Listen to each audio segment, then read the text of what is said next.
92, perhaps favourite here. He just hung on for the bronze. We saw Luke Slawowski roaring at him in lane number 7 in the concluding stages of the event, but the other two had gone. And the unofficial placings up on the board. It's gold to Norway, and you can but dip your lid to Knut Holman. He was magnificent. Got a poorish start, came roaring through. Bonamy took over from Clint Robinson, and then Knut Holman just showed what a fantastic paddler he is. And it maybe is a bit on the day, this thing, with Knut Holman lowering his colours to Robinson in Europe earlier this year by a considerable margin. And now it's Knut Holman, the world champion of last year, the Olympic gold medalist this year, and the silver medalist in Barcelona. So it was quality opposition. And frankly, I was proud of Clint Robinson for the way he gritted the teeth and battled that bronze, because at one stage with 150 to go, it looked like he might miss that as well. So well done, Clint Robinson. He carries the Australian colours proudly for bronze, but on the day, Holman and Bonamy were just a little bit too good.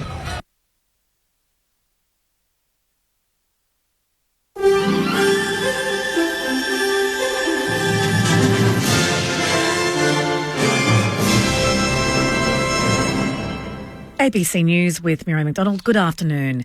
The Islamic State group says it carried out an attack on a concert hall in the Russian capital, Moscow. Russian authorities say more than 60 people have been killed and at least 100 injured. The BBC's Steve Rosenberg has the details. Well, the latest information we have is they did get away, possibly in a white car, so the search is on to find them. Who were they? Of course, questions are already being asked. How was it possible for armed men to get into a very prominent concert venue where there were potentially thousands of people attending this concert and carry out such a bloody attack, especially since earlier this month US diplomats had warned that some kind of attack on a public gathering in Moscow, possibly a concert, was imminent. Witnesses have described scenes of panic. I was sitting in the hall upstairs where the balconies were. We heard gunshots. At first, we didn't understand what had happened. And then I personally saw how the terrorists came in, and they started shooting at everyone. In the end, they threw a petrol bomb and everything was set on fire. Catherine, the Princess of Wales, says her treatment is going well after revealing she's been diagnosed with cancer. In a video message, Catherine has thanked her well-wishers and says she's undergoing preventative chemotherapy treatment. She says the cancer was discovered after she underwent abdominal surgery in January. And at the time, it was thought that my condition was non-cancerous. The surgery was successful. However, tests after the operation found cancer had been present. My medical team therefore advised that I should undergo a course of preventative chemotherapy, and I'm now in the early stages of that treatment. Residents living in Victoria's high country are concerned the switch off of the 3G network will leave them isolated during emergencies. TPG began turning off its 3G network last December, with Telstra following suit on June 30 and Optus in September. Angler's Rest resident Jeff Aronson had to install a signal booster on his property, giving him 1 bar of 3G.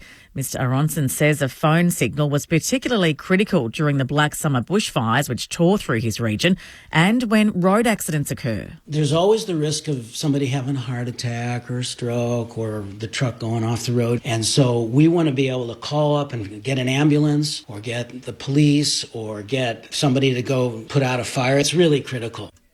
Telstra's Regional General Manager Steve Tinker says the company aims to match 4G's coverage area to 3G and is working on reconfiguring each of its nearly 12,000 towers. Customers, if today they're seeing 3G on their devices, is that we most likely haven't done the work in that area. So the engineering work, the software upgrades and things like that to actually provide that 4G service. So rest assured that our engineers are working very, very hard to ensure that's done before we switch the 3G network off.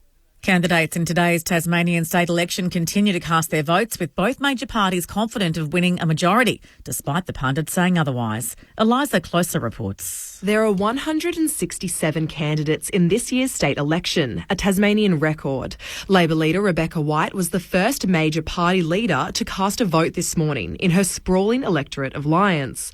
Almost 300,000 Tasmanians are voting today, deciding which, if any, major political party can form a majority Party government. One voter walking into a polling booth in Launceston in the state's north said she was still undecided. I'm going round in my head now as to who I'm actually going to vote for. The Tasmanian Electoral Commission says the final outcomes and results may not be known until the days following Monday, April 8th.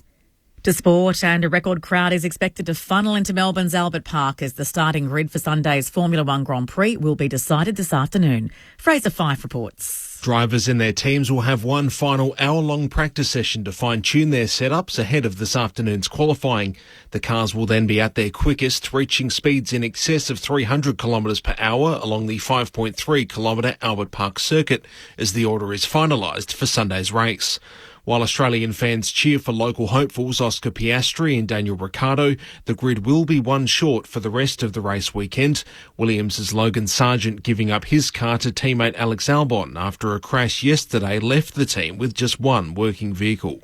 To the weather now for the state, a mild and partly cloudy day in the south, mostly sunny and dry in the north. For Melbourne, partly cloudy, the medium chance of showers in the northwest suburbs in the early afternoon, the slight chance elsewhere, with a top today of 21 degrees. Tomorrow, partly cloudy and 22. It's currently 18 degrees. ABC News. Here's my top footy tip for the season. You can get your games live and ad-free on the ABC Listen app. I know, right? AFL, NRL, men's, women's. Whatever footy you're after, we've got you covered. Every goal, try, mark and tackle. Called by ABC Sports' expert commentary team. Game, set, bingo. This season on the home of 100% pure footy. The ABC Listen app. ABC Sport. This is AFL Saturday with Corbin Middlemass. Hand pass to Ngoe, the Collingwood superstar. Ngoe, the destroyer. AFL coaching record holder. Mr. Mick Mulhouse. The man's about to coach a team for the 715th occasion. Premiership player. Number 12, Luke Ball. Finals pressure. Luke Ball from 45 metres out directly from goal. Score the level. AFL Saturday with Corbin, Mick and Bally. AFL Saturday on your radio, ABC Sport Digital. And take us with you on the ABC Listen app. Geelong are 2-0 in the young season after their premiership hangover last year resulted in them missing the 8. That storyline belongs to Collingwood in 2024. How far gone are the reigning champs? The goodwill surrounding Tasmania is very much real. 150,000 foundation members and counting. Their chair, Grant O'Brien, is going to join us live. Matty Nix has a new 2-year deal, but there's nothing to crow about yet for Adelaide. They currently sit 0-2. Plus, is Travis Boak the power goat? Can Luke Beveridge get the Bulldogs back on track? And the Roos finally on the rise. All of that ahead, right here on AFL Saturday on ABC Sport. Stengel, he can play on, put it in the path of Myers, who's running on in the goal square. Gators, snaps, game. Geelong are home as the seconds tick down. O'Brien shoots goalward. It's knocked through for a rush behind. And for Chris Scott's men, it is a perfect start for the Cats. They're 2-0. A new 2-year deal for Matty Nix. But the 2 he's worried about is the 2 in 0-2. Oh, there's a fair bit to work through. It is round 2 of the AFL Premiership season. This is AFL Saturday on ABC Sport. My name's Corbin Middlemass. The whole gang's here. The coaching games record holder, Mick Malthouse. Luke Ball, Premiership player, of course, with the Pies. And we're at the AFL's House of Superheroes, Dockland Stadium, for the first time in 2024, where they tell you it's the best place in the world. You can get a pie and a bucket of chips. You can get some change from $10, Mick, if you can get a pie and chips in this part of the world. So what a better place to be. The roof is shut. North Melbourne and Fremantle is the first game up on the slate. There's a whole lot to work through. First of all, lovely to see you, Mick. Thank you, Corby. G'day, Bally and Benny on the other. He organises us, of course. Just fixed my phone up. I sat on it and destroyed the whole lot.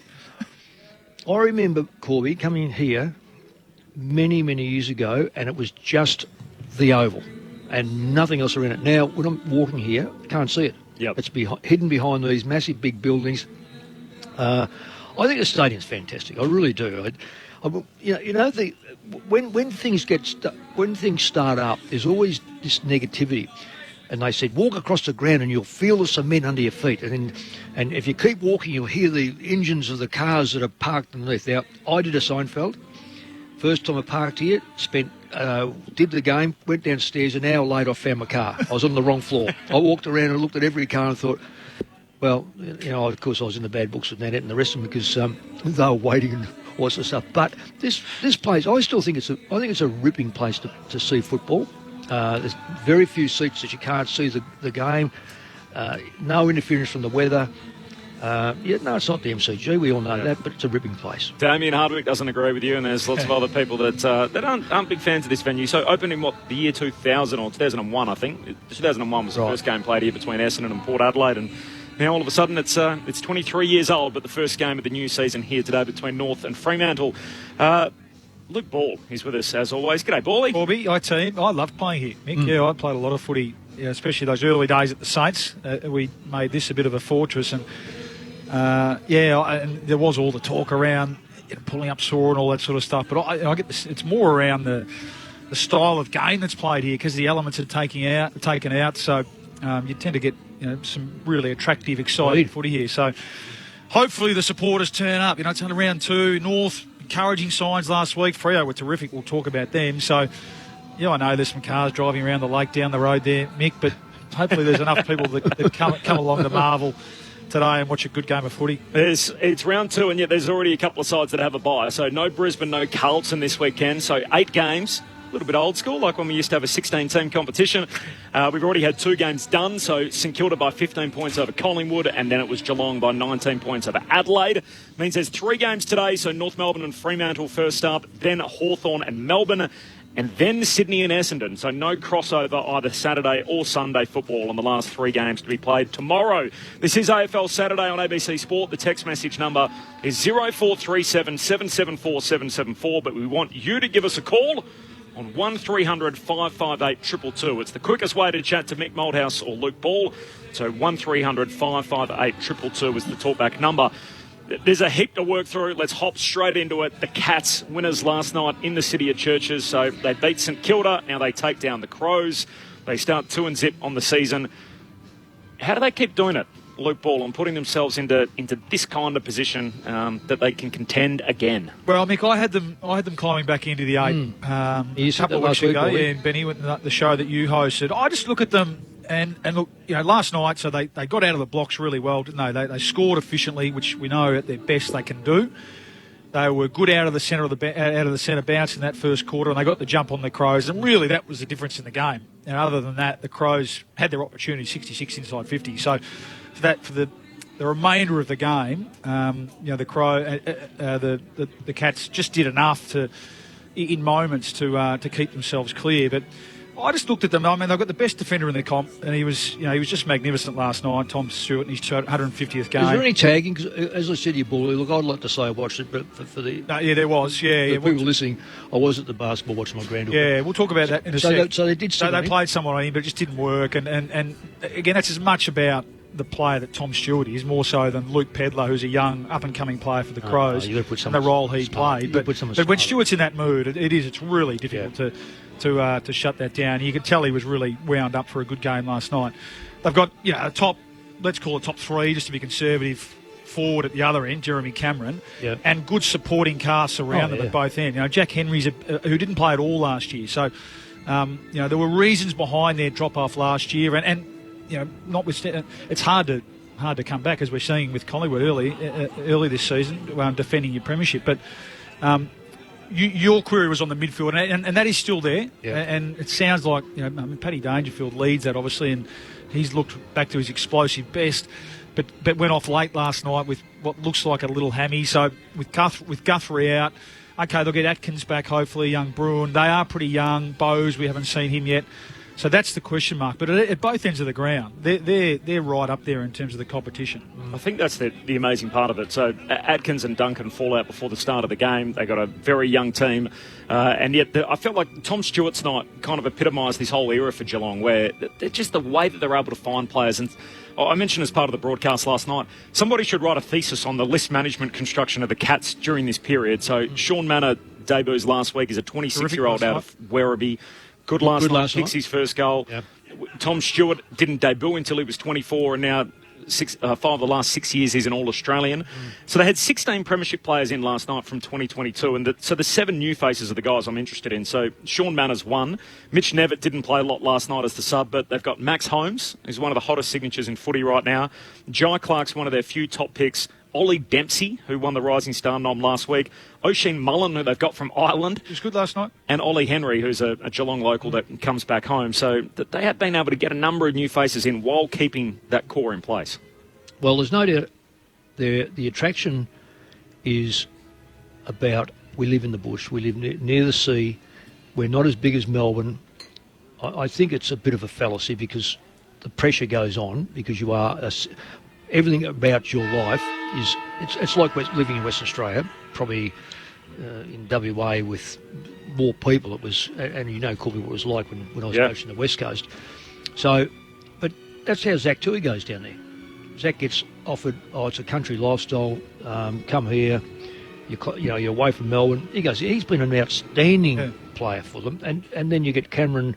Well, he was born and bred in the bush anyway, but the luxury of being able to say, look what we stand for, look where you live, you're not in Melbourne, pressure's not on you, we are a good football side, we are a good football club, we have our own ground. There's all these things. It's a good selling point, isn't it? Oh, They're all great selling points. It is, and it's there's comps there with Tassie in a sense. That's how that model is how Tassie should be looking at it. Footy state still clearly. But you're away from the real spotlight and hustle and bustle. It's an hour flight up to the mainland. But that's the model, this sort of off the grid a little bit. And the media will be kind to you. They are. Because right. the Geelong advertiser will be very kind to you. Even if you have bad days, it's because of the opposition, not because of you. Patrick Dangerfield was the only sour point out of last night. Chris Scott was asked about his captain last night and his left hamstring. I'm not exactly sure. He described a cramp. Now that would, if he was just cramping in both calves, I wouldn't be worried at all. But it was a cramp in his hamstring, so probably needs to be watched carefully. I'm just parroting what I heard him say to the media. So that was Chris Scott last night about Patrick Dangerfield, who was subbed out with about 2 minutes left on the game clock, so that Geelong used their sub very late last night. It looked as if Mitch Nevitt wasn't going to get on at all. The Easter Monday clash is the next assignment for Geelong, so they do have a bit of a break. It's also a big game for the club, so Tom Hawkins, as an impending milestone, it's going to be his 350th game. He'll become only the 24th player in VFL-AFL history to reach the milestone, so a big one up next for the Cats, but what a start for them in the new season. The talkback number 1300 558 222. Corbin Middlemass alongside the games record coaching record holder. Coaching games record? Which order should I put it? Third time lucky. Third time lucky. Coaching games record holder Mick Malthouse with us, as always, on AFL Saturday, and Premiership player Luke Ball. To the phones, Sergio is the first of our callers in Carlton. Sergio, I appreciate your call. 775, how are you going? Well, thanks. That's all right. Just on the game today, North Melbourne and Fremantle. How do you think Luke Davies, Uniac, and the Scott Bailey? How do you think they're going to go for first goal of possessions? Is it that? How do we think they're going to go for? Oh, he's looking to sprinkle a bit of capital on the game. I mean, it's going to be a fascinating battle through the middle of the ground. Luke Davies, Uniac's certainly a star, isn't he, for North Melbourne? He's got great strength too, Ball. He does. Very strong around the ball. Yeah, and I reckon he plays well here too, under the roof. It suits his dynamic, explosive style of game. So I think the call was about most possessions. Yep, it's probably worth a look. 1300 558 222 is the talkback number. Corbin Middlemass, Luke Ball and Mick Malthouse. This is AFL Saturday. Last week we introduced a couple of very sharp segments. I think we're ready to pull the trigger on our first one today. Gosh. Mick, I am looking in your direction. I think you're going to get us going today. It is time for Mick's Messages. On AFL Saturday. What do they reckon? They come to play marbles or football, or think they sat in their cars waiting for the game to start and go out there? This is Mick's Messages. Well, now, one thing, I've been a player and a coach I started in 1972, and the umpires went from 1, then to 2, then to 3, now to 4. Every umpire that I spoke to, and that was rare when I was a player, because you just weren't allowed to, but as a coach, all said the same thing. we do not guess. If we don't see it, we won't pay it. Now, something has happened this year, and probably beforehand, but this year I have seen 3 marks that were not marks. They hit the ground. Umpires are spaced evenly around the ground. If I could see it in the grandstand or see it on TV, then the umpires have got to be able to say, I've seen those things take place. Each of those marks, supposed marks that were taken which weren't, bounced on the ground first, all resulted in goals. Now, this may well be controversial, but I'm suggesting there should be a captain's call, 1 per quarter. One per half. Only to stop play. That's a stop because it's supposedly the mark's taken. If someone then sees it, Jack Steele says, no, hang on, that Jamie Elliott has not marked that ball. Very quickly up to the box. No, he hasn't. The umpire takes it back and bounces the ball. If he has marked it, you've lost your right for that call.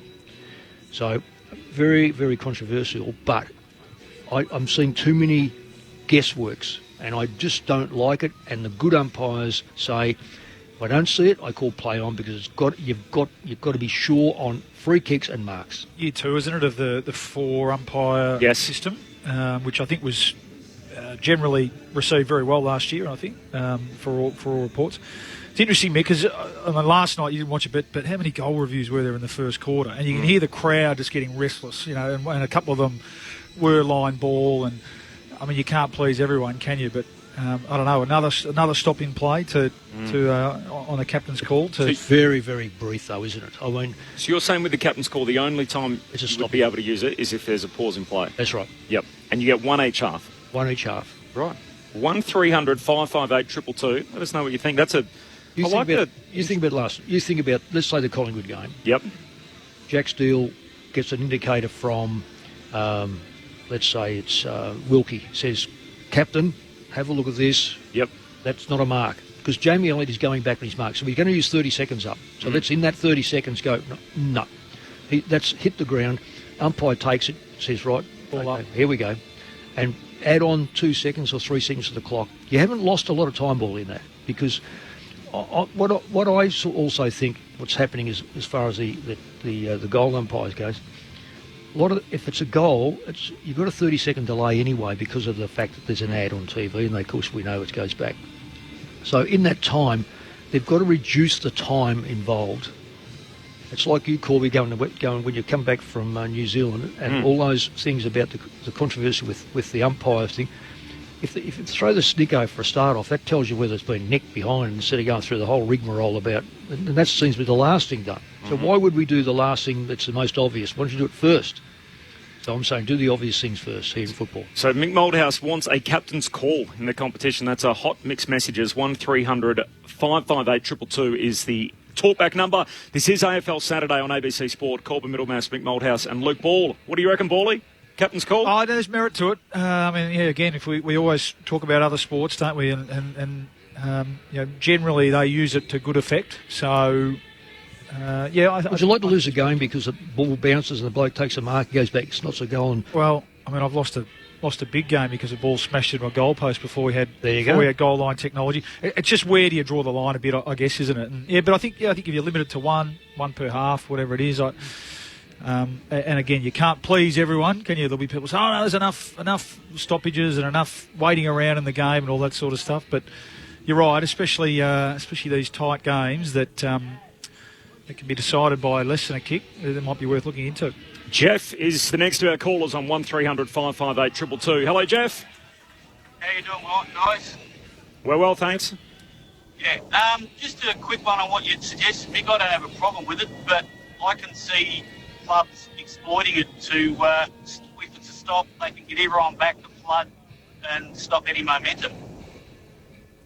Yeah, it's interesting. And there's always, with every rule or adjustment to a rule, there's always that, and spending a bit of time at AFL House, they always look at that too. Because that's what coaches will do. They'll always look at ways where they can maybe just pinch an inch here or two here, Mick. So that might be something that would have to be looked at as Jeff, well. The only thing is there, what I'll say is that generally speaking, if you're going to, you only got two, you're going to do it where you are going to be compromised when the opposition have a shot on goal, or you having a shot on goal. Generally speaking, there's a 30-second it can be up to 30 seconds for the player to go back and have his shot on goal. So you're trying to snatch, say, 10 seconds of that.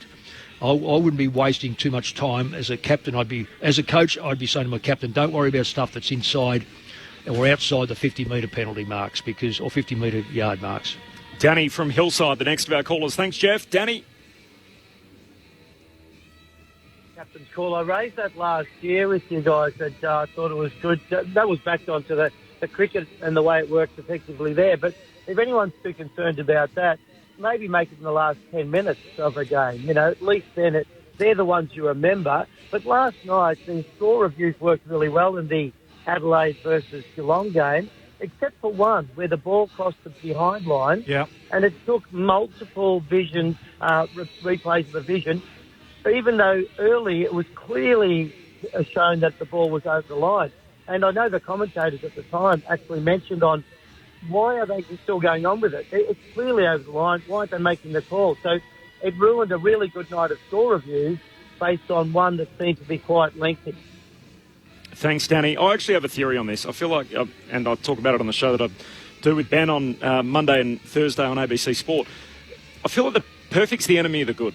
So when we have these score reviews, if we can't have it 100% perfect, people feel like, why have we got it? We shouldn't have it at all. When I feel like if you watch one replay, maybe two replays, in about 15 seconds, you'll get the right decisions 85, 90% of the time, some high percentage, just by looking at one or two extra replays. And yet we forensically slow them down to within an inch of their lives, and we lose all this time and momentum out of the game where, aren't we better off saying, let's have a quick look at it once or twice. If we can get a result in that time, great. If we're not sure, let's just go back to the umpire's on-field decision and keep the game moving. Yeah. Totally agree, because they're out there to make those decisions. They generally get them right. And as you say, if you cannot decide in that 8 to 10 seconds, it's got to be the call by the boundary umpire or the goal umpire. The ones you want corrected, Ball, are clearly the ones where we're all sitting at home, everybody's sitting in the stands, and you go, look, the guy's made a mistake there. Maybe he was looking through players, whatever it is, that there's been a clear error. And if you watch a couple of replays and you put a time frame on it, and that's the amount of time you've got, I don't know what the percentage is, but some high percentage amount of time you will find the right answer. You're sounding very, you're actually creeping into my territory a bit here, okay. to be honest. You're sounding, there's too much common sense in what you're saying here. And I think the fourth umpire, I think we need, and look, players are rusty at the moment. Umpires are still working their way through the season. I know that there's some new faces. I saw today there's some new faces that are entering the umpiring ranks. They're a bit rusty as well, so they're going to miss a few here or there. So I think we generally need to back them in. And then you're right, Corb, for the absolute howler that just gets missed, the one that hits the post or the one that gets touched, let's overturn those quickly and get on with it. And the others, okay, let's, for 150 years and for the next 100, that's the beauty of the game. There's always going to be some that could go either way. 1300 558 222 is the talkback number. This is AFL Saturday on ABC Sport. Corp Middlemass, Luke Ball and Mick Malthouse. Out of last night's game, there was an unfortunate incident in which somebody ran onto the field in the third quarter. It was in between Geelong's run. They kicked 2 goals before it, they kicked 2 goals after it, and they kicked the final 4 goals of that third term to basically open up the gap in the game. We had Tom Hawkins on with us on ABC Sport post-game and asked him about that particular incident, which occurred in his territory in Geelong's forward 50.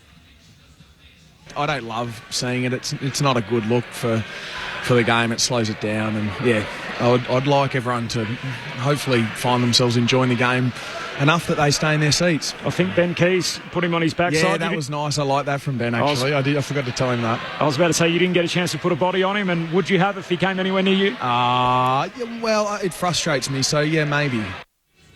So that was Tom Hawkins. Chris Scott was asked about it only moments after when he walked into his post-match presser. Maybe the fines aren't big enough. It's really dangerous too. I'm generally so far away from punitive reactions to almost anything in society. That's just not the way I believe things should be done. But there is one example. I would go way back. I'll show my age. Like Terry Alderman needed a shoulder reconstruction because one of these idiots. Was it Keezy that brought him down? What if? Not a good moment. And the security at Adelaide Oval seemingly took a long time. Yeah, they did. They were asleep. Yeah. So that, to me, that's the first.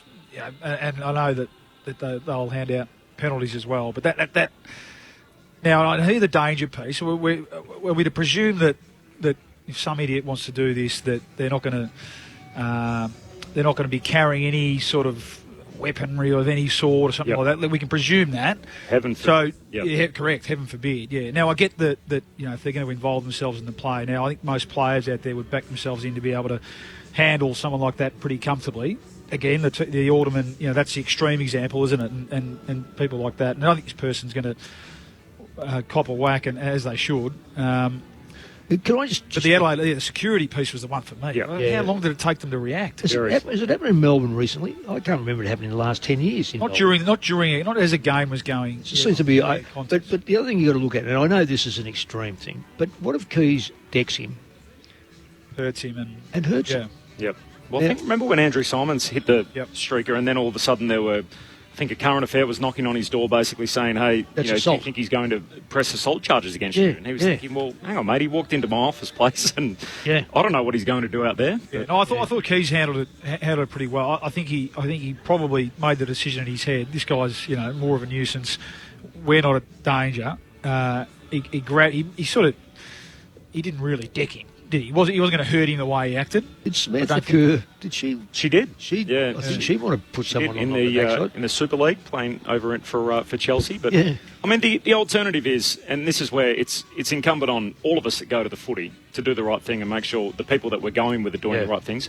You watch cricket in the subcontinent and the big fences that are all around the fields, and surely we don't want to be watching our sports like that. No, of course not. Unfortunately, that's where these things lead to. The Adelaide side of things last night, so they're a fascinating conversation, the Crows. They're 0-2. Matthew Nicks has just signed a contract extension, so he's out for 2 more years. Interestingly, when he re-signed, there was a lot of positivity around it in the footy world, and I know he's always compared to Justin Longmuir. They started at the same time. They both took over teams that were developing or going through a rebuild. And yet when Longmuir re-signed for 1 year, there was this, they're not really committing to him, and sort of this narrative that was attached to it that almost like there was a bit of negativity around Justin Longmuir re-signing.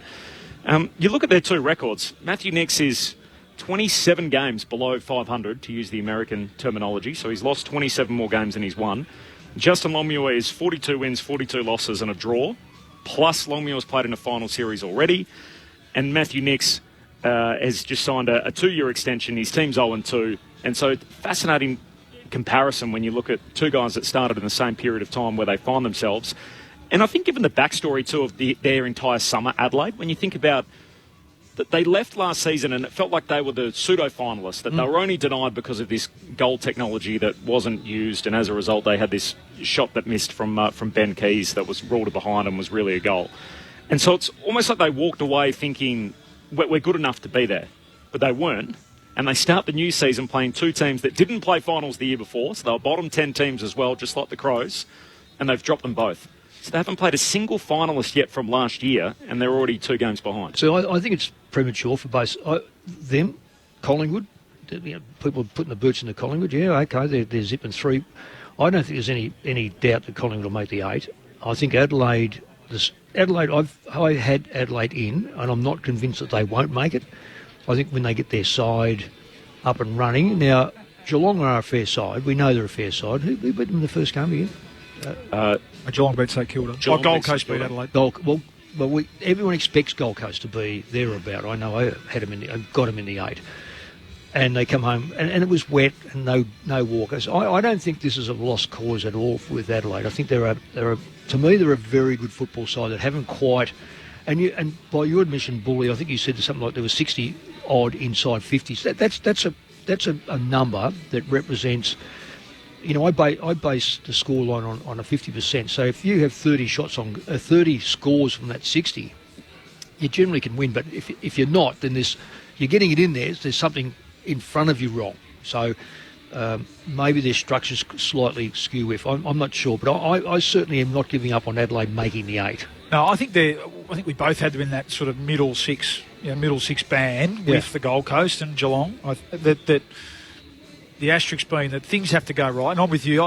It's too early still to say, and I get the historical stuff around going zip too, and you certainly don't want to fall too far behind. I have no issue with them signing. Both coaches re-signing. I mean, if you think that's your man, then we know that good clubs have strong people and stability across the key roles. So lock them in. I've got no problem with either of those signings at all.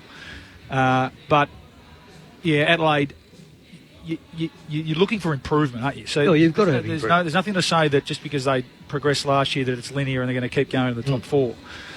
When Walker had a great year last year, can he do it again? That's the question. He's the wrong side of 30. So as Darcy Fogarty, is he ready to take his game to the next level? Again, pretty strong around the middle of the ground.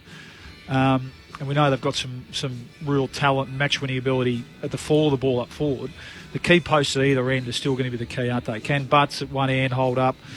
Can Walker hold his own, a bit like Hawkins? And then, can Fogarty develop underneath him and one or two of these others? Can I just jump in there, Bully? See, the things with Adelaide and, say, Fremantle, they're always going to be compared to their neighbours. So Port Adelaide, if they get off to a flyer and win this weekend tomorrow against Richmond, that's 2-0. Their neighbours are 0-2. So there's going to be these big comparisons. We sit in Melbourne looking at it, really, we go, okay, it's fine. We'll look around and see the 10 sides in Victoria. Yep. Mind you, Australian, we do go all over Australia. And it's the same in Western Australia. So whatever Fremantle do, it'll be going, see, it's better than what West Coast are doing. Or West Coast have had a good game. See, it's better than what Fremantle did. Because that's the comparison. We, sitting in this box here, have to get away from that and go, well, Adelaide and Fremantle are just part of an 18-team competition. Different teams, different cultures, just happen to be the same city. So that's why I always keep coming, in my mind, I keep coming back to, it is. Are they better than Port Adelaide? Because I think Port will make the top four. Yeah, it is real though, isn't it? It's like as someone who's lived it. So I remember we were talking about Justin Longmuir at the start of the year before he re-signed, and I was asked, how do I think he'll go with the pressure of being off contract? And my response was very much, I think it'll depend how the Eagles go. Because if the Eagles struggle, there'll be pressure on Simpson and the Eagles. Yeah. If the Eagles win a handful of games and go better than expected, then all of a sudden the local press will turn to the other team and go, what's happening over with Fremantle? And Nick's is going to live that. Like you said, if Port win tomorrow, it's going to be hot in his own city as much as anything. Yeah, that's exactly right, Cookie. And when you've had both sides too, and I've had both sides, the comparisons are, Bally, let me say, it's incredible pressure on which one is winning. It was Neesham and myself, and were his methods better than my methods, and blah blah blah. And it ended up being, it's almost like I had to try to get my players not to think local; they had to think national. And because Fremantle was so obsessed in trying to beat West Coast, their other games become, who cares? As long as you beat the Eagles. This is AFL Saturday. Mick Moldhouse alongside Luke Ball and myself, Corbin Middlemass. We want to hear from you on 1300 558 222. Coming up, the chair of the Tasmania Devils, the 19th team to enter the AFL competition sometime later this decade. We'll get into all of that with Grant O'Brien before the top of the clock. And up next, the Collingwood Magpies in their premiership hangover. They're now 0-3. How far gone are the Pies? All of that to come in 30 seconds from now here on AFL Saturday.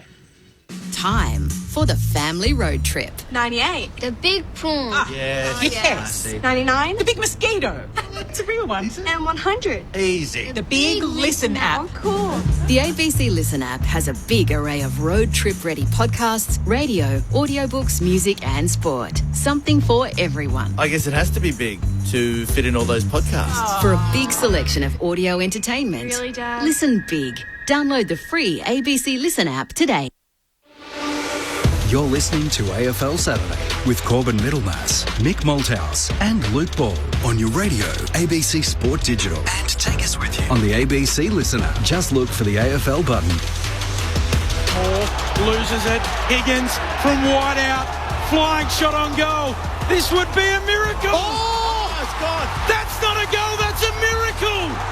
Jack Higgins, from as wide out as possible, has kicked a miraculous goal. His fourth, and it might be enough. Out of bounds. I guarantee you, he was out of bounds when he kicked that. Didn't it? Oh my goodness, what a goal though. Oh, it was in row 3, Ligon. Yeah. Can it be the goal of the year, even if it was out of bounds? Jack Higgins on Thursday night. What do you reckon, Bally? Yeah, of course. Yeah, that was a goal. It's in the book, so it's in the running, Mick. Yeah, I agree. If it's counted, it's a goal. Well, I think that the last time we won goal of the year all the question marks whether he threw it. Remember around the goalpost when Dust Moore was chasing him and managed to pull up, had the rule, not so much changed, but at least reinforced as a result of it. But Jack Higgins walked away with the goal of the year there. It's impossible to avoid the story is Collingwood coming out, though. We spoke so much about them last week. You were very pragmatic, Bally. You looked at the Pies for your Cool Hand Luke segment, which is still to come here on AFL Saturday on ABC Sport. Is it time to panic? What did we say? You gave us a panic meter last week, 1 to 10. I said 2 or 3. Dial it up to 4 or 5. Well, look, there's clearly issues, Nick, and I think... when you say issues... we spoke about... last week I spoke about the fact I talked more from a team system point of view and left the personnel piece to the side a little bit.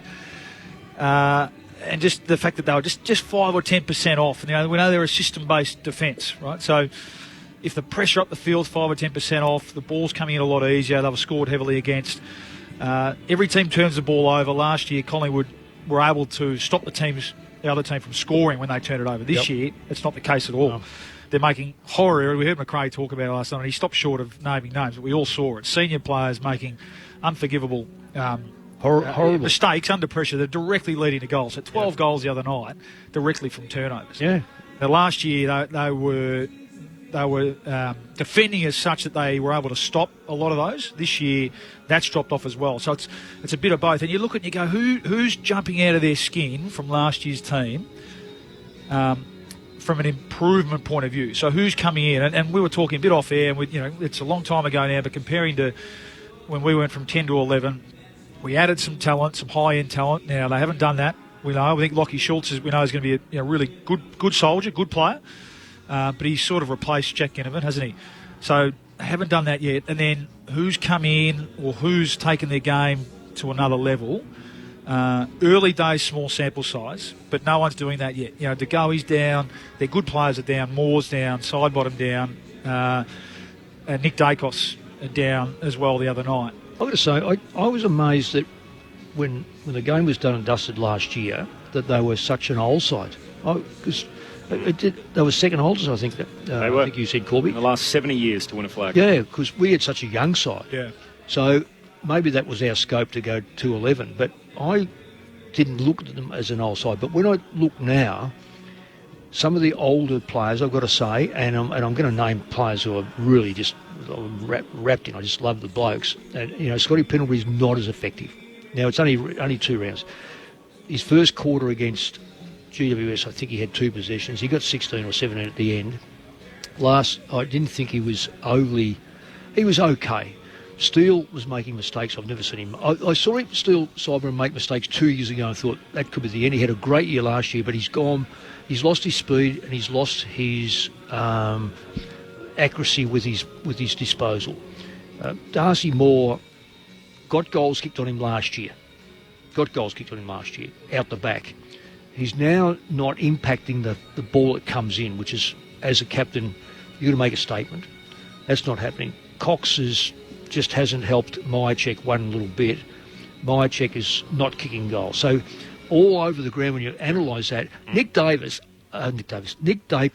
I reckon people are on him for the wrong reason. He is a third-year player. He's got to have some scope. Yeah.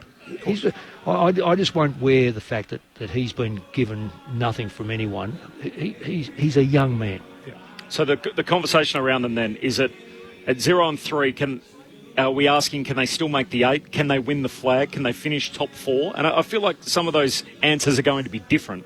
So that they've got 20 games to come, right? Last year they won 18 of their 24. So essentially, what's that? You're winning 3 in every 4 games you play.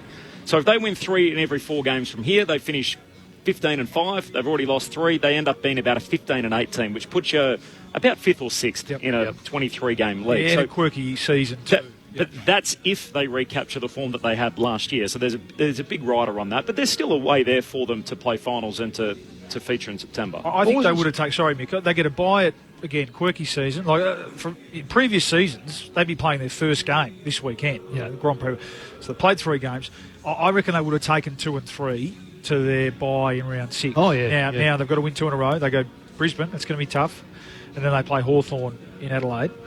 If they can somehow find a way to get over Brisbane off the bye next week, and then going. But Well, Brisbane I think they'll be Brisbane aren't flying. No, they're not. I think they'll be looking at they'll be chunking it down into blocks. I mean, Fly will say that they can't look any, which we know that's the case as well. But I'm looking at so maybe. Like, why isn't John Noble playing? So he's a guy who had a heartbreak last year. And again, he's not a world beater, we know that. But you're looking for guys who are desperate, So I thought McInnes was a nice inclusion the other night.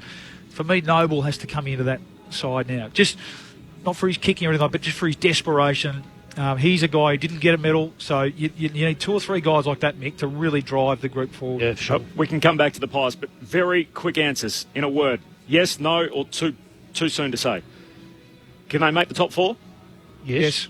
Wow. So if they can make the 8, that's certain. Can they still win the flag? Well, if you're in the top 4, you've got a chance. Wow. Okay. There's still a bit of optimism around the Magpies in this box. This is AFL Saturday on ABC Sport. Nice to have you with us. The talkback number is 1300 558 222. So give us a call and let us know what you think of the reigning champs. The feel-good story in footy this week was unmissable. It's only been 5 days since the launch of the Tasmania Devils, the AFL's 19th team, and the chairman of the Tasmania Football Club, Grant O'Brien, has been good enough to join us on AFL Saturday. Grant, appreciate your time.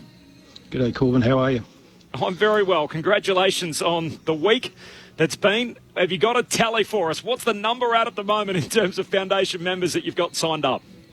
We announced yesterday that we'd hit 150, and it's continued on beyond that, Corbin. So we're 160 plus. Grant, it's Luke Bawley. Is there a bit of remorse now at the fee level set? Did you consider even 15 or 20 bucks just to bump up the coffers a little bit?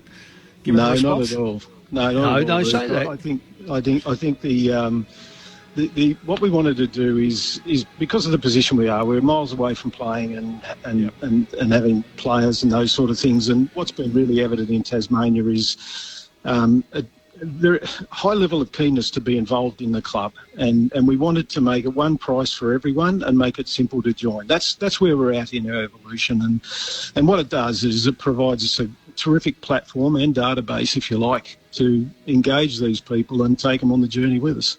Yeah. So, Grant, if I can just say, my son's a Tasmanian, or he lives in Tassie. He's joined up, him and his family. There's 5 of them. Now, can I just throw in at just after 12, what's the election looking like? Because that's going to be really fundamental to where you guys, well, whether you live or die in many respects. Oh, look, I don't know, and I've got to be careful. There is an election going on, but I think elections come and go, politicians come and go, and I think in evidence with the take-up of the founding membership is that there's a strong desire for a club from Tasmania. So elections will come and go. This club's we're building to be here for a long time. Yes, we'll need our key stakeholders with us, and government's obviously one of those. And I think what the launch has shown is the desire for the club, and there isn't a political party or politician that doesn't want the club. They've got different views on stadium, and that's just something we've got to work through. The database, the membership so far is a key part of the platform. Obviously, we've got other pieces that we've got to deliver along this journey. Grant O'Brien with us, the chair of the Tasmania Devils. Grant, there was a story that came out in the lead-up to the election that Premier Rockcliffe had actually asked for the announcement to be pushed back until after the election.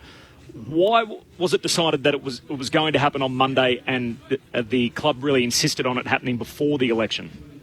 We needed to make 2 things. One is make our commitment to our people real, because we'd promised back in September we were going to launch the club in March, having no knowledge of the timing of an election, of course. And as we got into February, we announced the date that it would be in March. And one of the things that we're trying to do as a club is make commitments and stick to them.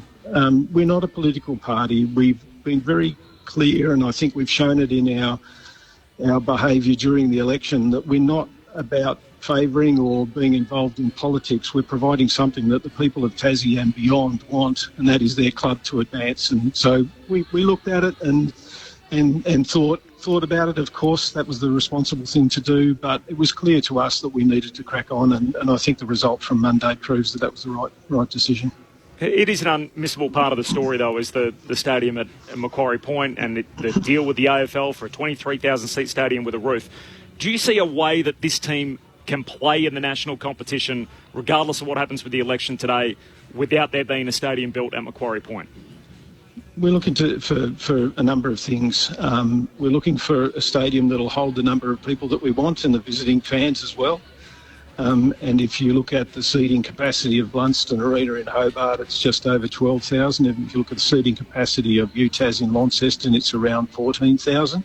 So a really serious consideration for us to be a successful, commercial, sustainable club is that we've got to both house the fans and the visiting fans that want to come and see the games and get the commercial return from game day that we require. And of course, given that the team starts in 2028, have the facilities that will be expected, 4 or 5 years down the track. So that's our focus, is delivering on that. There's the refurbishment of the Launceston or UTAS Stadium is underway. There's $130 million being put into that, and Blunston Arena simply doesn't cut the mustard in terms of having a stadium that will deliver for this club what it needs. Green, just a couple of things.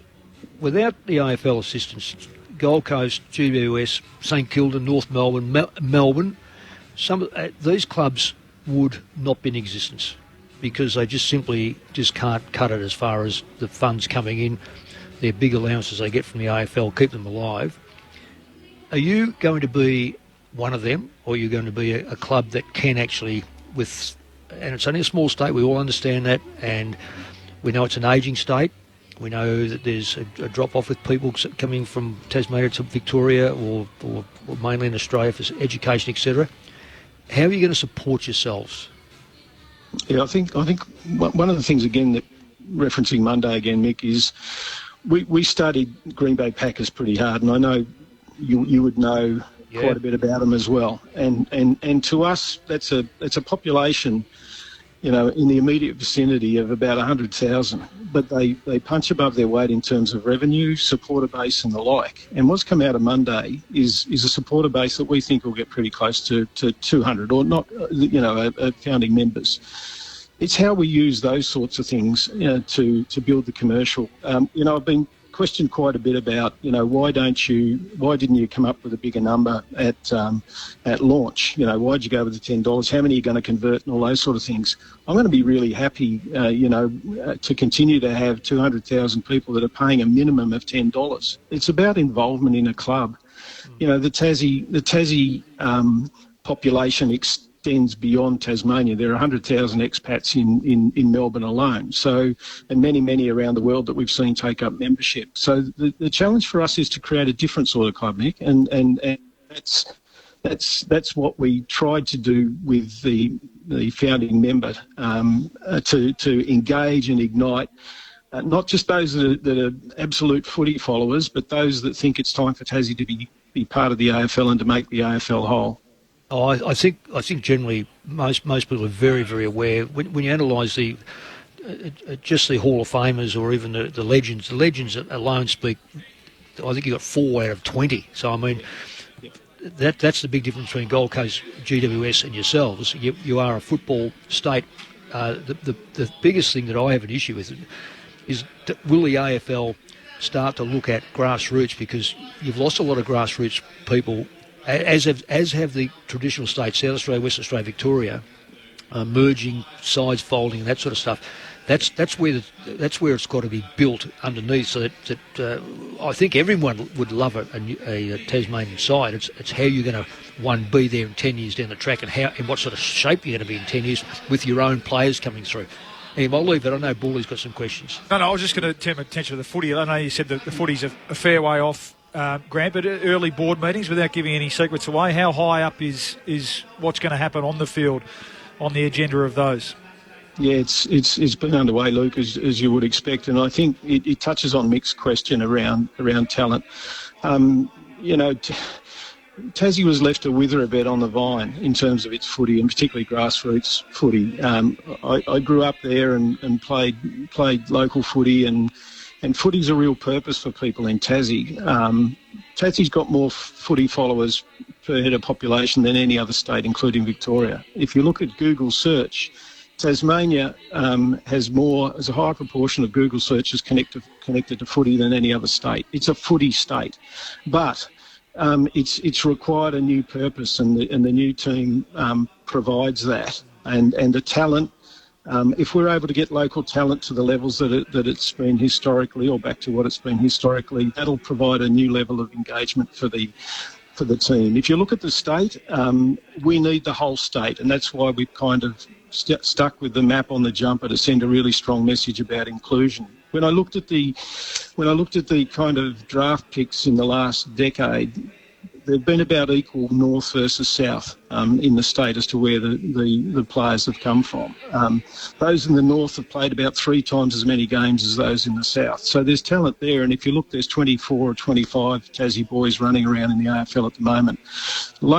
Production of local talent is key, and in a footy state, we think we can reignite that again. So the talent pathway is important. List build is obviously going to be important to get us underway, and those sort of discussions are already underway with the AFL, and I'm optimistic about where they go, both in terms of how important and how successful they are for our club. But I think there's been a lot learned in the entry of the Giants and the Suns as well, and how it affects other clubs. So I think there's been good discussions and more to come, obviously.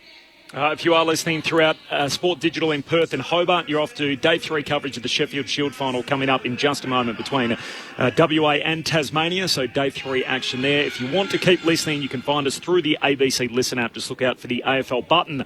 Corbin Middlemass alongside Mick Malthouse and Luke Ball. This is AFL Saturday on ABC Sport. And Grant O'Brien, the chair of the Tasmania Devils, is our special guest. Grant, I know it's a busy day. I've got a couple of sharp questions for you to finish. 2028 as a start point. Are you confident that the team will be in the league by then? Yeah, we are. We've got a work plan that delivers what we've set out to do and what we're contracted to do, which is to have it by 2028. Sounds like a long way away, but I can tell you, I'm nervous about how many things we've got to get done. So bit to do. How long can you play in the league before the stadium's ready? I think that's down the track. I'm making sure we're going to have a stadium and a team and all of the different parts of the platform that we need in place. That's my focus. Have you signed Brendan Gale as your first chief executive? Someone like Brendan would be fantastic, but the answer to that is no. But more work to be done. So 150,000 members is basically $1.5 million. What's the money going to be spent on? It's an important input into the club and the revenue and commercial requirements of the club. So at the moment we're spending a fair bit of money on stickers to get into the 160,000 packs we've got to get out there. But yeah, it goes into consolidated revenue. I know that sounds like a government term, but that's the reality. It's the revenue that the club's going to need in order to operate. And how many times have you been asked about your meeting with the crew from Warner Brothers about the licensing over Tassie Devils, the Tassie Devil this week?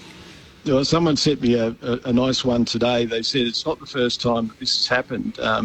It happened to the Marx Brothers when they had a movie that had Casablanca in it, and Warner Brothers came at them and said, you can't use Casablanca. And the Marx Brothers said, or Groucho Marx said, well, you better be careful or we'll come after you for using the term brothers. I thought that was a really good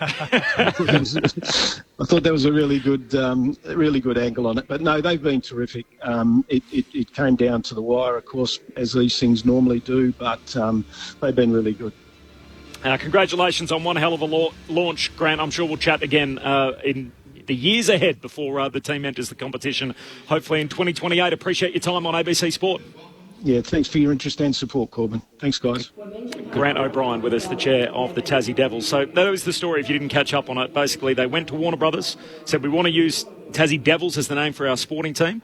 They were initially met with some resistance, and it was only once it was explained to the executives that the Tasmanian Devil is actually a real animal that they realised, okay, no worries, you can use it for your sporting team. They thought the only thing it existed for was basically the role that Taz plays in the cartoon. That's America. Chris from Heathfield in South Australia is the next of our callers right here on AFL Saturday on ABC Sport. Chris. Hi, fellas. I went to see the Crows last night and I came away very disappointed. I know you have got all the the teams in the whole program to look at. But the personnel, and I know it's only round 2, but I felt we are lacking some hard players, particularly somebody in the centre. A lot of the successful teams have got a very much a hard nut player in the centre.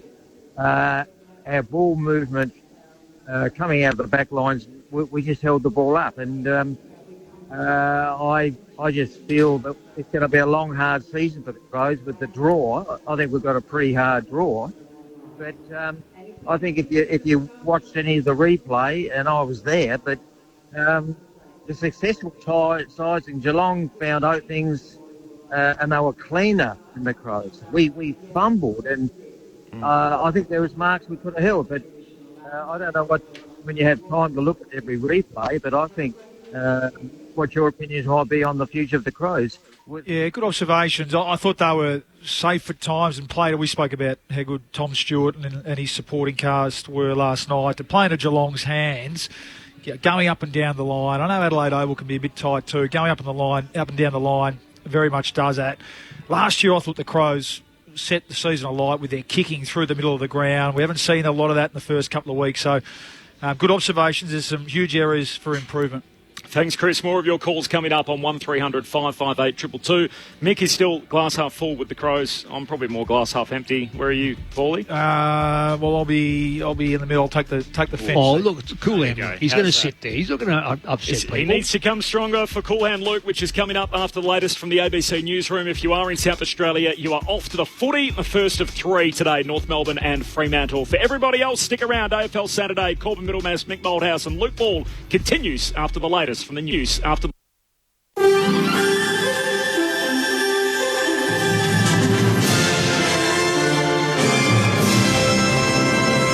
ABC News with Satyam Weinstein. The US says it has intelligence confirming an attack on a concert hall in the Russian capital Moscow was carried out by the Islamic State group. ISIS-K has claimed responsibility on social media after gunmen stormed the Caucasus City Hall, killing at least 60 people and injuring more than 100 others. US officials say they warned the Kremlin in recent weeks of a possible attack. This man, who was in the concert hall, says he ran for the exits when the gunmen burst in and opened fire.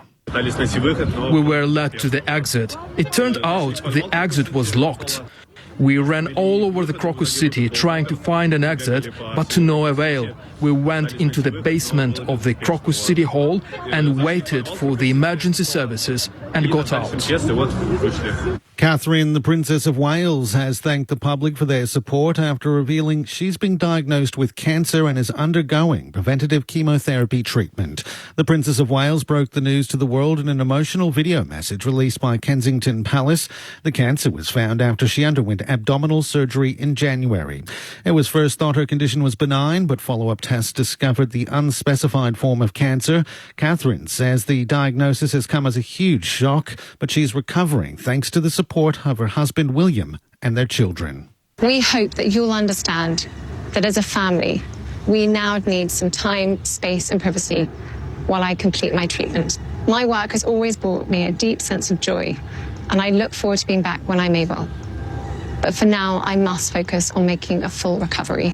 The Bureau of Meteorology has conceded its flood forecasting in the Northern Territory has been hampered by a lack of real-time data on river heights. Robert Baird explains. Warnings of a catastrophic flood along the MacArthur River led hundreds of Borroloola residents to evacuate the town this week. Hampering the effort was a Telstra mobile outage, and that in turn affected river height gauges, which feed real-time data to the Bureau of Meteorology. In a statement, the Bureau conceded its forecasting had been impacted, relying instead on manual readings further upstream. A Telstra representative told the ABC he's hopeful technicians can finally access the local base station and restore power this weekend. The NT's Department of Environment, which operates the gauges, has been approached for comment. WA police are investigating the cause of a bushfire in Perth's southeast. A blaze started at Bedfordale yesterday, spreading between the Albany Highway, Admiral Road, McAllister Road and Kinzia Road. The cause of the fire is being treated as suspicious, and police are urging anyone with information to contact Crime Stoppers. Tasmanian Premier Jeremy Rockliff has cast his vote in the 2024 state election. Polls are projecting there won't be a clear winner declared tonight, with both major parties expected to fall short of a majority. Mr Rockliff says the Liberal team has led a solid campaign. I'm proud. I'm particularly proud of our candidates. Great bunch of people from all walks of life, as I've said before. And, you know, I've got to say that in 2024, it takes a lot of courage for people to put their hand up these days, and I just don't speak of my own team. Voting is underway for a South Australian by-election in the state's most marginal electorate. The seat of Dunstan was held by former Liberal Premier Stephen Marshall, who's decided to leave politics. It's held by a margin of 0.5%. Preferences from electors voting for the Greens are expected to play a big part in the by-election results. South Australian Liberal leader David Spears says voters can send a clear message to Labor to do better on health and cost of living. Today, there has to be a vote in a very different direction in order to send that clear message to the Labour government that they're not on track here. They are distracted by circuses and they're not focusing on the key priorities. A man's been arrested over an alleged stabbing outside of an outlaw motorcycle gang clubhouse in Sydney's west. Police say a 31-year-old man was attacked and stabbed by a group of men outside the Bankstown clubhouse in August last year. Yesterday, they charged a 29-year-old man with 3 offences. He's the 5th person to be charged over the alleged attack. And Sydney will be looking to continue its unbeaten start to the AFL season when they host Essendon at the SCG tonight. Swans coach John Longmire has made one change to his lineup, bringing in Corey Warner. Sam Draper and Darcy Parrish are among 4 inclusions for the Bombers, who will also welcome back defenders Jaden Laverty and Nick Hind. ABC News. You can get more news at any time by downloading the ABC Listen app. Hey, want to hear something really funny? Well, of course. The Melbourne International Comedy Festival is back. Woohoo! Yes. Kicking off with the gala on the ABC tonight. You ready for a big night of comedy, yeah? Then the All-Stars Super Show next Wednesday night. Things can be a little bit loose, a little bit crazy. A brilliant star lineup for the Melbourne International Comedy Festival. Have a great festival, everybody. Starting with the gala tonight on ABC TV and streaming on ABC iView. You're listening to AFL Saturday with Corbin Middlemass, Mick Malthouse and Luke Ball on your radio, ABC Sport Digital. And take us with you on the ABC Listen app. Just look for the AFL button. I never thought I'd be here for so long, for 18 years. I think when I got drafted, I was like, 2 years and probably go back to Victoria. And I think Mum and Dad certainly raised me to be a loyal person, and that's certainly a value I've tried to hold pretty close. And it's been a great journey to be a part of this footy club, such a rich history, and loved every minute of being a Port Adelaide footballer, that's for sure. Travis spoke during the week. Tomorrow he becomes just the 23rd player in the game's history to play 350 games. Corbin Middlemass alongside the game's record holder Mick Malthouse and Premiership player Luke Ball with you on AFL Saturday from 12 noon Australian Eastern Daylight Time right throughout season 2024. The obvious follow-up here is Travis Poke, the greatest Port Adelaide power player of all time since their entry into the national competition in 1997. Well, Kane Corns, who played a lot of footy and obviously knows a lot about that footy club and has claims to be up there himself, certainly think so. Yeah. And I know there's some always a bit of recency bias, but and Corbs, you might have the numbers in front of me, and there's always individual awards. What you would say is that he's champion player, but and just a champion leader, and one who, in the last sort of 15, as the game's become more and more professional, he has led the way. Not just at Port Adelaide, but across the competition as well, in terms of getting the best out of himself, being a 365-day, 24/7 athlete. Seen it firsthand, and played a fair bit of footy against him, in terms of getting the absolute most out of himself, maximising his career. Not too many would lay claims to have, but I think I saw Scott Pendlebury, who we all laud as being very similar. Even he's saying this week that Travis is a player that he's looked up to and inspired him to go to new heights. So, yeah, unbelievable career, and still going strong. into his mid-30s. Cops have a lot of injuries recently too, and his ability to bounce back's been outstanding. Yeah, it's a lot more than just getting kicks. Yeah, it is. If you take in consideration all and sundry as a league footballer, what you expect, then he certainly has been up there with the best. So to answer your question, I mean, I value longevity and consistent performance over a period of time. So I think he probably is. Taking out any individual award, and obviously hasn't been a part of. He came in towards that end of the period, that successful period they had, and Treadway, they've had some great names. Peter Burgoyne, people forget about him. He was a sensational player. Sean, we know, the two Corns boys. Robbie Gray. Even someone like Roger James, who was a champ back in those that premiership era that they had. He's right up there. Where have you got him, Mick? Oh, very high. Yep. I don't try to get too caught up in what numbers, because you're going to disappoint someone by saying that. So, but just by saying he's in the top echelon, because it's a lot more than just being a kicker and a hand passer and a mark or a goal kicker. You've got to have the whole box and dice, and he's got it all. You can tell the people that are involved in the game and have played and coached at this level compared to the guy that sits in the pub and says, "Yep, he's number one, he's number two, he's number three," which is what we love to do. Where have you got him? You're a numbers man. I think there's a pretty good claim. Yeah, I think he's provisionally number one. Yeah. Like, you hate to walk out of any movie before it's finished and say that was the best movie I ever saw, but it's so 2013 league history to 350. I'll give you the back of his baseball card here. He's got the game's record at Port Adelaide. The next best is 300, so he's 50 ahead of Kane Corns there. Most games as captain, 139. Next best, Treadway, 96, so he's 2 seasons ahead of the next best. He's won 2 best and fairest. The only players that have won more have been Robbie Gray with 3, Treadway and Kane Corns won 4 each. Yep. He's a 3-time All-Australian. He played in the grand final in his debut season, obviously, with Port. He finished second to Lachie Neale in the Brownlow in 2020 when he was already 30 and had this sort of career renaissance. So, if anything, he's come twice and still been able to hang in there across multiple eras. And just going, Treadway might argue the thing with it? Just going way back, he might, yeah. Just going way back, just like Geelong, Torquay boy, and drafted 2 spots before Joel Selwood. Yeah. In a lot of ways, parallel careers. Yeah. Joel, 350 games as well.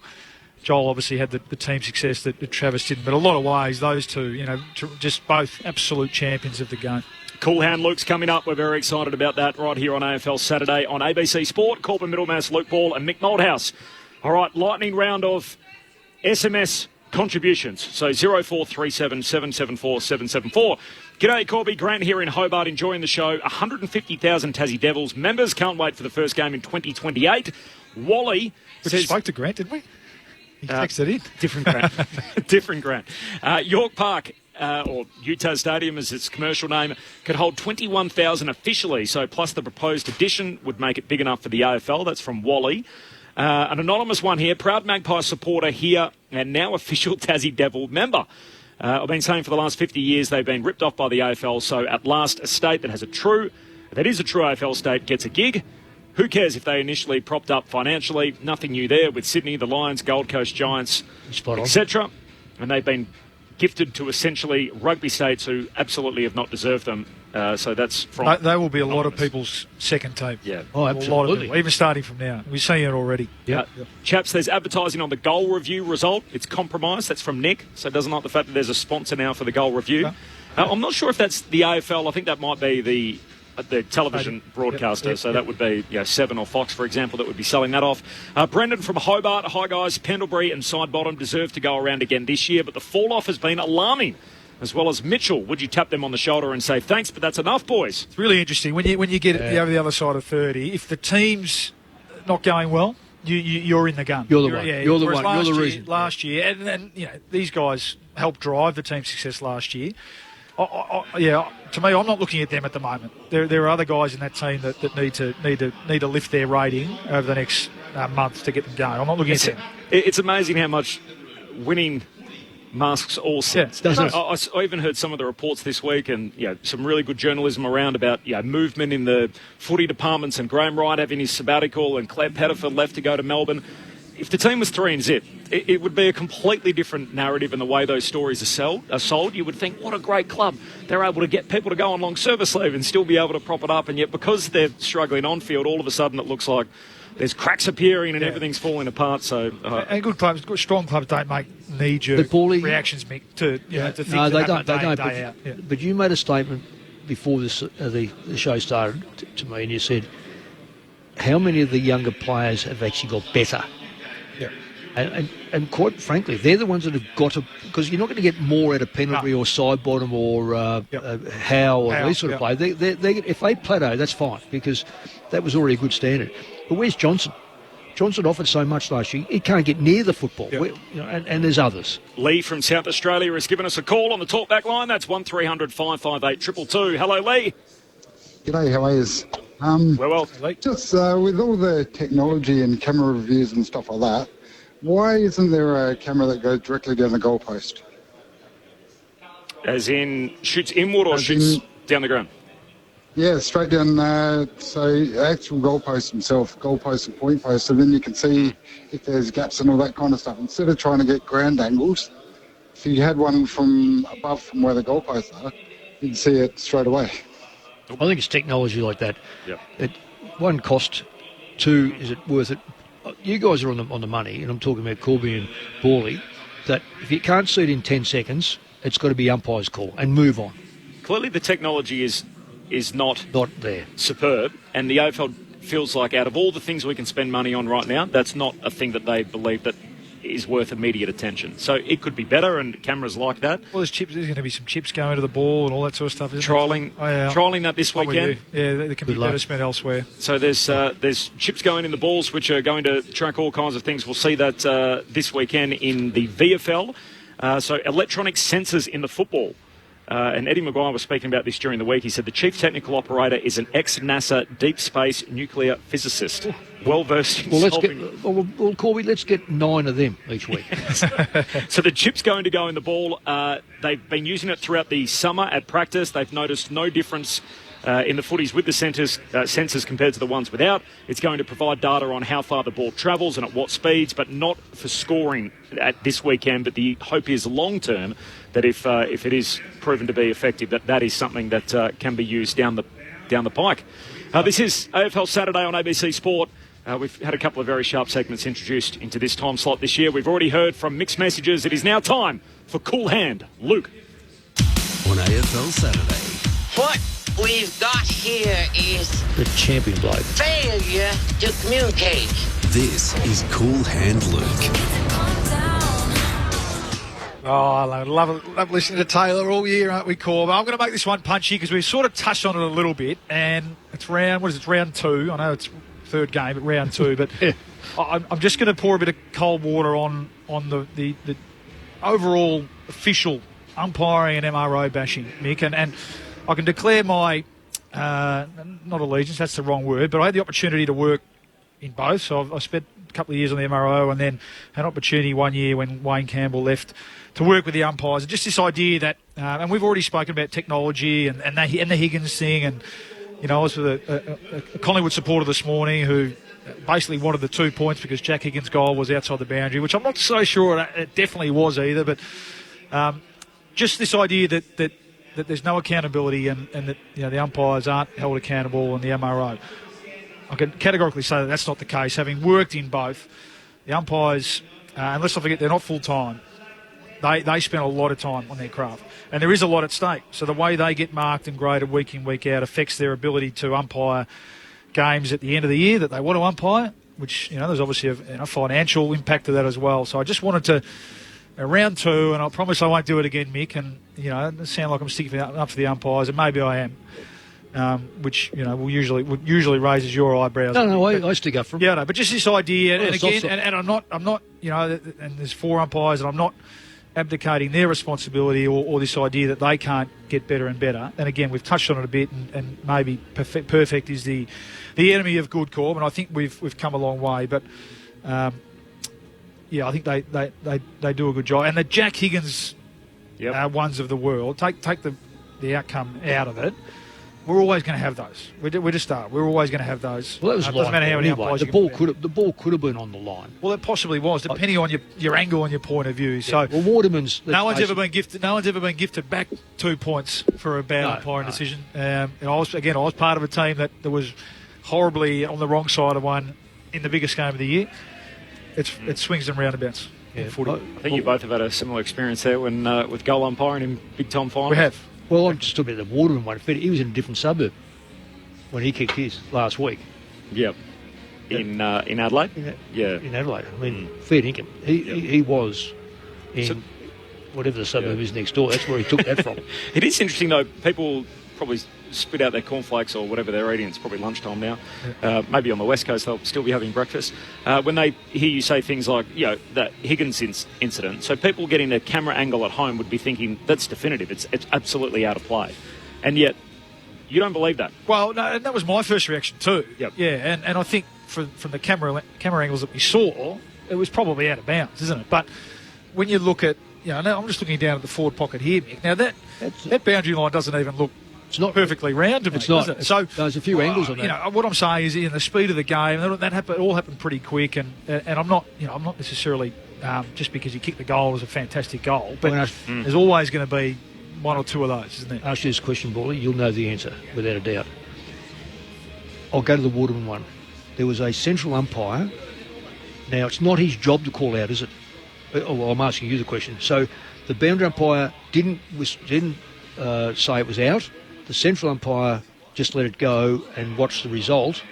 But he could have easily have known it was out. But is central umpire? Yeah, is he allowed to call it out, or is it just? Well, no. I mean, his vantage point's not going to be as strong as the boundary umpire. So he can ask. It happened a couple of times last night. There was a conference between central and boundaries.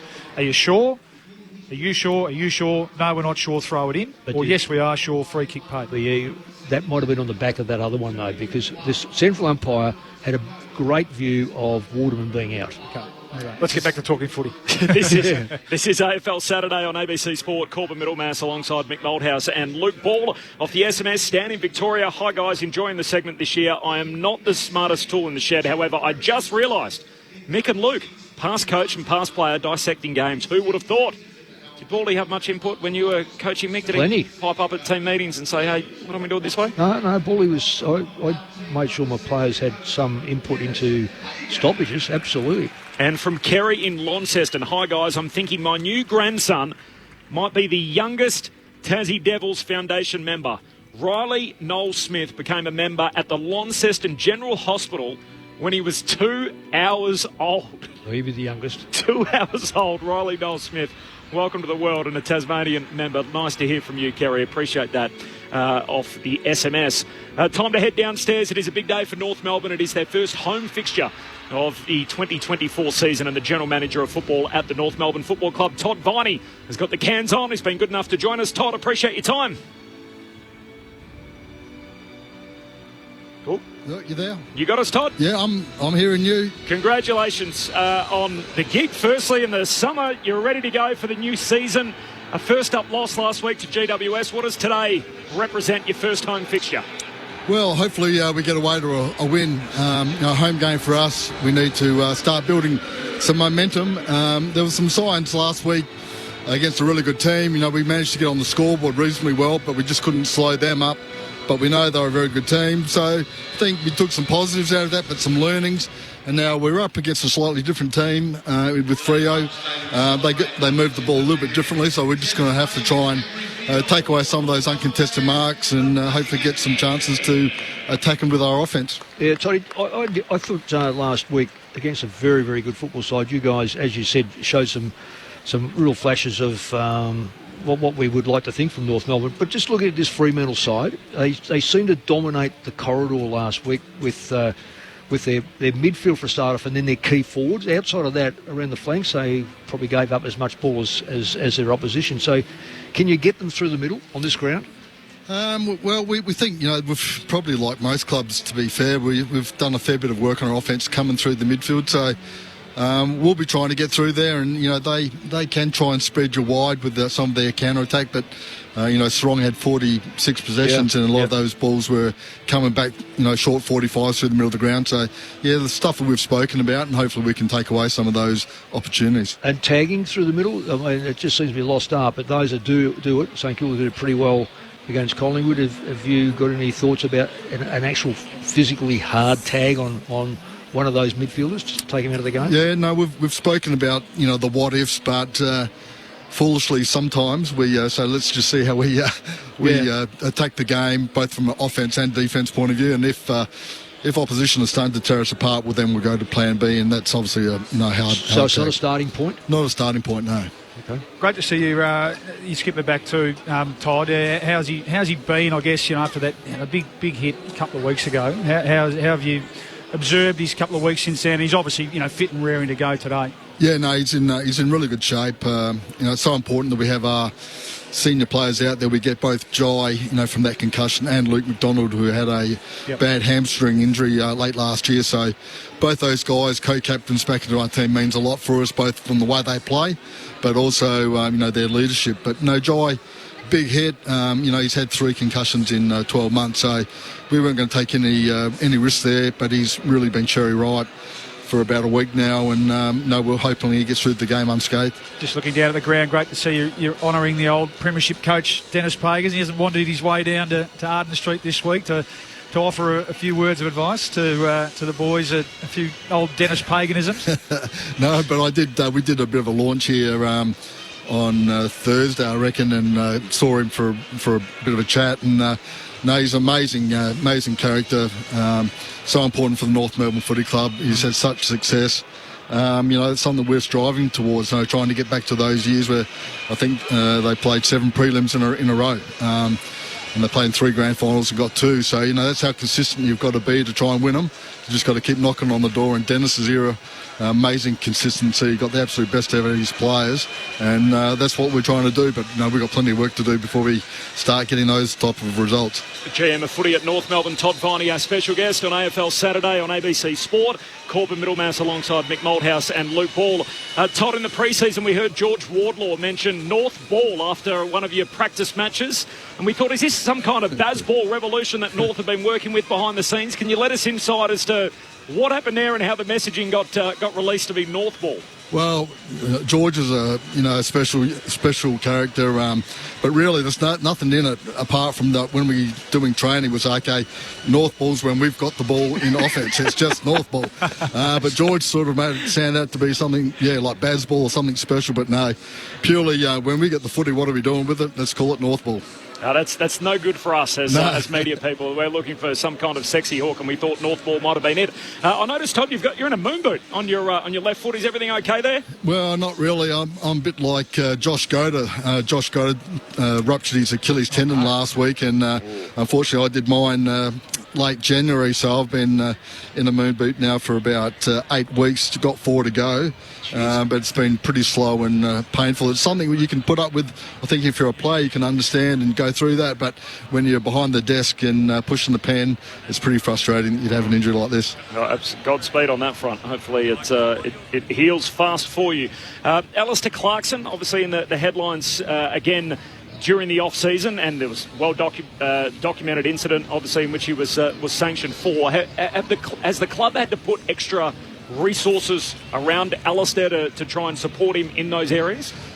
Well, unfortunately for Alistair and for us, I was in the moon boot and I couldn't keep up with him going down the stairs against St Kilda, so I couldn't quite put the shepherd in. But no, we've had a lot of conversations around that. Alistair knows exactly the level of behaviour and the rules and regulations around that stuff. He's an experienced coach, so we'll put things around and try and help and guide him. But he understands that he's ultimately in control of what he does, and we just got to be better in that space. Are you confident that'll be the last of these episodes? Well, you never say absolutely. Sometimes they am what they am, but he's putting things in place. He's actively doing things to try and get better.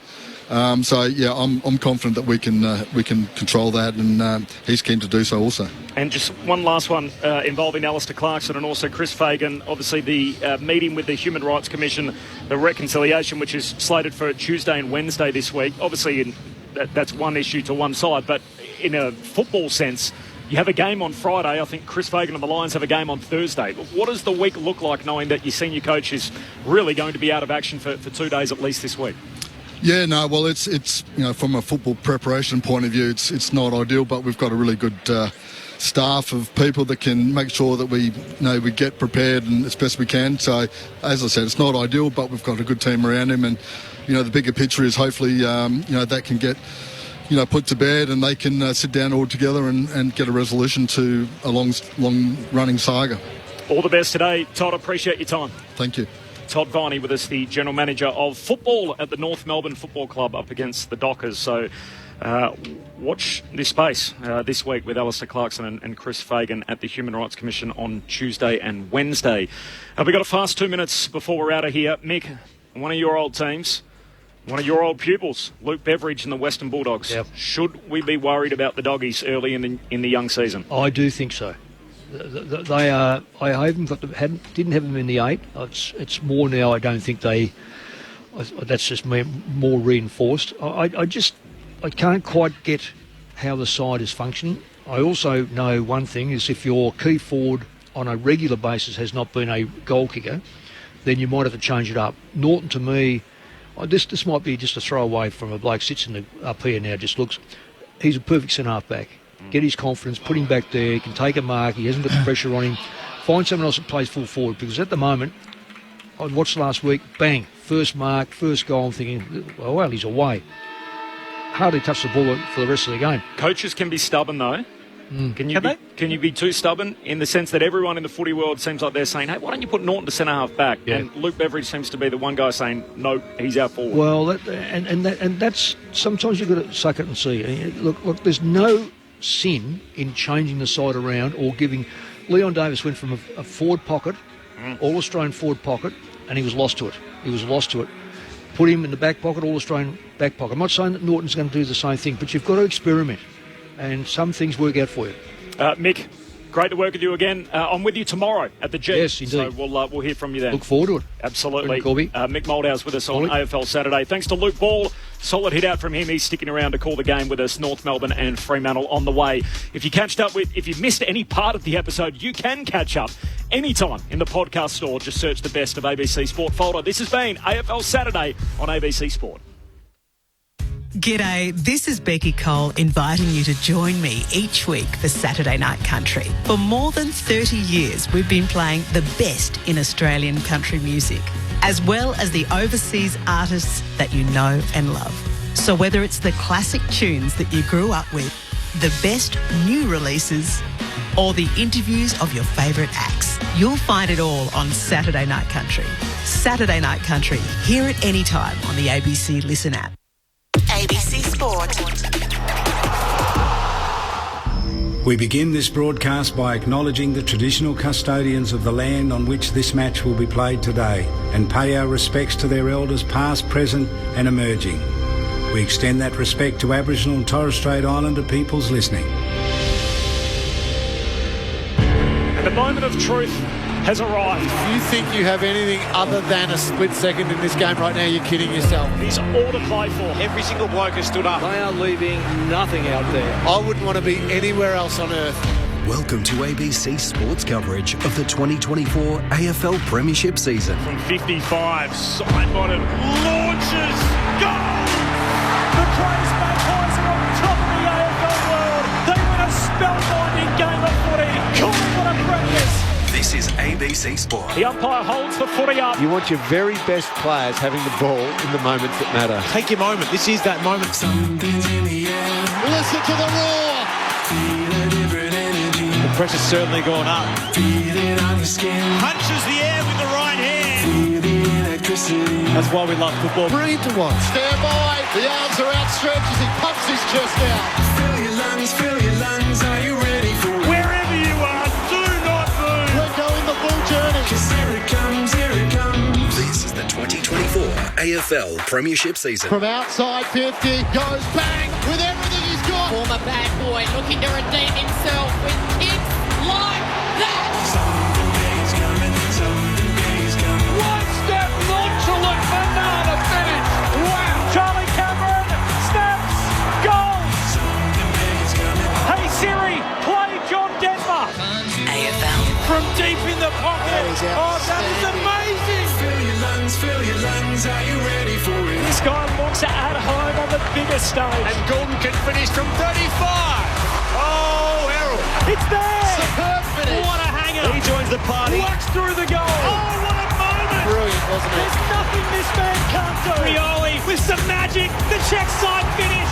He seizes the moment. Stolen, snapped it over his shoulder. He's kicked an absolute ripper. Spins around and buries it. Lightning speed, Bobby Hill. He's Bobby Thrill. This is just football at its best. Weaves around an opponent and gets a brilliant goal. Gathers, stabs, still bring the house down. Time to steady And pull the trigger. Right foot drop punt is pure. We're not done yet. The 2024 AFL Premiership season on radio, Sport Digital, and take us with you on the ABC Listen app. Just look for the AFL button. The AFL's House of Superheroes, Dockland Stadium for the first time in 2024. The Dockers, with their proverbial Superman capes on, they're ready for Wharfie time. Meanwhile, for North Melbourne, they are hoping to play a larger role in the AFL's blockbuster than just the easily vanquished in which they have been in seasons past. It is North Melbourne and Fremantle right here on ABC Sport. It is live footy, and we are coming to you from the ABC box at Dockland Stadium. There is no late change. I can tell you the two tactical subs. Jager O'Meara is going to start as the sub for the Dockers, coming back from a knee complaint in the pre-season, and Eddie Ford is the sub for the Roos. First of three on the slate today in the twilight, it is Melbourne and Hawthorn, and then later tonight, to conclude Saturday footy in round two, it is Sydney and Essendon from the SCG. No overlap. 3 games today and tomorrow to complete the weekend. My name's Corbin Middlemass. Ben Cameron is here to call the footy with me. The lid is on. The lights are burning bright. The crowd is a little slow to arrive. We'll get to all of that, but Ben, it's great to see you. They might be down the road, Corby. Good to see you watching the Formula One, but the footy here today. Round 2 last year, these two teams actually met, and it was North Melbourne who won that game by 1 point. It made it a 2-0 start to the season for North. They then had to wait a long time for their next win late in the season over the Gold Coast Suns. But can they replicate that here today? And we'll get our first really good look at North ball. We just had it clarified. North ball is simply when North have the ball, as Freo ball would be when they have it. But I'm looking forward to seeing their young guns for the first time properly. Last week was pretty tough against arguably the best team in the competition in GWS. They've had 10 picks inside 13 since 2016, so the last 8 years for North Melbourne. So got a whole lot of top-end talent in. Let's see what it amounts to in season 2024. Luke Ball is still here.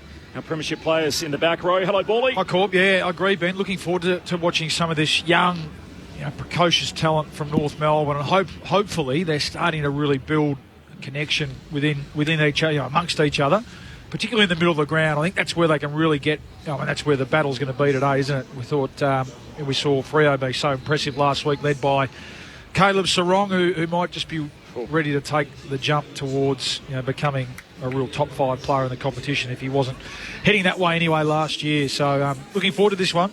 And the man who's held it down on Saturday afternoons with us on ABC Sport for many years, the youngest premiership player from the Bombers on planet Earth. His name is Adam Ramanaskas, one of the sharpest minds in all of footy. Hello, Rama. Good afternoon, and I continue to like that because it makes me feel young, so I don't mind that. But look, I think I'm excited for North Melbourne also. When you come to the football and you see young players and young developing players, you want to see how quickly it can be done. So, North Melbourne have got a challenge in front of them over the next couple of years to really fast track the development of those younger type players. A lot of those younger type players are now getting big minutes through the middle of the ground, where it's most important, where they've really invested heavily in. They've really invested heavily through the middle of the ground and what that can actually look like. But their 2 top draft picks of last year, McKercher and Dersma, looked really good last week in moments in that game. But I really enjoyed the Fremantle performance last week. Caleb Sarong, as we mentioned, was huge. But just watching Luke Jackson's development and what he can become, we forget how young he still is. He's only 22 years old. Nat Fyfe looked good again last week, Bally. Somewhere back to what we remember of those 2 Brownlow medals. Hayden Young's now playing a lot more through the middle of the ground for Fremantle. So they got hurt last week through injury, Fremantle. So there's some reinforcements have definitely had to come in. But we forget a season before last they were playing finals football. So they're a good football team. Just can they bring it all together? Yeah, they're great because they got jumped last week by a team who, I think we still think is going to be around the mark in Brisbane. But they steadied the ship, didn't they? And it was through the middle of the ground and where they were able to turn it around. It's great to see Nat Fyfe back in there. It's a good blend of old and new, isn't it? I mean, when I say old, I mean Andrew Brayshaw, we know's put together.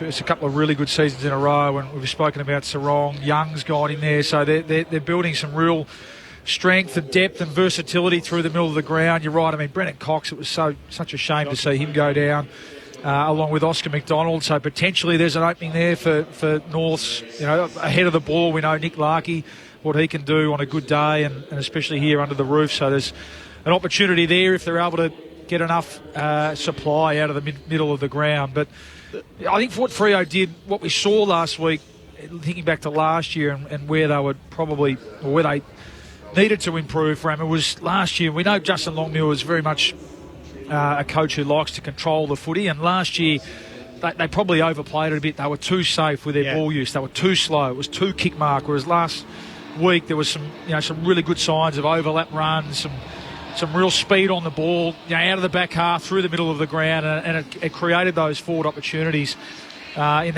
probably the last 3 quarters of the game last week. So less control, a little bit more chaos from the Dockers this year, and I think we can see them, based on what we saw last week, really spike it back up towards the top end of the ladder. And Fremantle do have a lot of dynamic players, and playing safe football doesn't suit their style. It's quite interesting with the Brayshaw and Sarong comparison. So Brayshaw 2 seasons ago is the AFL MVP as voted by his peers, and last season played a lot of it injured. Sarong comes on, and you've got those 2 absolute premium midfielders. Like how you use them and how you get the best out of them now, and then how you get the best out of Nat Fyfe in his twilight years of his football career. That's why I'm still hopeful for Fremantle. I still think there's more there. Their forward line now with Josh Treacy and Jai Amos looks really good. I think there was a lot of people down on Fremantle last year because of the way they perform, as they should be. But a new season always brings new hope, and I'm hopeful for Fremantle. They are a fascinating watch. So they have 5 guys that played every game last year, all of them backing up again today. The 4 changes they have made, a lot of them forced here. So Oscar McDonald, Brennan Cox and Warner all injured. Erasmus misses out, so he was an emergency today. And then Taberner, Draper, Walker, O'Meara the ends. O'Meara, as I mentioned, coming back from a knee complaint. Taberner gets his first look at it in the new season. Brendan Walker makes his return. He's the 21-year-old who's playing his 46th game. And the new name is Josh Draper, who's a 20-year-old. Bit of a swingman out of WA, 197 centimetres from Rockingham, which they affectionately call the swinging pig, down in the southern suburbs. Next generation academy prospect, spent time playing state underage basketball, which we love the basketball background. Yeah, whenever we say basketball background. So you might have been the original basketball background. Yeah, possibly. Yeah, possibly. It's Lithuanian heritage, but still Pritis Elgauskas and all these types. But Josh Draper, we're going to get our first look at him today, the 20-year-old out of WA. I just want to touch back on the Fremantle forward. So you've got Treacy and Jai Amos, who we think are pretty good players. They're young, developing tools. Amos excited us last year. Treacy looks like he's again grown in stature with his presence in that forward line. But this is the question mark with North Melbourne.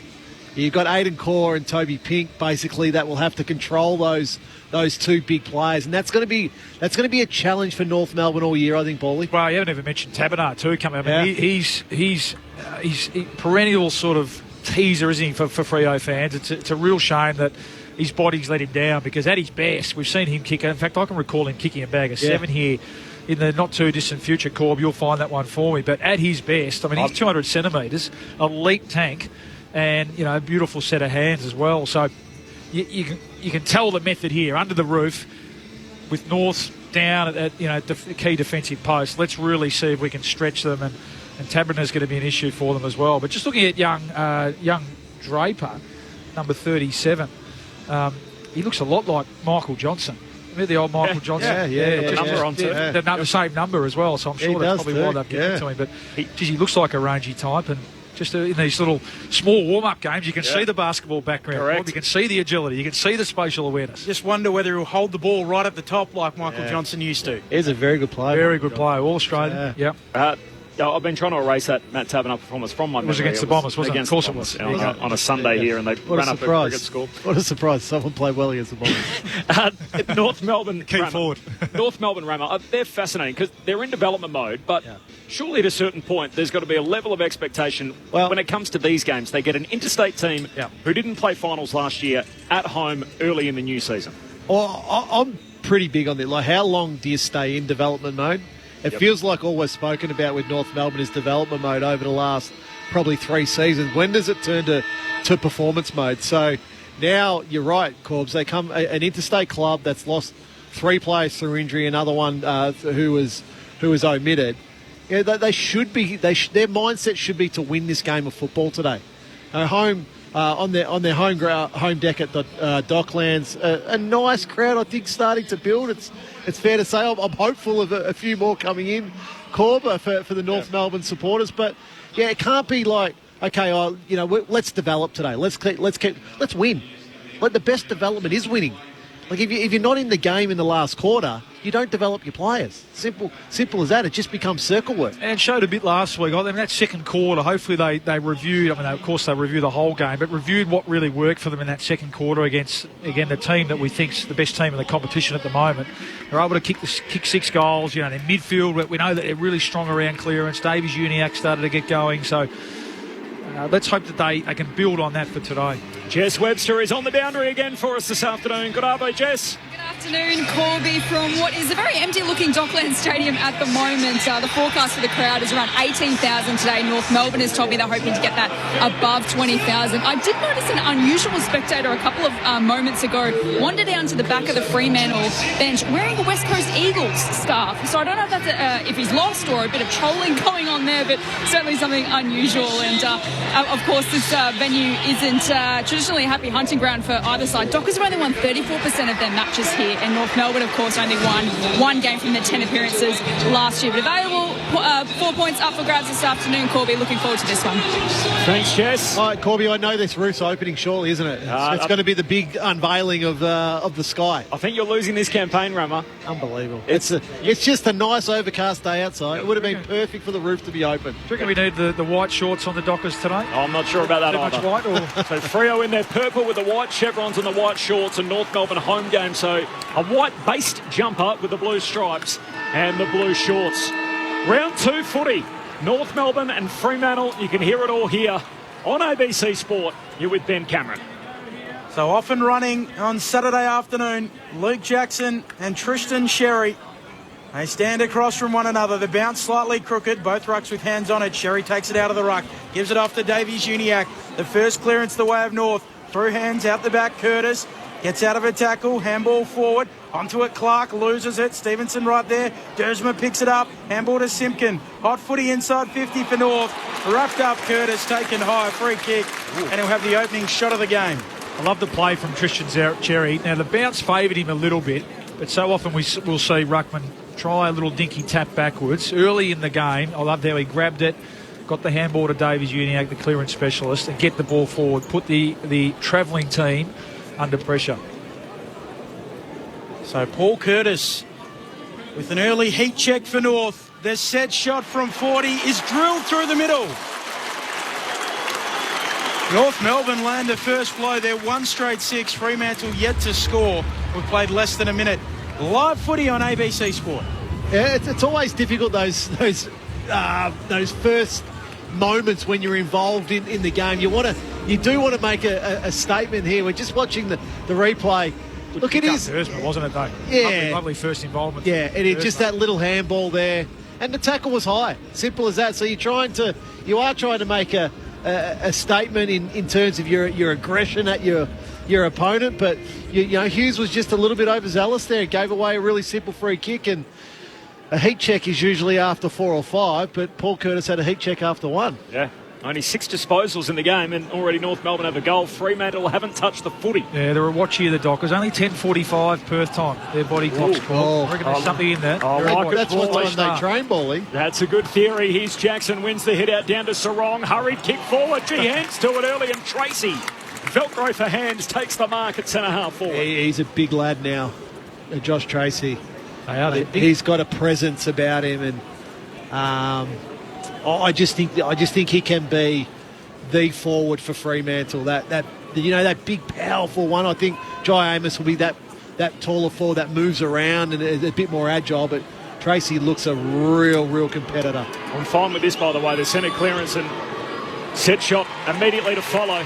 Josh Tracy pulls the trigger. Bang! Through it goes for the Dockers. And they knot it up at 1 straight 6 apiece.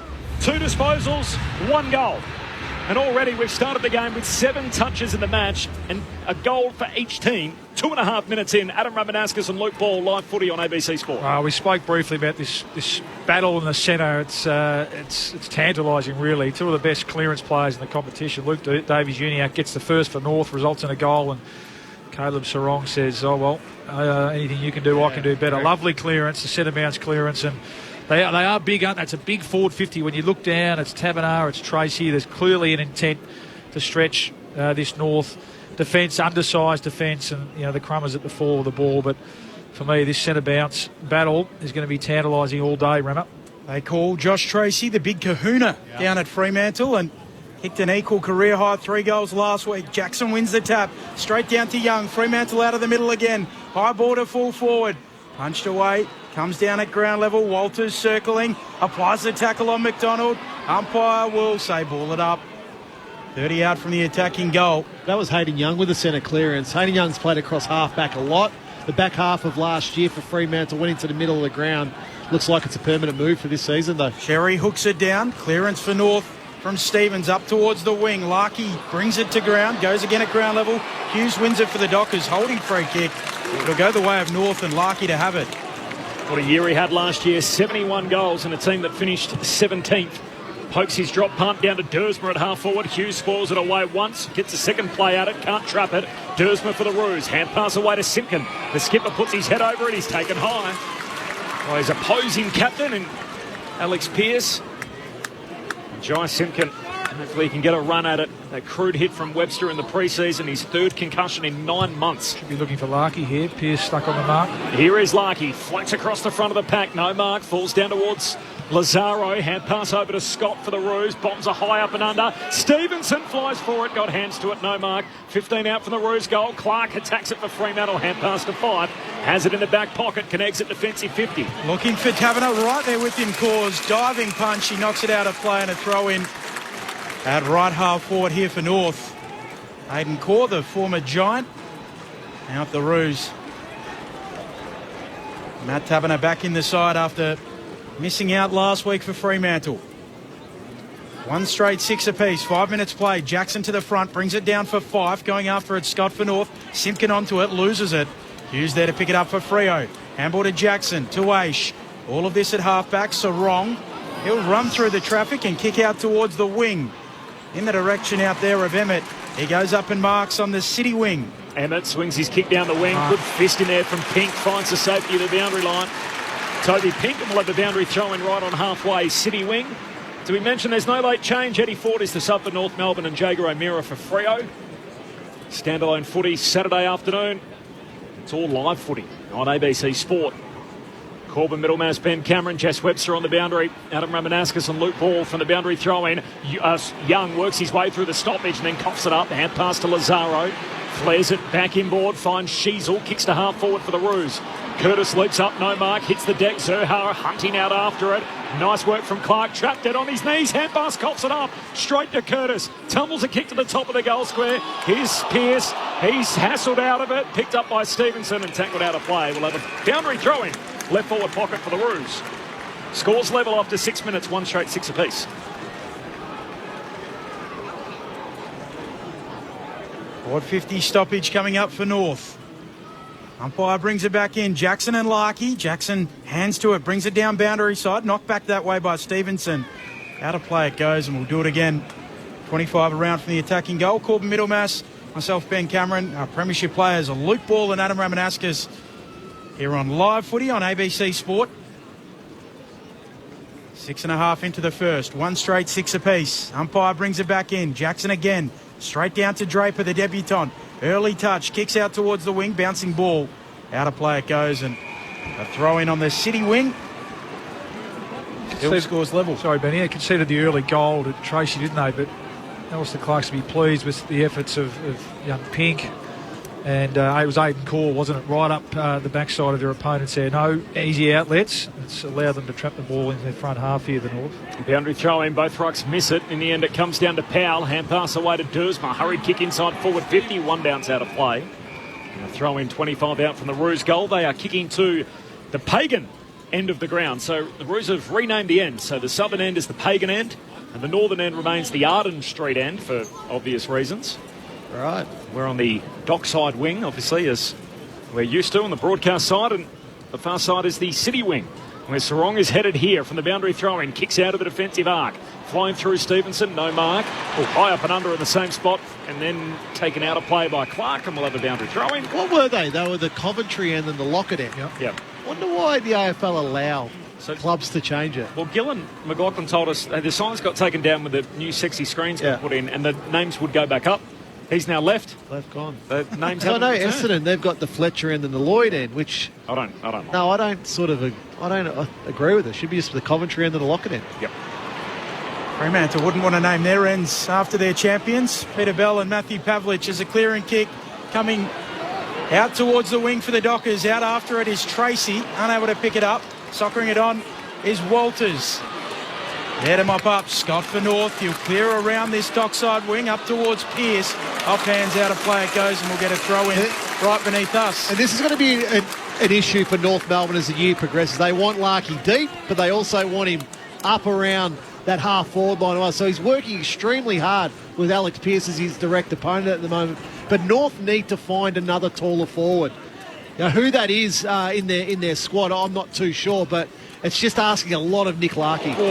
Scores level at 6 apiece. Brayshaw met in a heavy tackle from Sherry, and then Sherry follows up a second time on Brayshaw, forces the turnover. Davies-Uniacke tries to break free from Jackson, does so, hand pass to Sherry. They work it out of trouble to Tucker, away to Curtis, short for Fisher rather, short kick, not a good one. Straight to Sheasel, he's locked up, and we'll have a ball up on the wing. I've never understood that one, Bally. You choose to kick it rather than handball when you can make the distance with a handball. It's just put your teammate under enormous pressure if you kick it. Just had to open his vision up too. Yeah. They kept over shape there, North. Yeah, they had players out on the fat side of the ground. Umpire puts it aloft, knocking it down. Sherry onto it quickly. Fife straight into trouble. Loses it. North Melbourne with the free kick on the logo. Lazaro to take it. Kicks infield. Good kick to McKercher. Pick 2 out of last year's draft. Chips it short. Wardlaw comes up and takes the mark. You mentioned Peter Bell as a champion of Fremantle. You could argue champion of North Melbourne as well. Twice a premiership player. And Jess Sinclair another between these two clubs. There's a few on that list. Peter Mann. I'd like to say that was a joke I once heard referenced by Peter Bell himself. As the kick goes inside 50, punched away by Clark. Onto it quickly. Davies-Uniacke spinning. 7:20. Gets a handball away. McKercher on his non-preferred right. Kicks the Roos to full forward. Punched away down there by Walker. In the back pocket, there to mop up Draper for the Dockers, away to Clark. 6 points, each of 2, 10.5 minutes in, the kick heads down the wing, clean bowls a couple, Sheasel's first one back, so North keep it in their front half. Kicks across the ground to his mate Wardlaw, draws the defender, hand pass inside to Fisher, the lefty hits up Curtis. Walker was standing still and Fisher went and put it out in front of him, and Curtis came flying through to take the mark at centre-half forward. He'll kick from just inside 50. Learned his lesson, didn't he? That's better from Zach Fisher. Take your space, break the line, and he lifted his vision. And it was speaking about North Melbourne's shape, they're setting up really nicely across the middle of the ground at the moment, and forcing Fremantle into pressure kicks, mopping it up, and that was a great, beautiful kick inside 50. It's another set shot in the corridor. Curtis's drop punt hits the post. Behind 1-1-7 North Melbourne. Fremantle a 1 straight 6. There is no late change. Jager O'Meara the sub for the Dockers, and Eddie Ford is the sub for the home team. 11.5 gone opening term. Live footy on ABC Sport. North by 1. Luke Ryan with the kick in. Kick short to Pearce, who drops the mark. Worried out of it by Sheasel. He picks it up and Banfield tackles him out.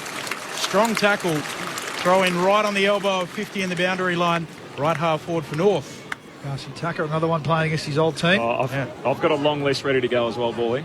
The late great Gary Durkay played for both teams. Winnie Abraham. Yeah, Winnie Abraham.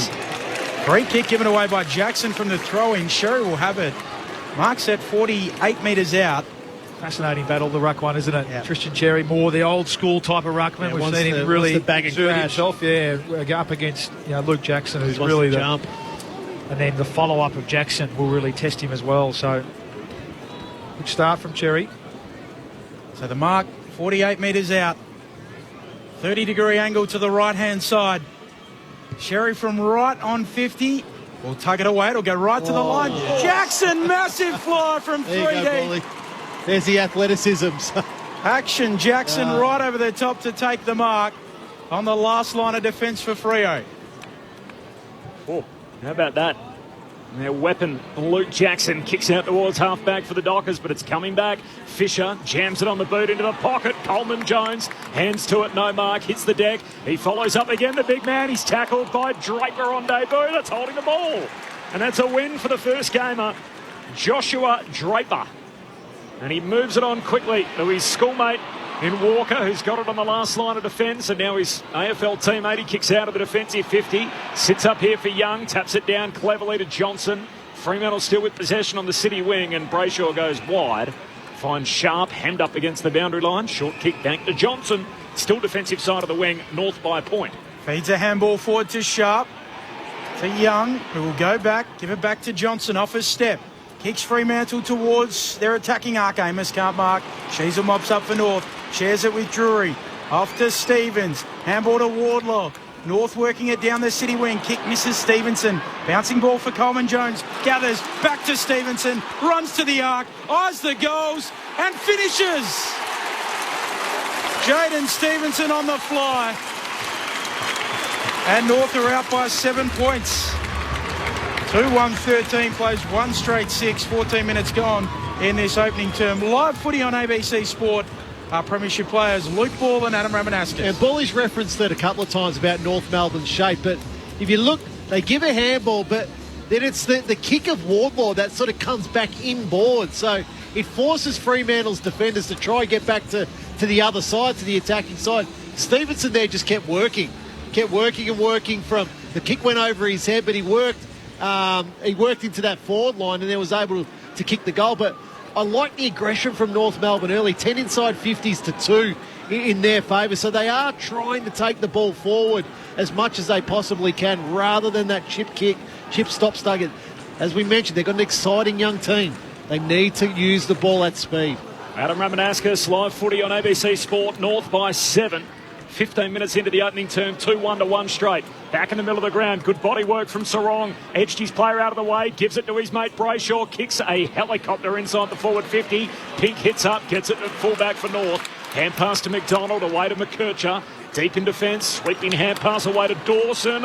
A little fumble, regathers, hand pass away to McKercher. His kick out of the defensive arc, untidy. Bouncing away to Wardlaw. Collects for North, still in possession to Coleman Jones. Hand pass to Power, clever. Goes along the ground and sets Stevenson free. Up over halfway. His kick ugly.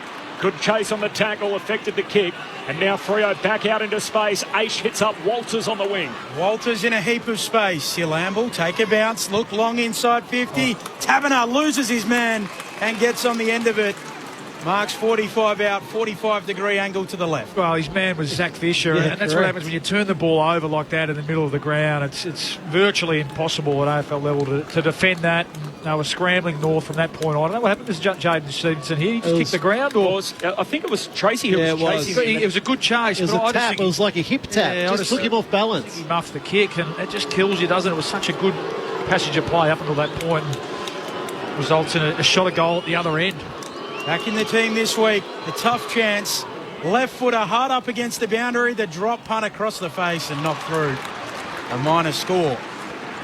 So back to one straight kick, North Melbourne's lead. Live footy on ABC Sport. The exiting kick from Scott finds McKercher. He steps around Emmett and keeps on running. Hand pass to McDonald. He breaks a would-be tackle from Taberner, just from a standing start, pokes it out wide to Fisher. Play against his old team next week on Good Friday.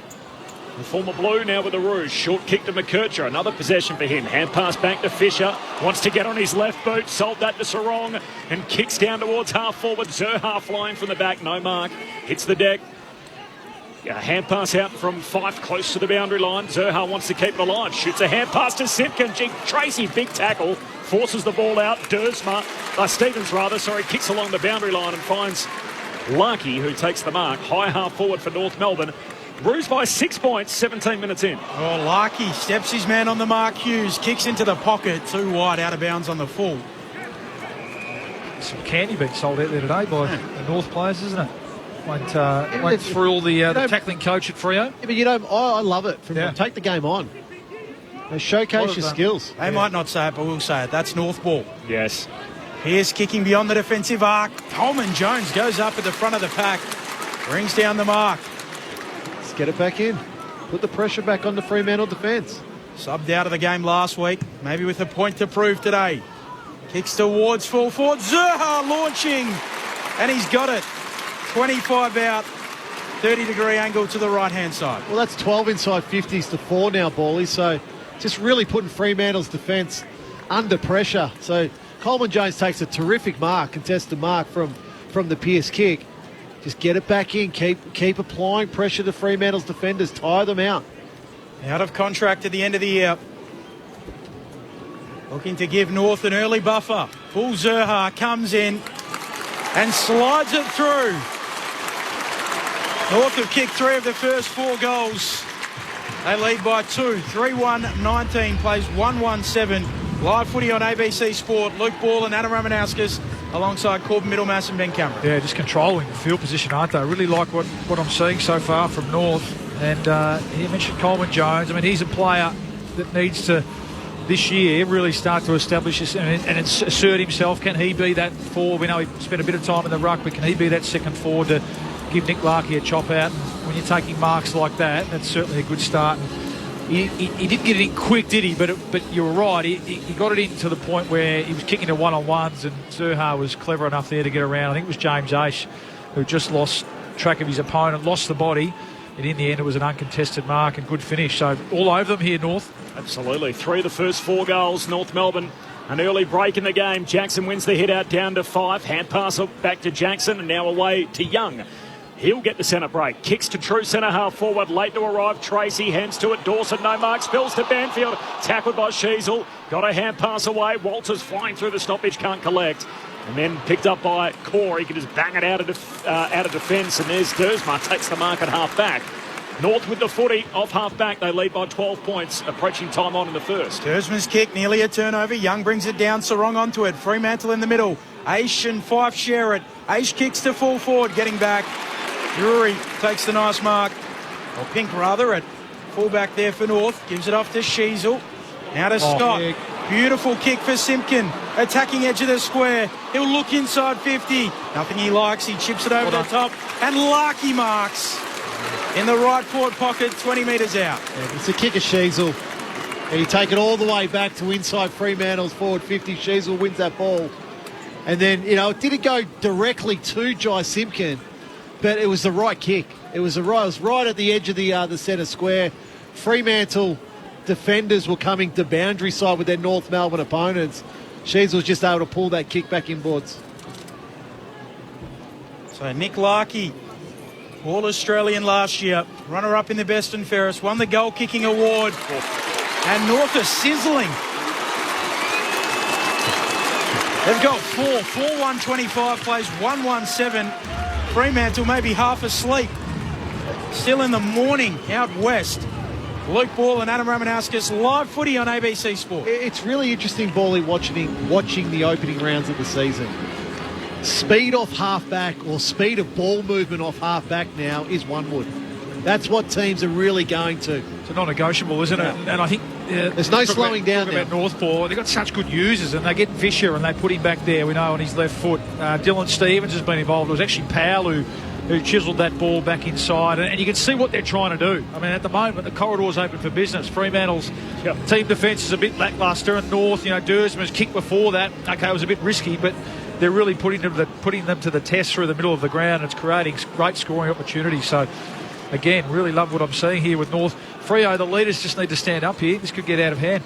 Time on opening term, North by 3 goals. Luke Ball and Adam Ramanauskas. Live footy on ABC Sport. Back in the middle, first hands on it again, the Roos. Wardlaw, hand pass to Davies. Uniac tries to break free of the tackle. Gave it straight to 5. Now he's set upon, taken to ground by Powell.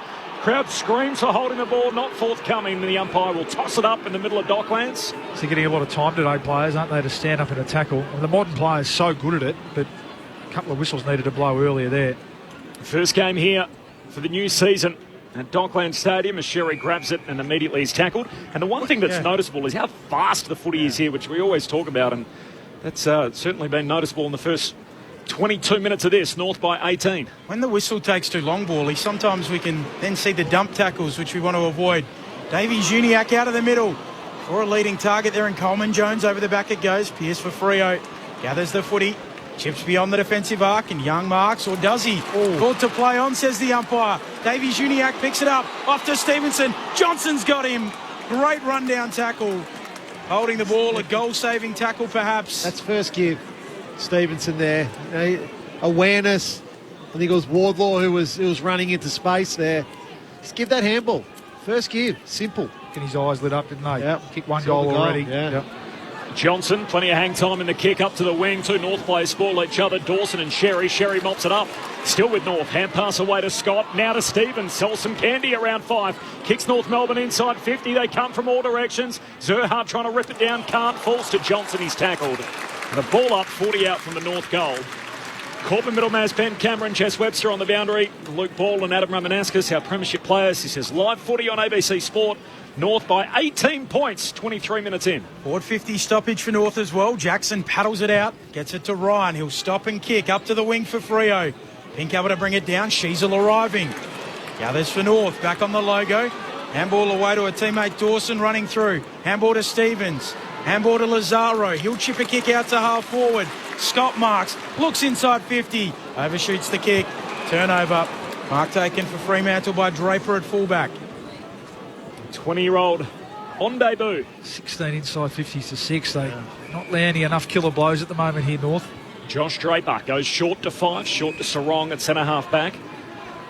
Gee, it's been fast and frenetic up and down. I haven't even had a chance to get the rest of my players that have played for both North Melbourne and Fremantle, which I'm sure everyone's hanging by the radio waiting for. Quarter time, Corpse. Yep, it's a long list. We've already thrown out Winston Abraham and Gary Durkay, Jess Sinclair, Peter Bell, Darcy Tucker, Peter Mann. All come up already, and there's a couple of gems we're missing as well. As Fife in a slow play here goes short across the ground to Aish. Turns and kicks down to half forward. Hands on it from Frederick, no mark. Hits the deck. Davies Sheasel rather trying to poke it out. Switkowski collects. He's tackled by Pink. The upset's holding the ball. And Toby Pink makes the tackle stick. Yeah, first look at him in person. He's been good. Yeah. They went for him. They targeted him over the off-season. And he's hurt Switkowski too. I think he's got a really the ankle caught underneath. He kicks around the wing, looking for Zerha. Unable to mark it, but the Roos are there. Davies Uniac steps around Aish. Handball away to Curtis. Half forward for North. Back to Davies Uniac. Hooks a centering kick. High ball. Pearce comes out. Defensive mark for the Dockers. They're at 6s and 7s down back at the moment, Fremantle. North leading by 18 points. He goes wide to Walker off the back flank, and he chips it short to Aish. North by 18, 25 and a half gone opening turn. Jess Webster on the boundary. Just take a look at Switkowski out there. He was looking very properly behind play. The trainers went out to him. He waved them away, so he's going to run it out. Thanks, Jess. As Aish kicks down the wing and Toby Pink in the box seat holds out his own teammate to take the mark. And now 50 as Walters taps it out of his hands. And Justin Longmuir will not be happy with that as Toby Pink is going to be marched down to half forward. And it's a generous 52. He lays it off on the run to Sheasel. Running start. His kick is way out to the left. Hangs inside the field of play. Larky's marked it. Played on. He's called played on. The ump says it was touched on the way through. Larky went back to take his kick. He's crunched in the sharp tackle, and after all that, it'll be a ball up in the left forward pocket for the Roos. They lead by 18 points approaching quarter time. Umpire puts it aloft. Fremantle under all sorts of pressure. Sherry gets a handball away. Kick from Powell back to full forward. Ball pinballing around. Larky trying to grab it. Can't do so. Comes out towards Jackson. And Fremantle away with the footy. Fife to Walker. He'll try and bounce off halfback. He's playing the role of a runner here as he takes 2 bounces, lifts a hand pass down to the wing. Walters has got to go. He's crunched immediately by Scott. Ball spits out. Sheasel between wing and half forward. Kicks looking for Larky. Can't get to it. The sprawling mark just out of reach and a boundary throw in. 45 out from the North Melbourne goal. 27 minutes into this opening term. 4 goals to 1. The Kangaroos lead it. There's a blood rule. I reckon it'll be Jordan Clark. It was in this previous marking contest with Zerha. Yeah, he's sauntering from the ground at the moment. Just on Fremantle. He's walking off, isn't he? We noted the time difference. But the umpire's saying, can you get on? I think he's realising the situation. Everyone needs his defenders need a breather here, but the umpire's rightfully told him, mate, get off the ground. Fremantle have been notoriously slow starters for the last few years. So whatever they're doing in the warm-up, pre-game speeches, it doesn't seem to be working. They were last week, of course, against Brisbane. Conceded the first 4 goals, I think. Yep. Umpire brings it back in. Jackson and Sherry again. Sherry wins the tap. Straight down to Powell. Dumps it on his right boot. High ball into the pocket. Coleman Jones and Pearce. Pearce able to knock it out. Another forward 50 stoppage for North. Yeah, and you get the sense they will get going, Freo, and North just aren't capitalising on their dominance here, and that's the modern game as well. When you've got your moment, you need to take it. Well, 20 inside 50s to 6. Yeah. Only 4 goals. Only 5 scoring shots. Yeah. North by 3 goals, so Jackson wins it down straight to Johnson. His hand pass picked off. Simpkin had it, lost it, gave it to Jackson, and now Freo get the chance to clear the defensive arc. Away to Brayshaw, kicks out to Tracy. Takes a strong overhead mark in front of Pink at halfback. Josh Tracy has another blood rule here, and Toby Pink, I think he's bleeding on the mark. He knew it. In fact, he just... Coleman Jones. In fact, it's Coleman Jones, yeah.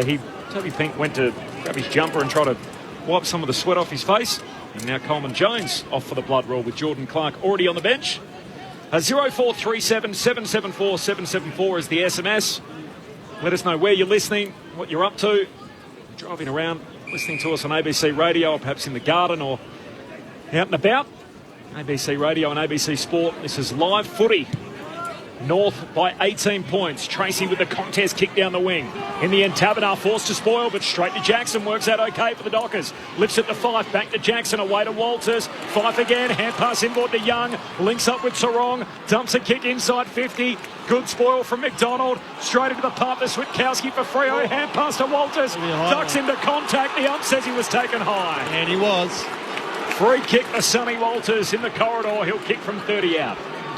Overzealous, wasn't he, Aidan Core there? Yeah, then to go low. Well, you got to know your opponent. You know what Sonny Walters, it was a sitting duck, wasn't he? You know what he's going to do. And he did duck his head. You'd be okay with that one maybe being called on. But I just think the intensity with which that fast feet when you come into to your opponent and then go low. And he's got the long sleeves on today, Sonny Walters. It's a must-have for the Dockers right on quarter time. He pops it through. And a little bit of pep in their step for the road team as they hit the huddle at quarter time. North Melbourne's lead cut to 12 points. Quarter time at Docklands. The Roos 4-1-25. Fremantle moved to 2-1-13. It is a 12-point break for the home team. One for Stevenson, Larky, Curtis and Zerha. While for the Dockers, Tracy kicked their first goal and Walters that one right on the bell. 0437 774 774, the SMS number. Let us know what you're up to this afternoon. Live footy on ABC Sport. The thoughts of our experts in just a moment. We were chatting about the North Melbourne and Fremantle champions that have played for both teams. Spider Burton. Yep. Big one, of course. We didn't get to Matthew Burton. Stuart Anderson. I was wondering, how many games did he play for Fremantle? It's a good question. So you didn't research properly. Didn't do the extra mile. I reckon he's a North Premiership You've just gone names. Good top of the head though. Stuart Anderson. He's a bit of a throwback. And the other one, which a lot of people would miss, because he happened to have a very fine and distinguished career at another club, I think a premiership team out of yours, Luke Ball. Lee Brown. Lee Brown. Yes. Stuart Anderson played just for 9 games for the Dockers. What years were they? He was there in 98. It was the only year he played senior footy after North Melbourne's success, obviously, in 96 as part of that premiership team. Thoughts about Adam Ramanauskas and Luke Ball in just a moment. This is Live Footy on ABC Sport. It's the most magical time of the year, right? Footy season. This season, you can get your footy live and ad-free on the ABC Listen app. Unbelievable. AFL, NRL, men's, women's. Whatever you fix, we've got you covered. Every goal, try, mark and tackle, called by ABC Sport's expert commentary team. A wonderful goal! Game, set, bingo! 100% pure footy, live and ad-free on the ABC Listen app. This is ABC Sports coverage of the 2024 AFL season. Every match on the ABC Listen app. Look for the AFL button. Clark loses it. Stevenson right there. Dersma picks it up. Handball to Simpkin. Hot footy inside 50 for North. Roughed up Curtis, taken high. Free kick. And he'll have the opening shot of the game. All Curtis. With an early heat check for North. The set shot from 40 is drilled through the middle. Here's Jackson, wins the hit out down to Sarong. Hurried kick forward. Gee, hands to it early, and Tracy. Velcro for hands, takes the mark at centre half forward. Josh Tracy pulls the trigger. Bang! Here it goes for the Dockers. Miss can't mark. Cheezel mops up for North. Shares it with Drury. Off to Stevens. Handball to Wardlaw. North working it down the city wing. Kick misses Stevenson. Bouncing ball for Coleman Jones. Gathers. Back to Stevenson. Runs to the arc. Eyes the goals. And finishes. Cheezel. Now to Scott. Beautiful kick for Simpkin. Attacking edge of the square. He'll look inside 50. Nothing he likes. He chips it over the top. And Larkey marks. So Nick Larkey. All-Australian last year. Runner-up in the best and fairest. Won the goal-kicking award. And North are sizzling. The 2024 AFL Premiership season. On your radio. ABC Sport Digital. And on the ABC Listen app. It is quarter time in the first of 3 games here. Saturday slate in round 2. North Melbourne by 12 points at quarter time. 4-1-25 over Fremantle. 2-1-13. The SMS number 0437 774 774. Now, premiership players, Adam Ramanauskas and Luke Ball. Well, it's all about really North Melbourne's ball movement in that first quarter. 20 inside 50s to 7, but only 5 scoring shots for North Melbourne. So they want a little bit more value for those inside forward 50s. And that, look, and I mentioned at about halfway through the quarter about the reliance on Nick Larkey. So there's a reliance on Larkey to come up the ground, up around those wings to be a marking target, then also to push back inside 50 and to be that leading target. So there's a lot of responsibility there. So North need to find another target up the ground if they can. So that might be asking Cam Zerha to work up and do a bit more work. That might be asking Coleman Jones when he's on the ground to do a bit more work, because Larkey does his best work inside forward 50. He's a deadly accurate kick, as we all know. So keep him there so he doesn't have to then double back his opponent inside forward 50 and really try to work him over. I really like North's shape around the ball. So what they're doing at the moment is they've got Luke Davies-Uniacke and George Wardlaw, the guys that are really burrowing in, trying to get that ball out. But then their next layer outside that contest is not getting too close. So that next layer is 5, 6, 7 metres away from the contest. So it allows LDU and Wardlaw to do their work, and if they can get free, go forward. But it's also what it allows is the handball to slip out, and then their running game gets going. We've mentioned Zach Fisher a lot in that quarter. He was setting up real well. Sheezel was setting up real well. He had the 9 disposals in that quarter. Bailey Scott was another one with the 6. So you can see what North are trying to do, Paulie. It's that ball movement across half-back. Yep. They want to get it. They want to bring it back through the centre corridor here at the Docklands, and that's the quickest way home. Yeah. How Fremantle try to defend that, though, that's now the next question. Yeah, great point. And let's keep talking about North Ball until it becomes something. It's that ability to really, we call it slingshot, but just move the ball from half-back, from ground ball or intercept across half-back. I was impressed with Toby Pink, a couple of his efforts, and Core. We spoke about them being undersized a bit and undermanned a bit across half-back North in terms of in the air, but they've brought the ball to ground, and then their smaller guys get to work. And you mentioned Sheezel, Zach Fisher coming to the team for that very reason. Their ability to move the ball from their defensive 50 to their forward 50. was out of this world in that quarter in terms of the AFL average. So, but as you said, only 3 marks, so 20 inside 50s, but couldn't hit that money kick inside 50, and then weren't able to get reward for effort. And that late goal from Freo, really hurts after all that effort. So good battle through the middle of the ground. Really, at the moment, I think the message has to go from a Freo point of view. It has to go to their small forwards. It's coming out of their way too quickly. Pressure has to go on at the drop of the ball. The Kangaroos didn't win a single quarter last week against the Giants. They edged the first term here, 4-2. It's the Roos by 12 points. And a crooked bounce gets us started in the second term. Up's happy to let them roll as Sherry and Fife wrestle over the footy, and we'll have a ball up again. Been good in that, Fife. 9 possessions in that opening quarter. The Roos by 12. Sherry palms it down. Power got an arm free to jam it on the boot. Leaping up is Ryan, touched on the way through by Stevenson. Telling touch too. Simpkin grabs the ball, 60 out, kicks to the top of the goal square. Curtis and Walker wrestle for it. Ball slips past them both, and did Walker inadvertently soccer it out on the full? The ump says no, benefit of the doubt. And a boundary throw in next to the behind post, so deep forward again for North. The ball has lived in their forward 50. They've had 14 more inside 50s in the game so far. Umpire brings it back in. Larkey and Jackson. Larkey trying to take it out of the ruck. Jackson follows up. Handball to Young. Fremantle at fullback. Pearce will kick, smothered by Wardlaw. Live footy inside 50 for North. Davies Uniacke breaks a tackle. Handball back to Tucker. He'll snap towards full forward. Curtis somehow holds the mark. He's got it 15 out, slide angle. It's pressure. We spoke about forward pressure at the other end, or the lack of it when the ball hit the ground from Freo's point of view. It's been a really impressive part of this first quarter and a bit from North, and just get a hand in. That's all you need. I think it was Wardlaw. Just get a hand in. Ball falls short.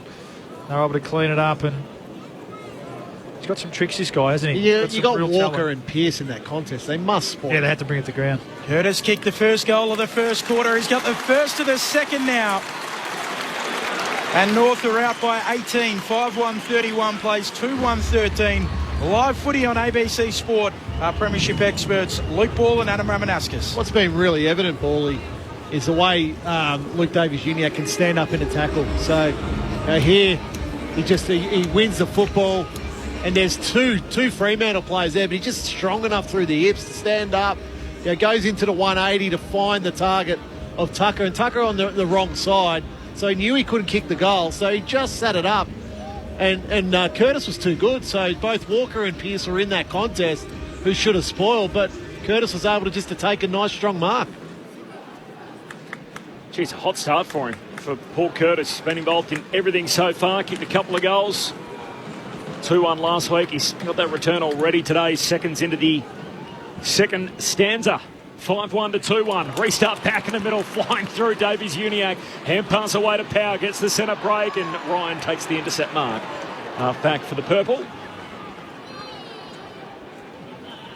North Melbourne running on top of the ground here. A hot start, their first home game of the young season. Goes short and wide out to Johnson. Matthew Johnson is just going to have to kick to a contest on the wing. Sitting in the hole, Fisher can't complete the mark. Takes the contact from Frederick. Now has a second go at it. Sarong tackles him, and a ball up on that city wing. North Melbourne by 18 points, 3 minutes into the second term, 5-1-2-1.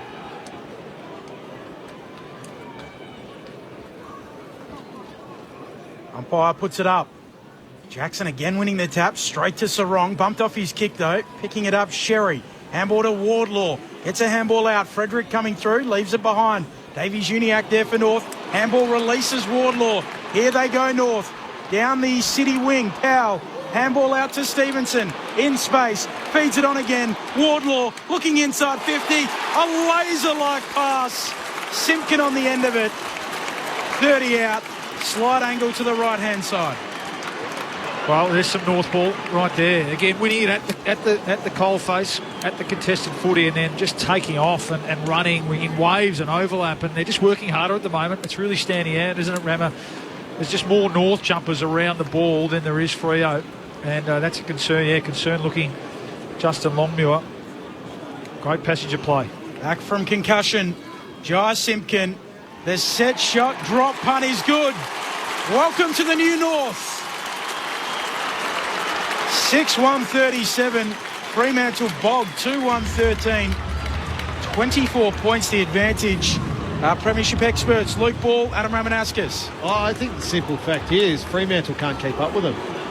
So the ball comes out of contest. It's Davies Uniacke again who's able to stand up in a tackle. But then it's 4 North players that are running.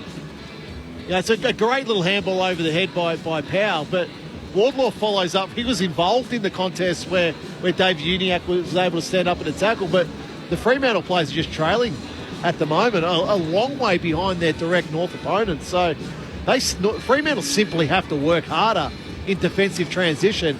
Otherwise, North will just be able to continue to do this. So, another couple of inside 50s to start this quarter, but this time it's 2 goals for North Melbourne.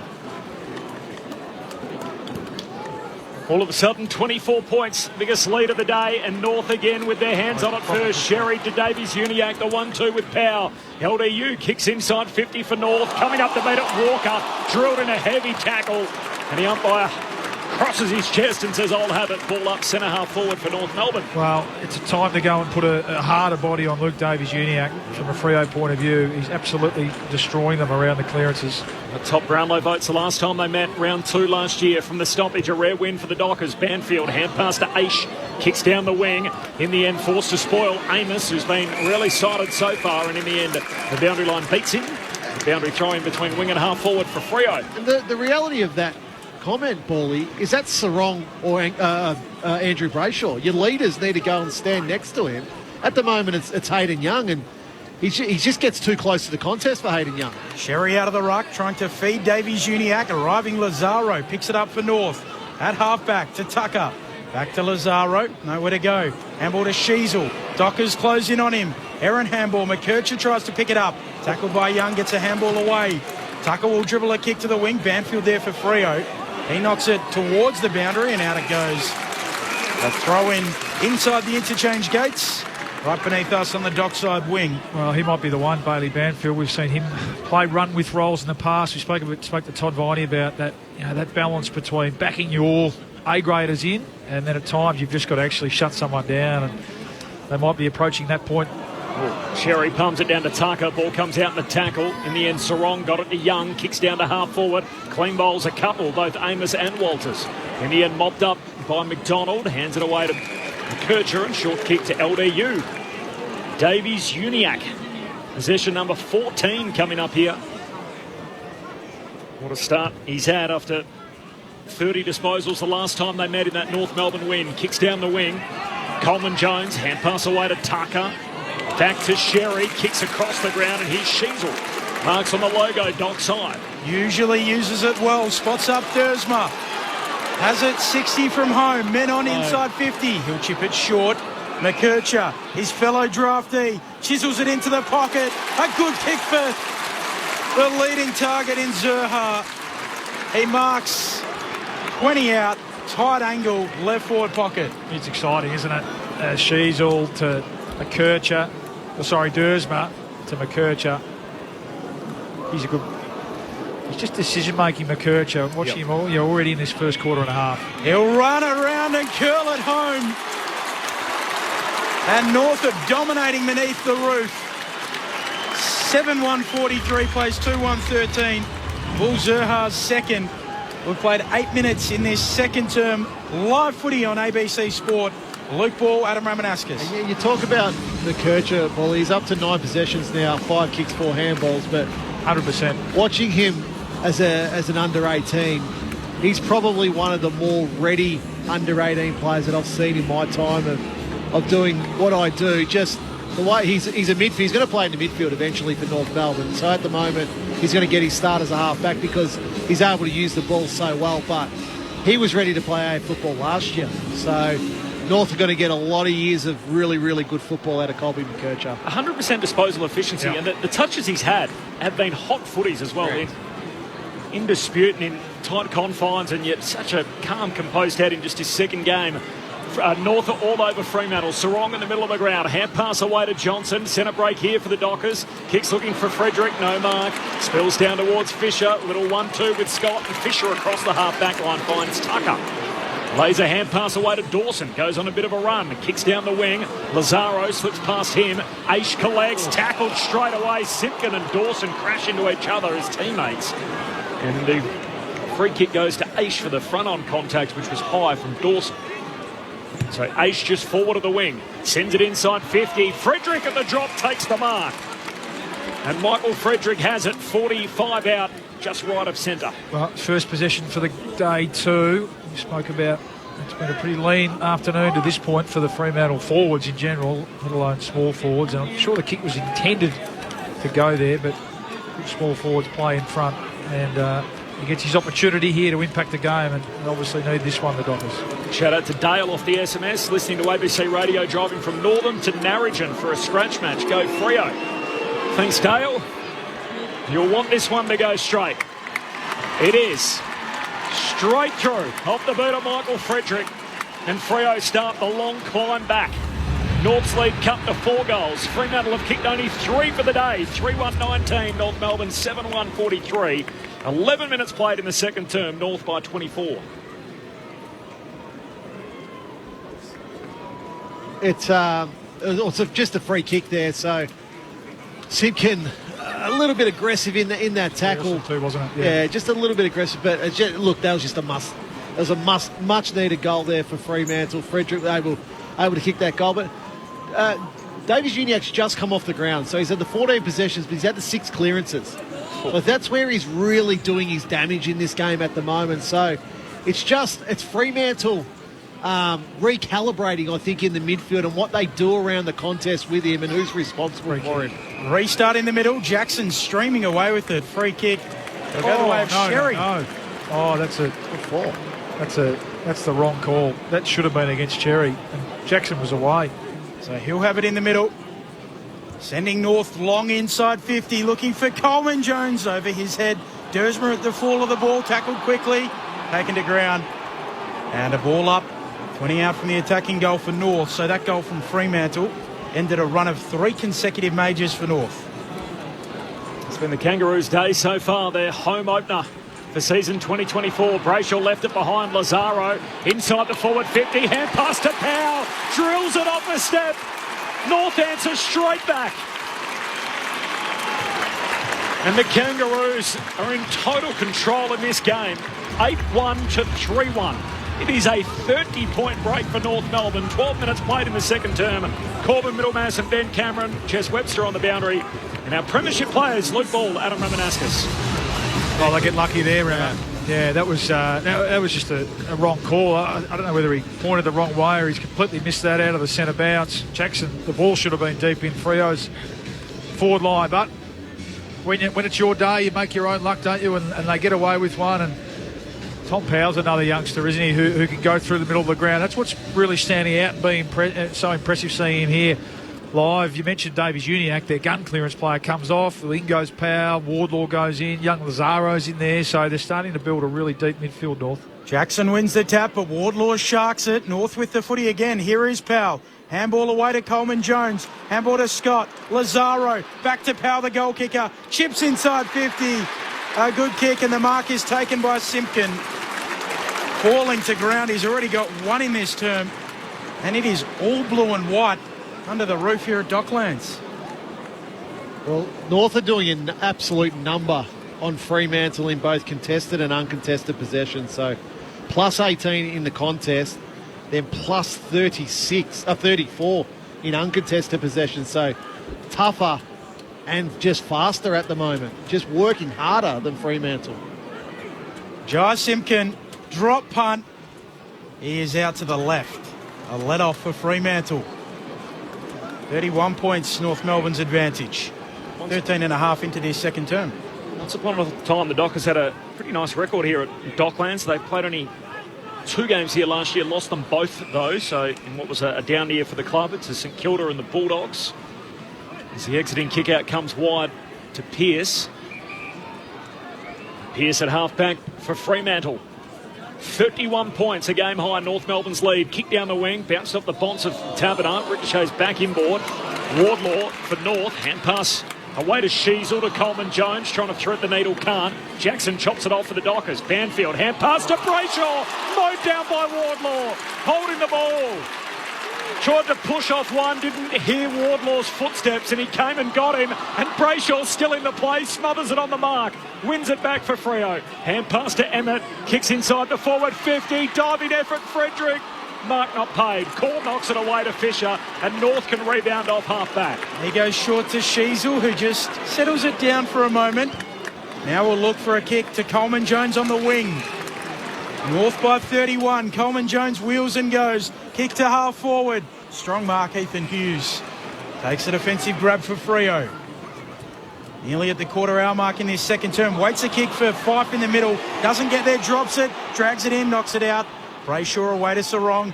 Fremantle with it at half-back. Brayshaw takes the footy here, looks behind him. There's no one there, but butchers it by foot, turns it straight over. And Tucker, his former teammate now in blue and white, takes the mark. Gives it to Scott. Hand pass couldn't quite get over Brayshaw. Loose footy, Tucker cleans it up. Hand pass to Dawson. Logo on the wing for North Melbourne. Handball to Power. Big sweeping polyfarmer hand pass all the way back to Core. Defensive side of halfway. Goes on a run. Burns off Amos. Kicks North inside 50. Hands on it from Curtis. No mark. Falls down to the Dockers. And Ryan, hand pass out wide, finds Clark. Now with his strapping on his bonds, he kicks to Fife, who marks between wing and half-back. North Melbourne by 31 points halfway through the second term. Live footy on ABC Sport. It's a game-high margin the Kangaroos way. Been a helter-skelter 5 minutes here. All players slow it down. Just need to maintain a bit of possession. Let everyone get their breath back. Fremantle chipping it around it. It does look like Fife and Brayshaw and Sarong trying to get busy and lift their side. Clark at half-back. He'll go short again, and Jeremy Sharp, the recruit from the Gold Coast Suns for the Dockers, still at left half-back. 31 points North's advantage. Sharp kicks around the city wing to a contested half-forward. Jackson and Core swirls it down. Fisher onto it. Wants the left again. Will come infield with the kick and squats up Powell. The last goal in the game, Tom Powell. Neat user, goes short to Simpkin. He marks and immediately shifts out to his right, so the ump says play on. Hand pass to Sheasel. Bullet-like pass inside 50. Great kick, and Dersma dropping to his knees, takes the mark. Just right of centre, he'll kick from 30 out. A bit of North ball again. It was a beautiful kick from Zach Fisher, wasn't it? That's certainly why they brought him across from the Blues, and he looks right at home across half back there. But it's funny, the rest of the play, it wasn't pretty, was it? But they just keep presenting, and we saw the Pies do it really well last year. Rammer through the middle of the ground. They just keep presenting. If it's predictable, and you get numbers there, a lot of the time you can clean up your mistakes just by numbers and more jumpers there. That's right. Zane Dersma, a younger brother of Xavier. He moves in. His drop punt hits the post. 32 points. The Kangaroos lead extends by 1. He kicked a couple of goals last week, Zane. We didn't see the bow and arrow or any sort of celebration from him, so maybe that's to come. So, Corps, we're halfway through this quarter, but I'm strongly considering making the suburb on Fremantle now with O'Meara. Wow. Davies Uniacke wins it on the wing for North to Powell. Chips inside 50, and Larkey leading up, takes it on his chest. And the reason being, look, Fremantle have only had 11 inside 50s for the game, 29 to North Melbourne. Tabner's touched the ball once. Jai Amos hasn't even touched the ball yet. They're getting absolutely slaughtered through the middle of the ground at the moment. Yep. You just need more options coming through the middle at the moment. Yep. So, you know what? Pick two of your 3 key forwards, sub off one, get more run into the middle of the ground now before the game just slips away completely. Boot to ball from 48 out. He tugs it left. And they are just leaving the door ajar for Fremantle here. It could have almost slipped away in the last 5 minutes. Just, again, got to land that killer blow. And it's been Tom Powell. We spoke about Davies Uniacke at the start of this quarter. Tom Powell's last 5 minutes. Plenty of the footy and using it beautifully. Ryan marks the kick out, comes up to Johnson. Now pulls the trigger corridor, finds Walker, back edge of the centre square. North by 33. Walker off and running, takes a bounce, up over halfway, kicks out wide, made it tough for Sharp. He arrives late, marks in front of Stevens, on the run, shoots goalward, but misses out to the left.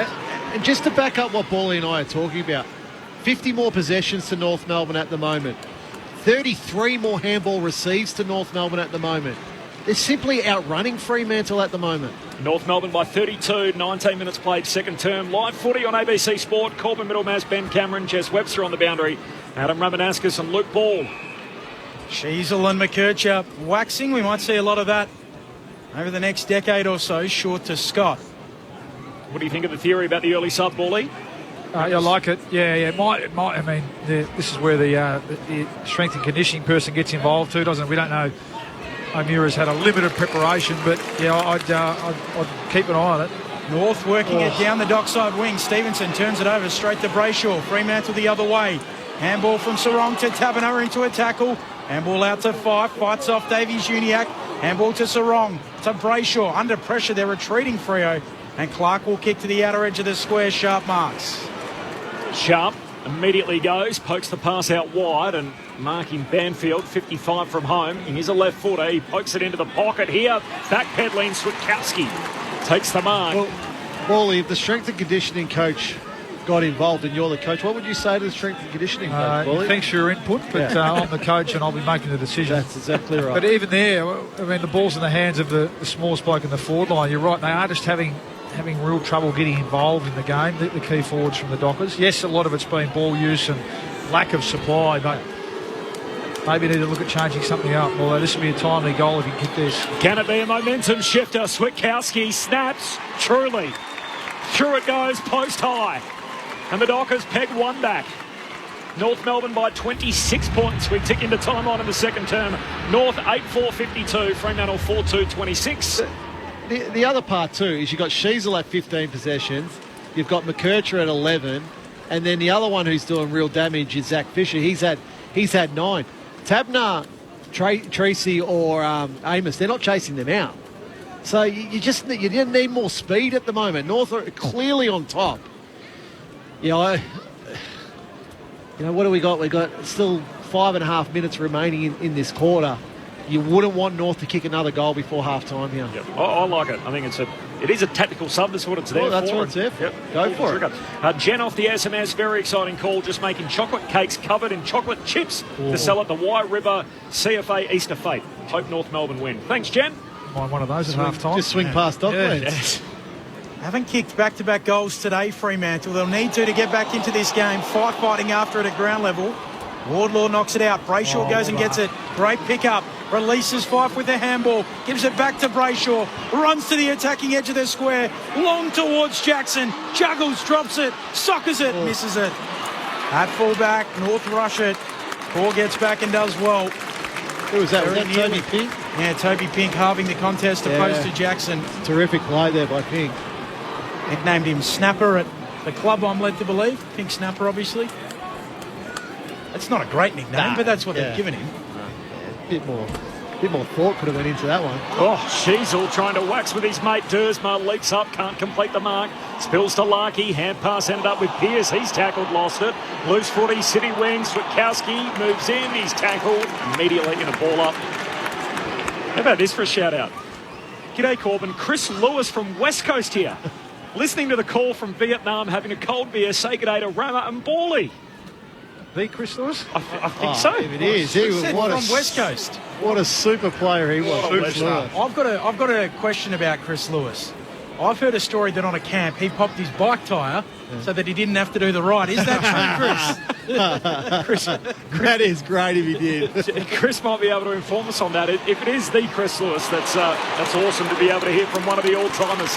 As North win it from the stoppage here, short kick from Wardlaw finds Dersma, who marks at half-back. And if it's not, and your name's just Chris Lewis, it's nice to hear from you as well. Correct. That's right. 0437 774 774. Tanya and Kevin driving to Wyndham. From Wyndham to Broome after living in Darwin for 6 months. Hope the Dockers have a win. Thanks, Tanya. Thanks, Kevin. Safe travels out there on the road as North work it up over halfway. Hand pass and turnover, though, from the Roos. Tracy gives it to Ryan. Kicks Fremantle in the middle of the ground. Finds Emmett. Hand pass to Jackson. Jackson kicks inside 50. Amos takes the mark just right of centre.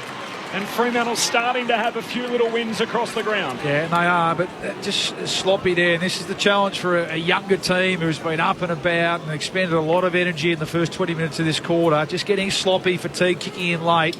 And some really unforced errors there when they had the numbers across the wing has led to this opportunity, this turnover. That's the beauty of Luke Jackson. You mentioned a couple of times, Rama, for a big ruckman to be able to punch that kick low into inside 50. Beautiful kick to advantage. And I miss, limited opportunities. Has to kick this one. The man they called Nev, Jai Amos, moves in but lets us down out to the right. He's got a very interesting kicking routine. Nonchalant. That's his first kick. It's a minor score. North by 24 as many minutes gone in the second. McKercher turns it over. Mark taken by Clark. Forward of the wing here for Freo. His first miss, McKercher of the day. Sends them back inside 50. Pack forms off hands. Pink loses it. Banfield onto it on his wrong side. Gets back on the left. He'll pull a kick back towards Jackson. Oh, what a grab. Drifting in from the side. Juggles it. This man could be anything. Yeah, good mark, but good kick. You worked out where the Fremantle numbers were and just put it to that spot. So really smart kick. Directly in front. 25 out. Luke Jackson needs to finish his work for Freo. Slow approach. Drop punt is nice. Fremantle edging back into it. Back to just 3 goals. 8-4-52 plays 5-4-34. 25 and a half minutes into the second. Live footy on ABC Sport. We've had a follow-up from Chris Lewis. We just got 2 emojis. One is the thumbs up. The other one is the laughing face with the caption, "Never seen anyone win a flag on a bike." That's a great response. Terrific. 0437 774 774 the SMS. Corbin Middlemass and Ben Cameron. Jess Webster on the boundary. Adam Ramanauskas on loop ball. So what do we got, Paul? We've got 2 minutes 10 remaining in this quarter. The North trying to lock this down now for the 2 minutes and not allow Fremantle to score, because Fremantle got the momentum now in this quarter. So it's back-to-back goals of 3 of the last 4 goals now for Fremantle. So, or do North keep just really going hard and trying to get another score themselves? Momentum with the purple. So back in the middle of the ground, Sherry wins it down to Powell. Hand pass away to Sheasel. Floats a hand pass to Davies Uniac. Switkowski's coming to get him. Affects the kick. And Clark takes the intercept mark. Fremantle with it at a half-back. Clark's kick left a little to be desired. Bounces away to the back pocket. Hughes mops it up. Hand pass from Sharp back to Hughes. He's bowled over and the ball's out of play. Throwing 60 out from the North goal. And the untidy kick from Clark put them under pressure in their D50. North by 18. 27 gone in the second term. Live footy on ABC Sport. 0437 774 774 the SMS. I'm just thinking back to my teenage years. Those West Coast teams at 92 and 94. Yeah, they were phenomenal teams. Clearing kick from Sherry inside 50. Mark taken though by the Dockers, and Clark wants to switch it to Ryan. Last 2 goals of the game. First time today Freo have kicked back-to-back majors. As Ryan switches it again. Off to the debutant Draper. Draper stabs it short. Mark taken by Hughes, kicks around the boundary line, and Sharp comes up and marks. Has it at left half back for the Dockers. A little bereft initially, so he'll just go long. Up to a contest on the wing. Jackson goes through the pack out the back. Fisher onto it, run down by Frederick. Nowhere to go. Frederick goes again. Gets the handball away. Dawson gets it off to Sheasel. Clearing kick around the wing. Bouncing ball. Getting involved. Fisher again on the logo for North. Tackled there by Frederick. Handball out, goes straight to the boundary line. Umpire will say... No. There's a North Melbourne player there. The North Melbourne player just it's handballed over Bailey Scott's head. It's a skill error. Sharp, who's running that wing on the City side, kicks a high ball down to half forward. Hands to it, Switkowski. Good contested mark. 65 out. Puts Fremantle deep inside 50. Amos the target, dropping back Dawson. Takes the intercept mark for North Melbourne. And he goes across the half-back line to Lazaro. North led by 33 points at one stage in this quarter. They now lead by 18. Goes short to Tucker, closed down, caught by Clark, holding the ball. And there's a win for Jordan Clark. Gets it at half forward, shifts it across the 50 to Sarong, loads up, kicks a cannon, goalward. The touch on the line, Dawson threw his hand at it. The Fremantle players think he has the trip. Sarong's not sure. And we're headed to the video. I think he got a fist. Jeez, this would be a killer blow. I think if he has touched it, he has got it right on the line. It's a good effort from Dawson. Soft call is touched. Yeah, I think that'll stand. And they get away with one here, North, with 7 seconds to go in the half. Yep. Good effort. Desperate lunge. I think that hit the knuckles, didn't it? The back of the hand from Dawson. Is there finger movement? Or I don't think he touches it till it's over the line. Well, I think... I don't reckon he touches it till there. Yeah, well, which the is ball a frame later and it's well over the line. No, it's not. The ball hadn't completely crossed the line. All of the ball over all the line. I know. Yeah. Rammer and I are in agreement. 2v2. I think it's close. Over the line. I think it's another frame. I don't think he makes contact I think it's until another the frame later. Anyway, it's a touch. That was touched. Get on with it. I'm happy with it being touched. North by 17 points. I think Ball in all right. Half an hour gone. Long kick in towards halfback and Lazaro there to mop up half time. So Fremantle finished with a couple of goals, but it was a half really about North. They'll lead by 17 points at the break. 8-4-52 plays 5-5-35. The goal kickers for North, their 8 goals comprised of 2 for Curtis, 2 for Zerha, singles to Powell, Larkey, Simpkin and Stevenson. And then for Fremantle, all individuals, Jackson, Walters, Frederick, Tracy and Switkowski.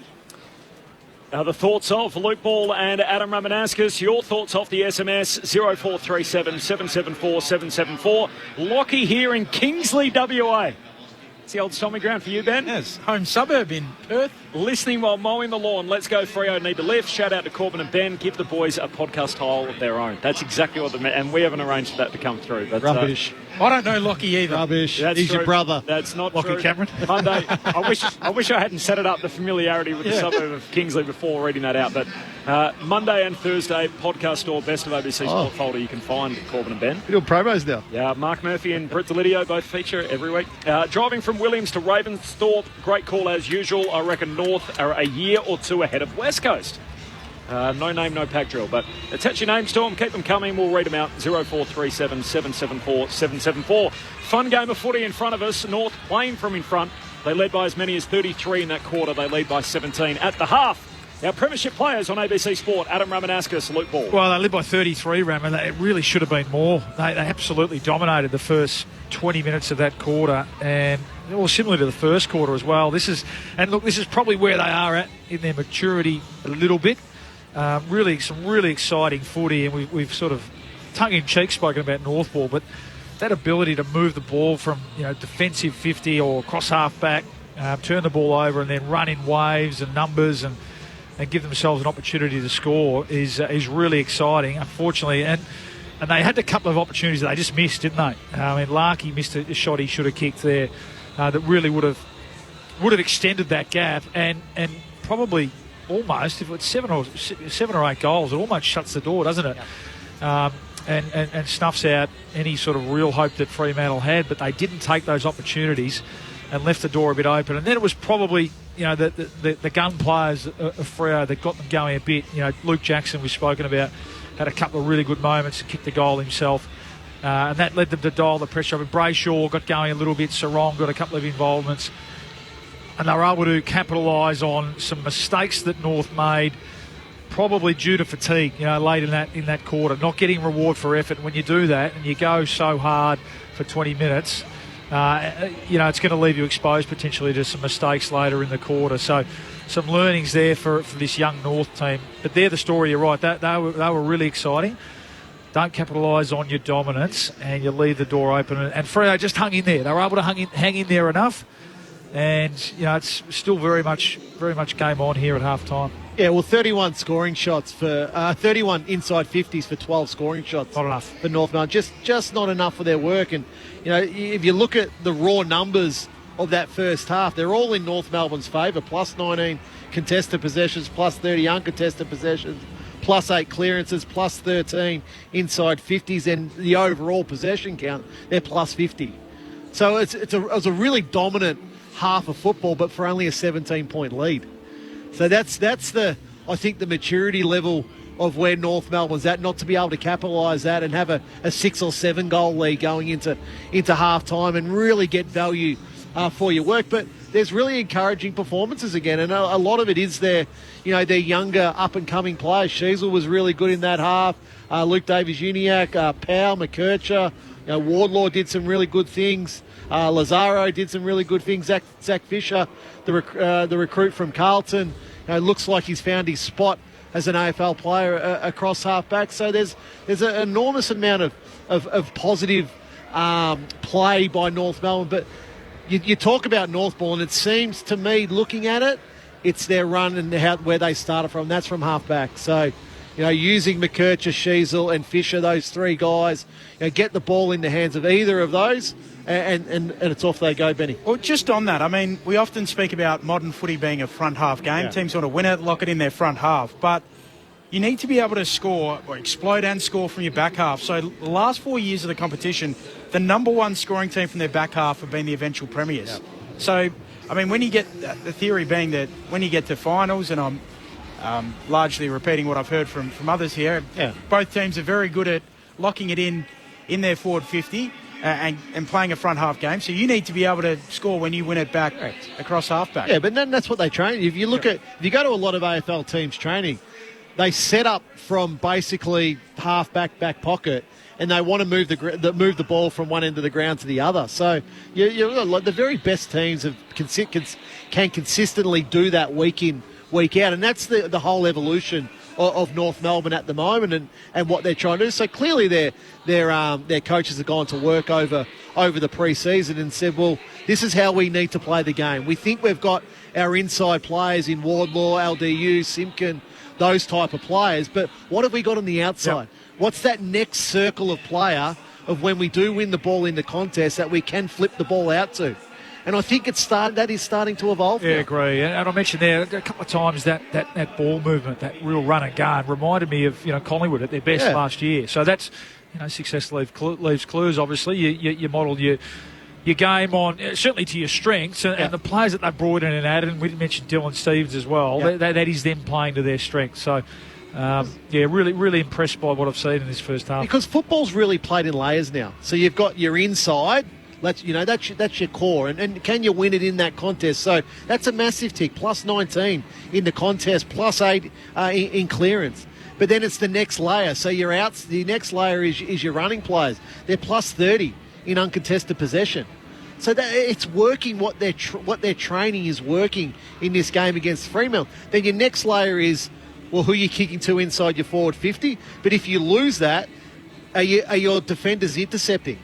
So that's how like football is set. That's how most teams try to set up their teams at the moment. Now, North is still very much a work in progress, but a first half of football, some promising signs last week, and you can see the improvement is there. But late in that quarter, they give up 3 of the last 4 goals, and that's through fatigue. So when you're not winning the ball, well, can you go and defend? I've got some fast ones off the SMS from Charlie up in Darwin. Great to hear Northern Territory player Gary Durkay being remembered. He played for Freo against the NT in a rep match years ago. He had the chance to win the game for the Dockers after the siren, but was reminded by NT captain Russell Jeffrey who he was. Purposely missed. He missed. Love the commentary. Thanks, Charlie. Appreciate that. And shout out to Gary Durkay, of course. Stan, g'day, boys. Very happy Rama is back.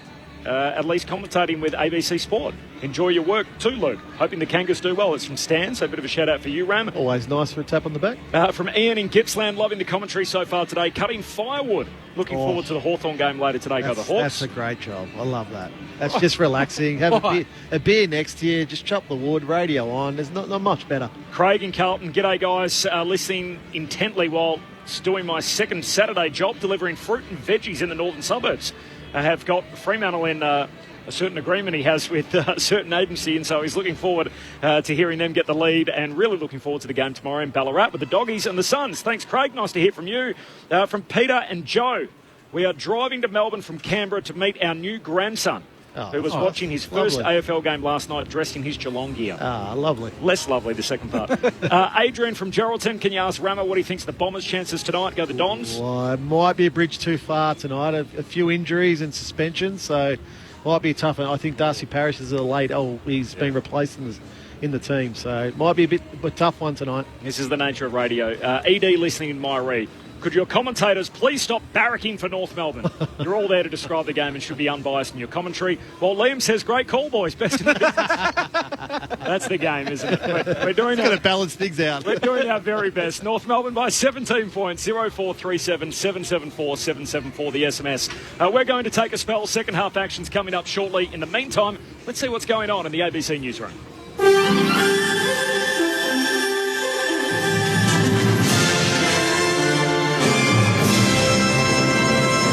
ABC News with Satyam Weinstein. The Islamic State group says it carried out an attack on a concert hall in the Russian capital, Moscow.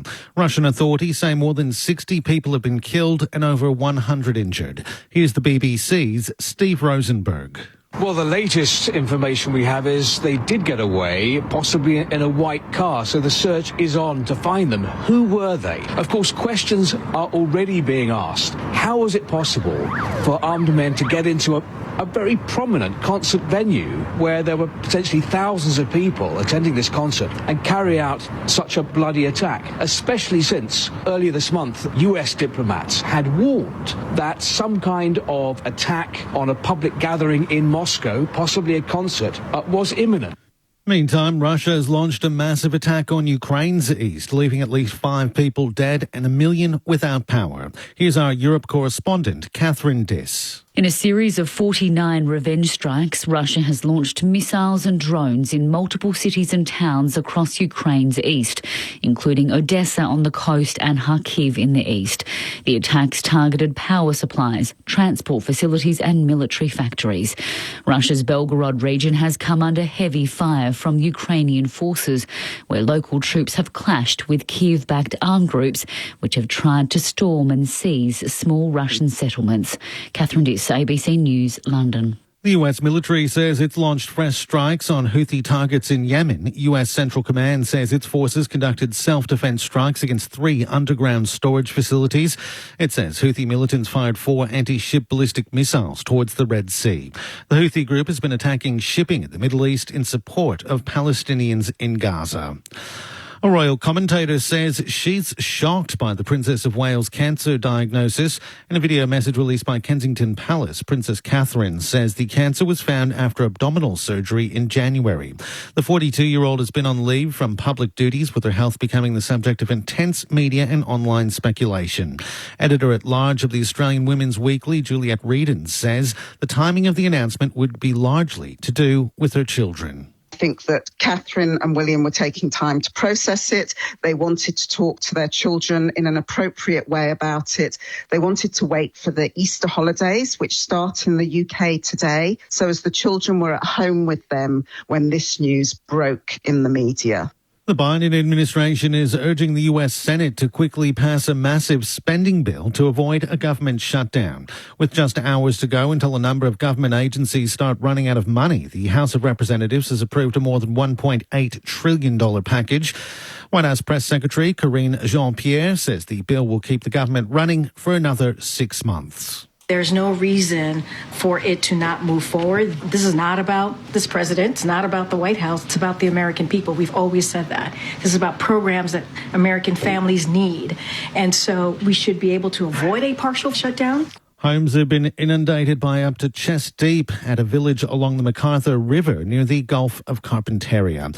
Police have ordered residents of King Ash Bay to leave earlier in the week as the river rose, with many evacuated to Darwin by boat. President of the club which runs the village, Ash Garner, says some of the residents who refused to leave had to seek shelter as there and later saw their homes inundated. He says it's lucky the flooding arrived gradually. So the water was sort of still there. It wasn't actually flowing, but, had the river kept coming up like was predicted, there would have been a different story, There would have been fast-flowing water through there and could have made it a very, very dangerous situation for everyone. Labor leader Rebecca White has cast her vote in today's Tasmanian election after more than 5 weeks of campaigning. Ms White is hoping to win a majority Labor government after losing at the 2018 and 2021 elections. The majority of more than 400,000 enrolled Tasmanians will cast their votes today. Ms White says she's proud of Labor's campaign. Investing in the fundamental responsibilities a good government should invest in to set the state up for a better future. I'm proud of our campaign. I'm proud of our candidates. I think our policies really will help to deliver a good government for Tasmania if we are elected. The 255 polling stations across Tasmania are open until 6 o'clock tonight, local time. And round 3 of the NRL season continues today with Canterbury Bankstown set to face off against Gold Coast, St George Illawarra take on North Queensland, and West Tigers play Cronulla Sutherland. You're up to date with the latest from ABC News. The ABC presents a new drama series that takes you behind the walls of the sacred. Baba, I should be your VP. You put yourself above the Almighty Creator. And into a story of family, love, secrets and betrayals at a Sydney mosque. Love's not a bank loan, Asa. Never needs to be repaid. The ABC's groundbreaking new drama, House of Gods.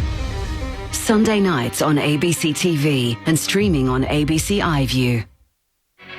This is ABC Sports coverage of the 2024 AFL season. Every match on the ABC Listen app. Look for the AFL button. Wardlaw, here they go north. Down the city wing, Powell. Handball out to Stevenson. In space, feeds it on again. Wardlaw looking inside 50. A laser-like pass. Simpkin on the end of it. Jai Simpkin. The set shot drop punt is good. Welcome to the new north. Rachel left it behind Lazaro. Inside the forward 50. Hand pass to Powell. Drills it off a step. North answers straight back.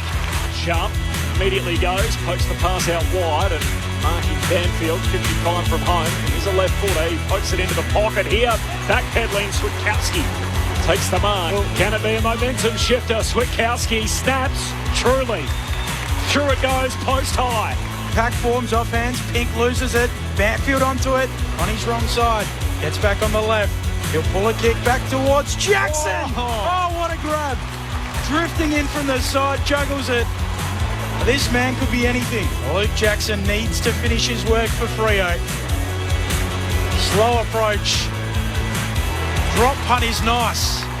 Fremantle edging back into it. The 2024 AFL Premiership season. On your radio. ABC Sport Digital. And on the ABC Listen app. That's us. The ABC Listen app is the place to be. There is so much happening there, including coverage of the Sheffield Shield final. It is lunch on day 3. WA 1 for 25 in their second dig. They made 3-4-7 batting first, and then Rock and Roll Tassie for just 186. So WA completely in the box seat, effectively 1 for 186 at the moment in that match. But if you want to listen, look out for the red cricket ball button through the ABC Listen app. There's also NRL on today. It is round 3 in the NRL. First game already underway. The Bulldogs up against the Titans. There's 2 more games to come. The Dragoons up against the Cowboys. And then later tonight, the West Tigers and the Cronulla Sharks. That's on the ABC Listen app. All we do there is look for the green ABC Sport button. And if you want to keep it right here and listen to all the footy, ABC Listen app, AFL button. 2 more games still to come. Hawthorn up against Melbourne and Essendon and Sydney later tonight. My name's Corbin Middlemass. Ben Cameron's alongside me. Jess Webster's on the boundary. Luke Ball and Adam Ramanauskas. Your cool team. North Melbourne by 17 points at half-time, having led by as many as 33. There has been no sub as yet. Eddie Ford is the unused sub for North Melbourne, and for Fremantle it is Jager O'Meara. The round so far, Bally and Rama, the big sort of notes to come out of it is that hamstring for Liam Henry is worse than first thought. So looks like they're not going to have him back for, I think Mitch Cleary was saying 6 weeks last night, which is no good at all for their new recruit. And Max King unexpectedly picked up a 1-week sanction for rough conduct after that late bump the other night on Finn McRae. So he'll have to try and beat that charge if he wants to play against Essendon next week. Yeah, a couple of big blows. Because Henry set them alight a bit too the other night. That's a big blow.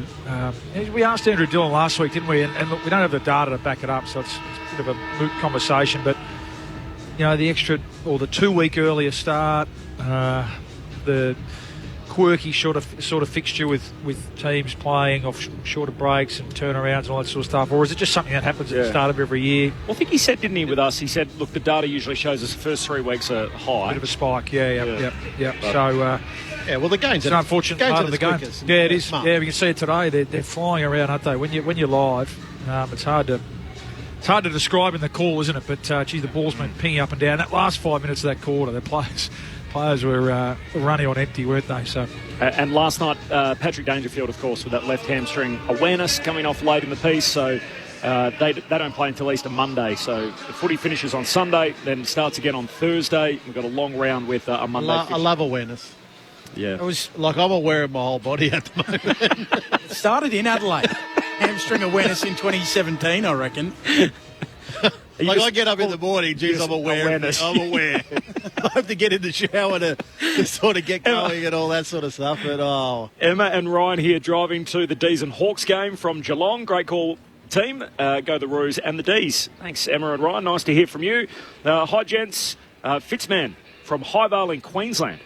Punching out a drainage job while listening to the best commentary outfit. Lifelong North Melbourne fan and like what we're building. If we hang on to these young blokes, we'll be thereabouts sooner rather than later. M from Melbourne. Hi, team. Enjoying the call while cleaning the garage. Nice to hear from you. M from George. That's another good job. Yeah. Garage, that's about 2 or 3 beers sort of work, that one for sure. George from the Kimberley enjoying the call. Out on a storm chase. Seems North and Freo are on the improve. Cheers. Good luck, George, with your storm chase. North Melbourne by 17 points. Second half action upon us. Ben Cameron with the call. This is live footy on ABC Sport. Nice to have you with us wherever you're tuned in across the country or around the world. 0437 774 774, the SMS. And Fremantle continue the climb back. They trail by 17 points. Jackson and Sherry both with hands on it. Davey Juniak gets the opening clearance of the second half. Kick a turnover though. Mark taken by Aish. On the arc of his defensive 50 for Fremantle. Kicks into the middle of the ground. Wardlaw chops it off, knocks it down. Powell onto it. Off to Fisher. Kick inside 50. Pearce marks at fullback for the Dockers. Quickly, Jess Webster downstairs between the benches. This one's more for Corby, who loves a good stat. So Michael Walters, who already kicked a goal earlier today, 350 goals for Fremantle, which was half of Matthew Pavlich's tally, as I'm watching the play at the moment. But the last time that any Fremantle player had kicked at least half of Pavlich's career tally, Jeff Farmer back in 2010. The whiz. And that obviously courtesy is of Swamp on Twitter, who we love very much. But I thought you'd enjoy that one, Corby. I love it. Thank you, Jess. That's any shout out of the whiz is always good. So half of Matthew Pavlich's tally. We talk all the time about that Bermuda Triangle in Fremantle's forward 50, and you have to be a Hall of Famer to make it work. In Matthew Pavlich's case so far, they've got a couple of young good ones in Amos and Tracy. They're hoping to try and build around. Fremantle have the footy in their back 50. Aish comes wide with a kick and Ryan marks at half back. The peroxide blonde do. Said his mum hates it, but his nan loves it because she can spot him on the ground. Yeah, that's fair. Also rolling with the brown facial hair as well, so he hasn't gone the full dye on to match the facial hair with upstairs. That's the look. Yep. Short to Sarong. Perfect placement. Finds Young in the middle of the ground. North by 17 points. Early doors third turn. Short kick to Brandon Walker. Out of Emmanuel Catholic College, ECC lad. Kicks wide. Finds Ryan, who marks high half forward, and this is going to dab it short, and Johnson's got it against the boundary line. Still 60 out. He'll wheel and kick long towards full forward, looking for a mark down there. Tracy unable to mark it. Ball hits the deck. 20 out from the attacking goal for Freo. Ball up. He's coming up. A couple of peroxide haired players now. Bobby Hill Thursday night. Rory Lobb. Unfortunately dropped this week. Rory Lobb won't be there in Ballarat tomorrow. Secondary ball up coming, and great kick given away, in fact, by Luke Jackson. So Wardlaw to have it at fullback. Jess Webster on the boundary's gone blonde this year as well. Oh, yeah. Jess, are you following the trend as well? Well, I was born a blonde, so I'm going back to my roots. So I don't know if I'm following a trend, but yeah, that's up for debate. I was blonde, but I got no hair now. Yeah. We might be able to pressure Ben into it, I think, if we say the right things before the end of the season. North Melbourne win the footy back at half-back here as Wardlaw gets a hand pass away to Pink. He's tackled. Great work, Brayshaw. Never gave up on that. North win the footy through Wardlaw. Hand pass to turnover. Sarong back on it. Freo with the footy. City wing. And Young says we're going to try out the dockside. Kicks into the centre square for Ryan. Fremantle reload. Ryan loads up. Kicks to the top of the goal square. Sherry flies for the footy. No mark. Hits the deck. Tracy jumps on top of it. Tackled immediately by Pink. Upstairs. Ball up. Geez, you would prefer Cherry there coming into that contest. Killer. Just a big spoil. Ball is straight over the boundary line. Rather than trying to take a mark, dropping it, and you bring Fremantle smaller players in. Sherry wins the tap down. Wardlaw fighting on. Handball to Powell to Davies Uniacke. Tried the sidestep. Taken high.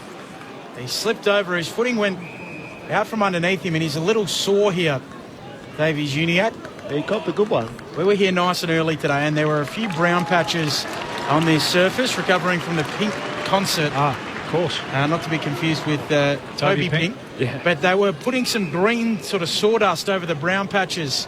Like at for the golf course. Yeah. Replacing the divots. Here is Pink, right on cue. Coughing it up with the handball. Tracy there for Freo. On the arc of 50. Off to Sarong. Eyes the goals.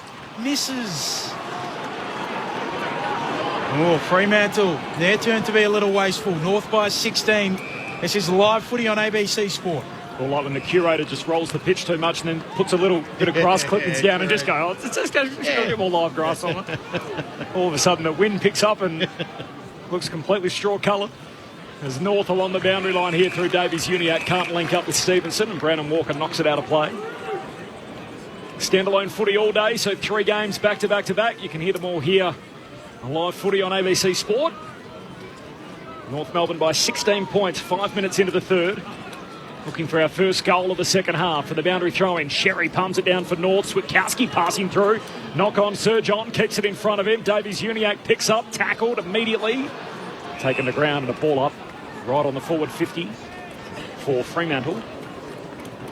The Dockers are kicking to the Arden Street end. Is the old Lockett stand end of the ground. Northern end of the stadium from the ball up. One down to Young, look away, hand pass, Switkowski tackles and then wins the footy. Kicks into the pocket. He was dumped after kicking the footy. Yeah. Sherry cleaned up Switkowski, and there's a downfield free for Fremantle. Just didn't need to do it. I get the aggression piece with the ruckman, but it's not necessary. Actually, having a quarter replay here, we'll see it here. Not much in it. Just a step too late. Yeah, when you're 6'7" and 105 kilo, it doesn't take much, does it? Here we go. Matt Taberner has a right peg, we thought, as he swings his boot at it, and in the end hits the fat part of the footy, lands top of the goal square. Pink takes the intercept mark, and North are away. Gives it off to Fisher, looking for a leading target, Dersma. Went 25 metres that kick. Kick left foot. Okay, you're in the left forward pocket, but the angle's not disastrous. Just kick it straight. Left footers just have the right foot for balance, don't they? Correct. Yeah. North by 16. 6 minutes into the third. Core feeds a handball away to Pink. Pink will wait a kick, not his best effort. Young is there, palms it down for the Dockers. Banfield onto it, handball back to Walker. Walker time to step Lazaro. Handball back to Fife, right on the wing. A little unsure, he'll kick into the middle for Jackson. Half volley, he can't gather. Under pressure, the Dockers. Clark gets it away to Ryan. Shanks his kick. It is a worm burner out to the city wing. It'll be mopped up out there eventually by Hughes. Against the boundary line, Zane Dersma closes him down. The kick from Hughes heads to half forward. Hands on it from Tracy. No mark caught. Spoils it away. He's Tucker for North Melbourne. Hand pass to Sheasel. Handball out wide to Fisher. Looks back inboard and Dersma takes the mark. Defensive side of the wing. He rolls and kicks off his preferred right boot down to half forward. Zerha flies to the footy, spoiled away, lands in Larky's lap. He's tackled by Ryan, taken to ground. And a forward 50 stoppage for the Kangaroos. North by 16 points, 7 played in the third term. Live footy on ABC Sport. Seems silly to say, but they just need a pinch one here, North. The way they finished that second quarter and the way they've started this quarter. Jackson lays it down straight to Ryan. Handball to Hughes. Fremantle off half-back. Through Clark, a kick out towards the wing, sliding in. Nice mark taken by Fisher. North back with it, stabs it short to Wardlaw. 2 kicks from home. Wardlaw in the black boots, he's an old-fashioned footballer. He'll wheel and kick long to full forward for North. They launch at it, right back there. Jackson drops it. Davies Uniacke zigging, zagging, losing it. Yeah. Fife's got him holding the ball. He won't run through Nat Fife. Adam Ramanauskas. He's very good, but Fife there just wrapped him up. Not strong enough, Davies Uniacke. What have you made of his day, Rama? Nat Fife? Yeah, I've liked his game. Yep. Yeah, he's he's up to 15 possessions now. Couple of tackles, couple of clearances. It's looking good. This is out here. Links up with Emmett. He kicks down the wing, finds Tracy, turns, moves it to Walters. Good transition from Freo. Walters inside 50. Great kick. Taberner hitting up, takes the mark in the corridor. He'll kick from true centre half forward, about 40 out. And just back on Fife. you just want him to string a month, 6 weeks together. Get that continuity back into his body, into his performance. He's still got a lot of football in front of him. I know he's probably in the latter years of his career, but if he can feel confident in his body, I think Fremantle will be a much better football team. Matt Taberner tried off his right boot moments ago. He didn't have the trip. Back onto his preferred left side. His drop punt is pure. That's a tone setter for Freo. He kicks the first of the second half, and the Dockers draw within 10 points. 6-6-42 Fremantle, North Melbourne 8-4-52. The Roos by 10 points, 9 played in the third term. Live footy on ABC Sport. Luke Ball and Adam Ramanauskas. There's a little worrying signs early in this third quarter from North's point of view. That was really just 3 kicks straight up the middle, and they almost made a meal of it. The Dockers had 2 players out loose ahead of the ball. Jai Miss was free himself, and then in the end Taberner comes back at the ball. But yeah, Fife involved there. He started that with a big tackle on Davies Uniacke, but really just marched the ball straight through the corridor there. Completely broken down the North team defence. So all of a sudden, as I said before, you really feel like they're 10 points up North, but you really feel like they need a goal. From the 20-minute mark of that third quarter, they've just fallen away. Kicked the last 3 and 4 of the last 5 in the game, Fremantle. Jackson goes early in the middle. Sherry able to backhand it down, but Jackson follows up for Freo. Handball to Brayshaw, going backwards. Handball to Johnson. Handball to Jackson. Steps his man Lazaro. Handball away to Clark, bursting through the middle. Long kick to full forward. Taberner again. Too big and strong. He shoved Pink aside and takes the mark. 20 out. Just the slightest of angles to the left. He's having a nice little moment here. Taberner, this is his third mark inside forward 50 in this quarter. So can he go back? He missed one on the snap. He kicked the last. So. And he can be up and down. He can, absolutely can be. So just confidence, I think, Benny, for Taberner. 30-year-old now. Lots of back issues last year. Needs to finish this for Freo. Starts it right. Just sneaks it through. 2 on the trot for Taberner. And Fremantle right back in it. It's 4 points. 8-4-52 North. Freo 7-6-48. This is live footy on ABC Sport. Luke Ball and Adam Ramanauskas. And it's interesting, Bally. Taberner being 30 years old, and we still talk about him needing confidence. Like, you're a long way into your career, but he's having an impact in this third quarter. That's his third shot at goal for 2 goals now. So he's the Fremantle forward in this quarter that's winning, and that's what they needed to find a forward that can win contests, and he's been able to do that to start this quarter. Come to learn as well that once you get past 30, back problems not uncommon. No. I back surgery a couple of years ago. Well, Shauna here in Albany off the SMS, being aware of the demise of my hip. I get the trade in on Tuesday, living the dream and loving the call, so a bit more awareness off the SMS. 0437 774 774. The roar is more of a jeer, and the Roos fans aren't happy. Free kick for a centre bounce infringement. It's going Fremantle's way, and Jackson takes it. Short kick to Brayshaw. He's had plenty of it. His disposal is a little up and down too. Short kick on this occasion finds Walters, who's traded in the long sleeves at half-time. Good kick. Now got the tattoo sleeves on display as he hits up Aish, who marks at centre-half forward. As you said, Rama, perfectly placed. Aish loads up. Low trajectory drop. Punt to Jackson. Backpedaling, marks in front of the behind post. And it's smart play by Fremantle, because they're putting Dawson and Toby Pink under pressure at the moment with Fremantle's key forwards. This time it's Jackson who's able to float down. He is their spice that's different, Luke Jackson. Their weapon that can cruise through the midfield at his height and size as he steps out, snaps goalward. Wonderful. And after that kind of build-up, that was only going in one spot. Across the face, he's missed the whole set. 50. Oh, it's 50. What's he paid? For 50 metres, I think they went over the mark. Oh, wow. So I think the non-controlling umpire stepped in there to call that. The ball went out on the full. And now a gift for Jackson. He slams it up into the second deck, and Fremantle hit the front.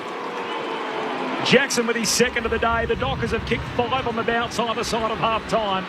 Fremantle in front for the first time. 13.5 gone in the third term. 8-6 to 8-4. Adam Ramanauskas and Luke Ball. Live footy on ABC Sport. Well, it is a gift in the end. He gets a second crack at it, but that aside, they're starting to look dangerous in the air, aren't they? And that's, the ability that he's got. He was involved in the previous goal, Jackson, with a centre clearance. Yeah, it's Luke McDonald. He's went too early. Yeah, he has. And for a senior player, co-skipper. Yeah, he's there. Yeah, no, he's definitely gone too early. Attention to detail stuff. And you just got to wait for the umpire to say play on before you move. 16 disposals, a couple of goals for Luke Jackson. Sherry wins the tap, and Coleman Jones in the ruck rather. There for North. Out of the middle goes Powell. Long kick towards full forward. Pearce goes up, brings it down. Curtis to Stevenson. Snapping off a step. Jackson. Ryan on the last line getting back. How about to knock it through? Saving Luke Ryan with a goal-saving effort. Fremantle lead halved. Back to a point. Aish marks the kick out, goes short to Hughes, standing at centre-half back.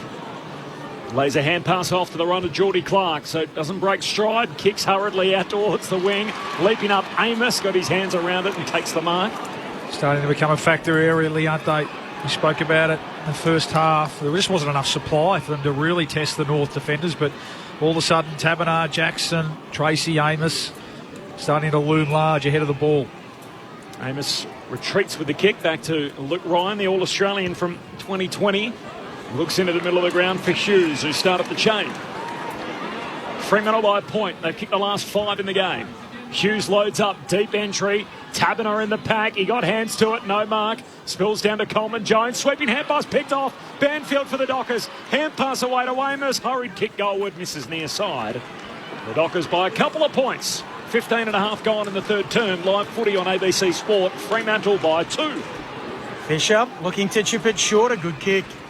Mark taken by Dersma. In his second game, will kick North into the middle of the ground. Dangerous kick. Coleman Jones closed down by Clark. Fisher down in front. Fremantle swarming. Onto it again, Clark. Handball away to Brayshaw. Handball back to it, Sarong. And then giving it off to Johnson. He'll kick inside 50. Low down. Claimed, I think, by Fisher. Gives it off to Pink. Dropped it. And now knocking it on sharp. Back inside 50 for Freo. Frederick to Johnson. Sidestepping. Switkowski. Wrapped up by Sheasel. Back to Johnson. Nearly at full forward here for the Dockers. And out of play it goes. A throw in. Yeah, good pressure. Good pressure by North because they had opportunities there, Fremantle, to kick the ball. But North Melbourne just kept pushing up, forcing Fremantle into handball. Certainly gone to work at half-time on clogging that corridor up under team defence and not allowing North through there. A boundary throw in. Tracy wins it down. Boot the ball from Brayshaw. That is special. Along the ground, unguarded goalmouth, dribbles it through. Hit the stoppage at speed, and Brayshaw got boot the ball in the nick of time. And Fremantle have half a dozen in a row. 6 straight for Fremantle in the game. 9-7-61. North Melbourne 8-6-53. Fremantle by 8 points. 17 gone in the third term. And this is, we sing Harry Sheasel's praises for his offensive game. But around that contest, his responsibility was Andrew Brayshaw. And he didn't want to put his arm across him. And he let Brayshaw get to the front and kick a pretty easy goal, really, in the end ball. He's smart by Brayshaw, but just poor defensively at that stoppage by Sheasel. Just red alert, isn't it? Especially time of the game. Well, Brayshaw's a position on the superstar. ground, that's right. Just got to be more aware than that. And really, real danger signs here for North. Certainly lifted, though, Freo, as we spoke about. Their team defence, blocking up the corridor. They've lifted their pressure around the ball with their small forwards. Tracy into the ruck for Fremantle, opposed to Sherry. Fremantle with the clearance. Brayshaw to 5. 5 goes long, bouncing ball. Fast Freddy's onto it. Steadies, snaps, whacks it into the post. Woodwork disturbed. Very nearly out of the middle for Freo. They're out by 10 points. Got away with it again there, Harry Sheasel. Yeah. It's his direct opponent. It's a problem for North, so Scott brings it in to McKercher, short kick to Sheasel. So the attack's fine, but you've got to recognise the moment in the game. The moment right in the game for North Melbourne is to defend. He turns the ball over here now, Sheasel. Straight to Brayshaw, the goal kicker from moments ago. like plus 30 Fremantle in this quarter in possession at the moment. And his 50th consecutive game, Andy Brayshaw kicks to the top of the goal square. Frederick, somehow he was third in the queue and ends up taking the mark. He's got it 15 out on a 45-degree angle. And they've flipped the switch here. The script, here. Fremantle plus 4 in contested possession, plus 2 in clearances, plus 6 in inside 50s. Handball receives plus 9. So they're doing a number in this first 20 minutes of this third quarter. In he skips. Frederick drop punt is good. And Fremantle are taking over this game. They've kicked the last 7. 15 points is Fremantle's lead, having trailed by as many as 33 late in the second term. 19 minutes gone in the third. Fremantle 10-8-68. The Kangaroos 8-5-53. Live footy on ABC Sport. Corbin Middlemass, Ben Cameron, Jess Webster, Luke Ball and Adam Ramanauskas. It's interesting, Rammer, as Andrew Brayshaw runs off for a well-earned break. To me, this little 5-minute snapshot here is just a little example of the years and the development stage of these two teams. So Brayshaw's one who's really lifted, hasn't he? And we've mentioned Sheasel. That time it was McKercher being outmarked by Frederick Ford of the ball. It's just a little example of a couple of them. So Brayshaw, 24, 25, over 100 games against these younger players who are still, they're going to get there, we know that. But at the moment, the last 5 or 10 minutes, this quarter really, just the experience and the harder bodies and the harder minds of the Dockers players standing up. Restart in the middle. Over the top of Sherry is Jackson. So Corbs will be best to talk about this. Bazball continues to attack, and they've lost test matches because of that reason. North Ball, you've got to change. You've got to change into defensive mode here for a moment. Freo out of the middle. Jackson to Sarong. Kicks towards the goal square. It might bounce through. Getting back. Core able to get a hand to it. On the last line, a goal-saving effort. Luke Jackson's just starting to take over the game too a little bit. Just the athleticism. We mentioned Cherry, who really worked hard in that first half, but Jackson's athleticism really starting to worry him now. Scott brings it into McDonald, marks at half-back, kicks down the wing. G. Hughes back into that pack courageously. There's a free kick. The umpire's blown his whistle a couple of times. That's coming back. Got to be advantage then. That's the old outer zoner, Rama. They've got to change that. Free kick for a high tackle for Curtis. North are away. They're away, yeah. 16 points, Fremantle's lead. Tick into time on in the third term. The kick from Curtis down to half forward. Flying forward is Walker. Now there's another free kick. More intervention. Now it's a Fremantle free. High tackle. One back the other way. As Walker just dabs it short to Sharp. Jeremy Sharp. Picked 27 with the Suns back in 2019. Delisted. Then picked up over the summer by the Dockers as a pre-season supplementary pick. Down to half forward out the back of the pack. Frederick waiting. Hand pass out wide to Tracy's tackle taken out of play.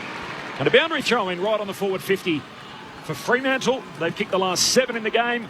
Ricky and Crystal. Hey guys, travelling around Australia. Currently on, I think it's Palubi Beach with the van. One of SA's best spots. Can the Eagles be competitive and get within 6 goals of the Giants? Well, they beat them in the same fixture last year. They haven't got a great record at Perth, the Giants, so yeah, I think they can. Sarong kicking inside 50 for Freo. Live footy. Amos out the back. Should get a boot on it. Does. Hits the post. Very nearly. That was get within 6 goals, not beat them. Yeah. Clarify. Fremantle lead by 17 points. That Oscar Allen, it's a tough ask. Yeah. You know how we usually say teams are sneaky good? They were sneaky bad last week, West Coast. I think they laid like 35 tackles or something in one of their lowest pressure games of the year in a couple of years. As Pearce flies for it on the wing. No mark, though. Umpire says keep rolling. Lazaro. Hand pass away towards Curtis. Then lays a tackle on Walker. Ball comes out. Walker tackle without it. Free kick, Freo. Just making little mistakes now, North Melbourne. So, first half, most things going right. Like Paul Curtis there, just held on to the tackle too long. Didn't need to. It was a fumble first, though, wasn't it? Yeah, had the ball in his hands. Fumble. Forced the error. You can hear that game and every game all weekend on ABC Sport as Jackson flies in a pack here. Can't complete the mark, and in the end, an intercept grab for Tristan Sherry in the headgear. Fullback for North Melbourne goes wide to Lazaro. Fremantle by 17 points, 23 travelled in the third term.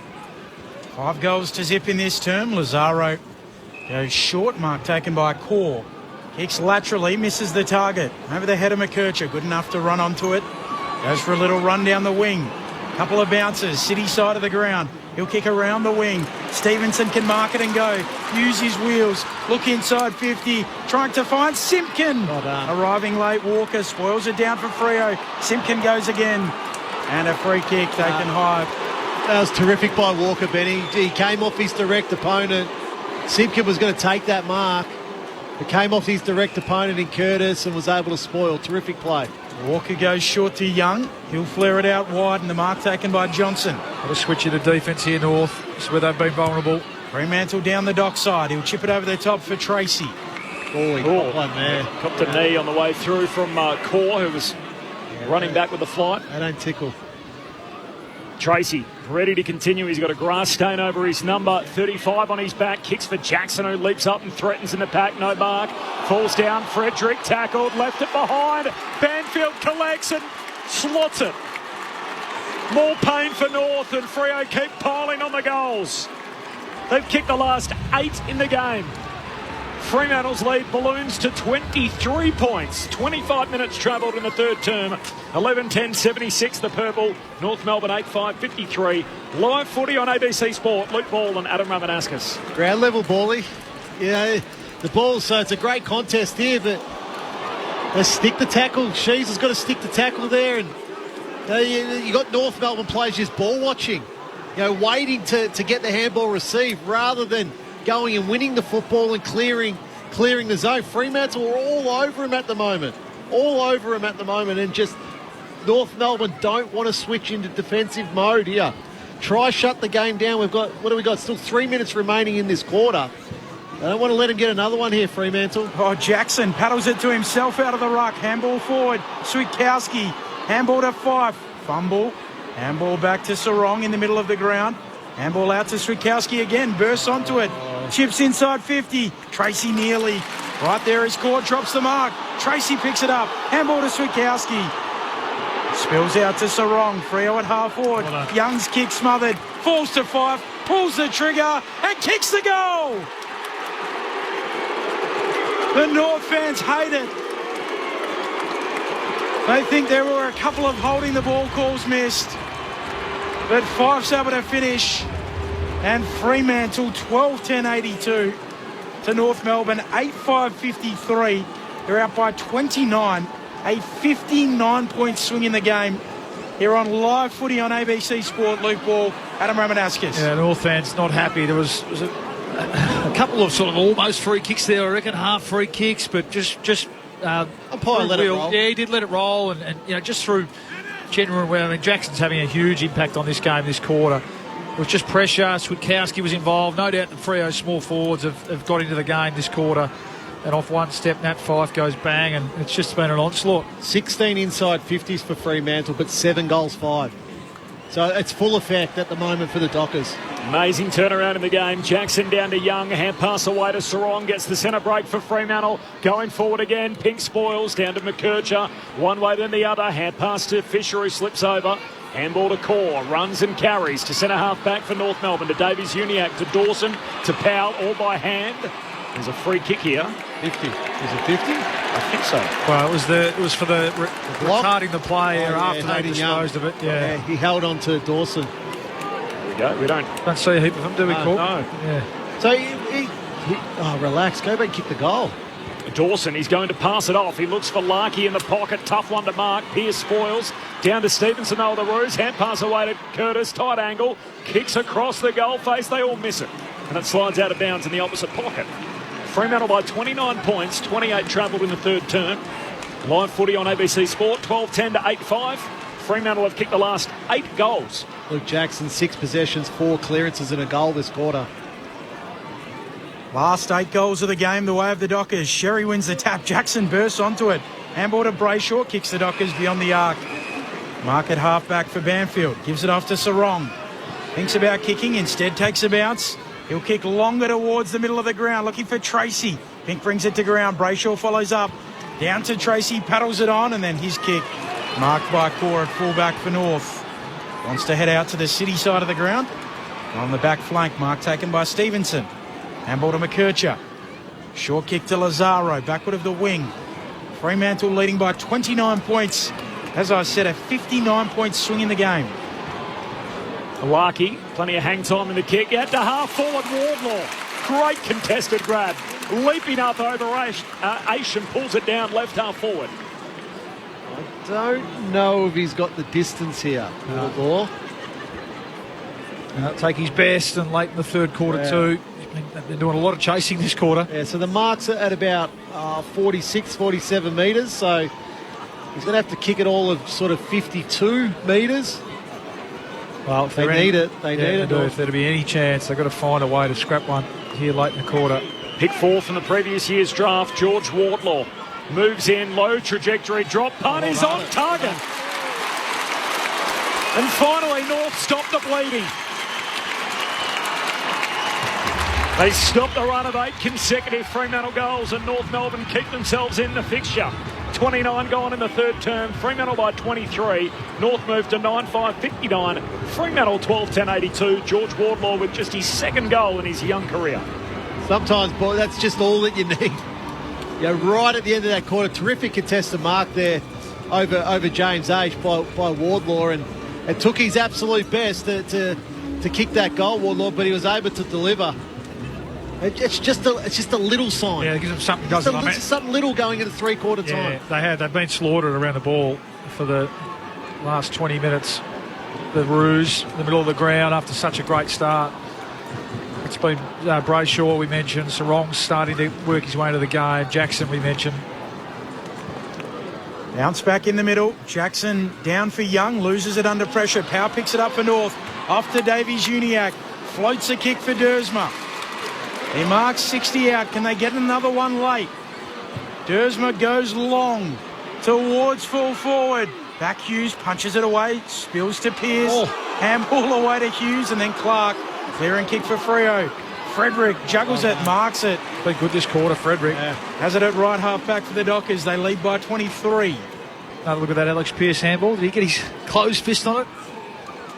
It's a funny one. Anyway, the umpire was right there. Michael Frederick kicks down the wing, and Dawson knocks it away close to the boundary line. In fact, it never went out. Pushed back inboard by Stevens, and that'll do us. Three-quarter time. The local fans ain't happy. It was all the purple in that term.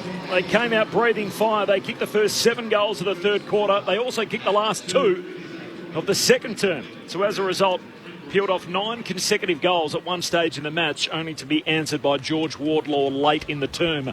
Fremantle by 23 points. So from 33 down to 23 in front, a 9-goal swing in the game. Fremantle 12-10-82, North Melbourne 9-5-59. The goal kickers to three-quarter time for Fremantle. We got 2 each for Jackson and Taberner, and then singles for Fife, Walters, Frederick, Tracy, Switkowski and Banfield. While for North Melbourne, Curtis and Zerha both have a couple, and then singles for Stevenson, Wardlaw, Simpkin, Larkey, Powell. That's it. That's the 9. Still to come, Melbourne and Hawthorn, and then later tonight, Sydney hosting Essendon. The SMS number 0437 774 774. Fran from Melbourne, hi team, is it a matter of North becoming more resilient and the endurance factor that needs to be built? And Neil from Coburg, on a similar point, Jeepers. North hosted the white flag quickly. Youth, no excuse. Got to dig deep. Yeah, it's an interesting one, those pre-seasons, those work in the legs pre-season after pre-season. It's not quite there yet for now. Nah, not yet, but I agree with sometimes you just got to dig in. Yeah. You just got to find a way. Resilience is a good word. Yeah, a couple of times there, just preventable stuff when they should be at their height, in the opposition's forward 50, stuff that won't look good on the tape on Monday. More from Luke Ball and Adam Ramanauskas in a few moments' time. Mary from South Hobart, also off the SMS, loving the call, listening whilst working in the garden in the glorious Hobart sunshine with a fantastic view of Mount Wellington. Nice to hear from you, Mary. Sounds like a pretty good afternoon. Three-quarter time here at Docklands. Fremantle by 23 points. This is live footy on ABC Sport. If you love country music, you'll love ABC Country. You got a fast car. It's Australia's home of country music. The music you grew up with. And you'll be the captain. All the latest country hits. I ain't proud of all the punches that I've thrown. And emerging artists. Because, baby, we've been up 24 hours commercial free.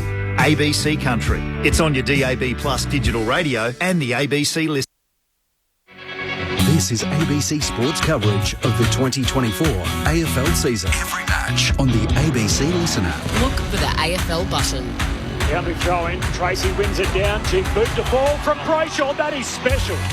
Along the ground, unguarded goal mouth. Dribbles it through. Tracy ready to continue. He's got a grass stain over his number 35 on his back. Kicks for Jackson, who leaps up and threatens in the pack. No mark. Falls down. Frederick tackled. Left it behind. Banfield collects and slots it. To Switkowski again. Bursts onto it. Chips inside 50. Tracy nearly. Right there is Gore. Drops the mark. Tracy picks it up. Handball to Switkowski. Spills out to Sarong. Freo at half forward. Young's kick smothered. Falls to 5. Pulls the trigger and kicks the goal.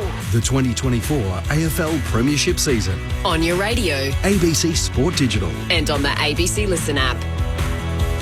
Three-quarter time at Dockland Stadium. Fremantle by 23 points. First of 3 games. Next on the slate, Hawthorn and Melbourne at the G. Matt Clinch heading up the call. Clinchy.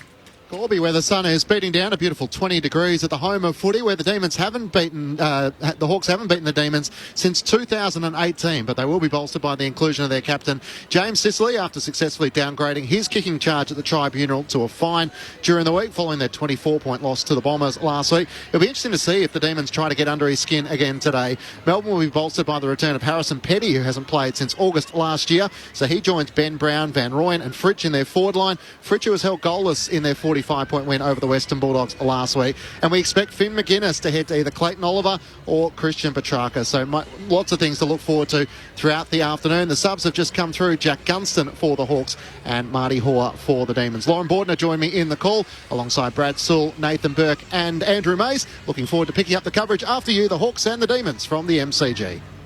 Thanks, Clinchy. And then later tonight, Sydney and Essendon. So you'll hear it all here, all the footy, all weekend, all year, through the ABC Listen app and on ABC Sport. Adam Ramanauskas and Luke Ball, three-quarter time at Docklands, Freo by 23.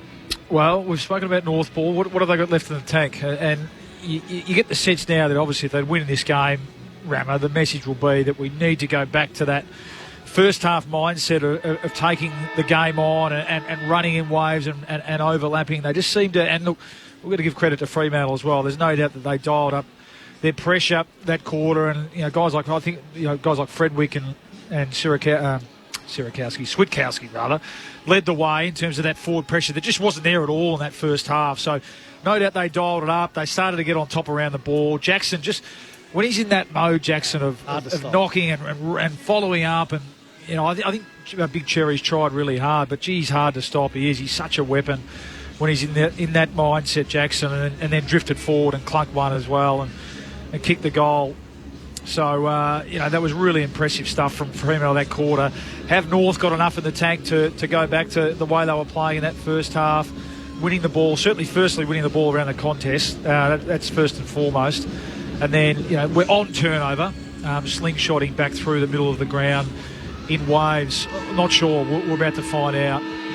The subs look like they're going to be activated now. Looks like Nat 5, cool. We'll get to Jess for a bit of confirmation on all that and see what's happening down there. Final term upon us. Fremantle by 23 points. Live footy on ABC Sport. North, can they come back and do something special from here? They get their hands on the footy first. Powell hand pass away to Zurha. Kicks into the forward 50. Off the pack road by Curtis. Tumbles a kick from out wide. It was tracking goalward, and Clark able to usher it through for a rush behind. What can you see down there, Jess? Yeah, both clubs have activated their subs at three-quarter time. So Eddie Ford comes in for North. Charlie Lazaro has been subbed out. And as you saw, Nat Fife subbed out for Fremantle. And Jago O'Meara comes in. No obvious signs of injury, so it appears both of those are tactical. Thanks, Jess. Magnets thrown around a bit. Zurha starting in the centre bounce there and winning the clearance. So try a few things this quarter, Alistair Clarkson. Fremantle off half-back. Aish with a kick in the Jackson direction. Over his head it goes. Bouncing ball. Walters paddling it on towards the boundary. Out of play and a throw-in to come. Right half forward for Freo. I hope it's a minutes thing with Nat 5 because he's playing quite well. So he had 19 possessions, a couple of clearances. Kicked the goal in that third quarter. Kicked the goal, so it was looking really good. Sherry takes it out of the ruck. Has it at left half back for North. Aaron handball inside 50. Switkowski onto it. Rolled in the tackle by Powell. And a ball up. 35 out from the attacking goal here for the Dockers. A shout out to David Sierakowski, who you nearly mentioned. Paulie, was he a teammate of yours at St Kilda, or did you miss him? Yeah, I'm not that old. Yeah. Come on, Penny.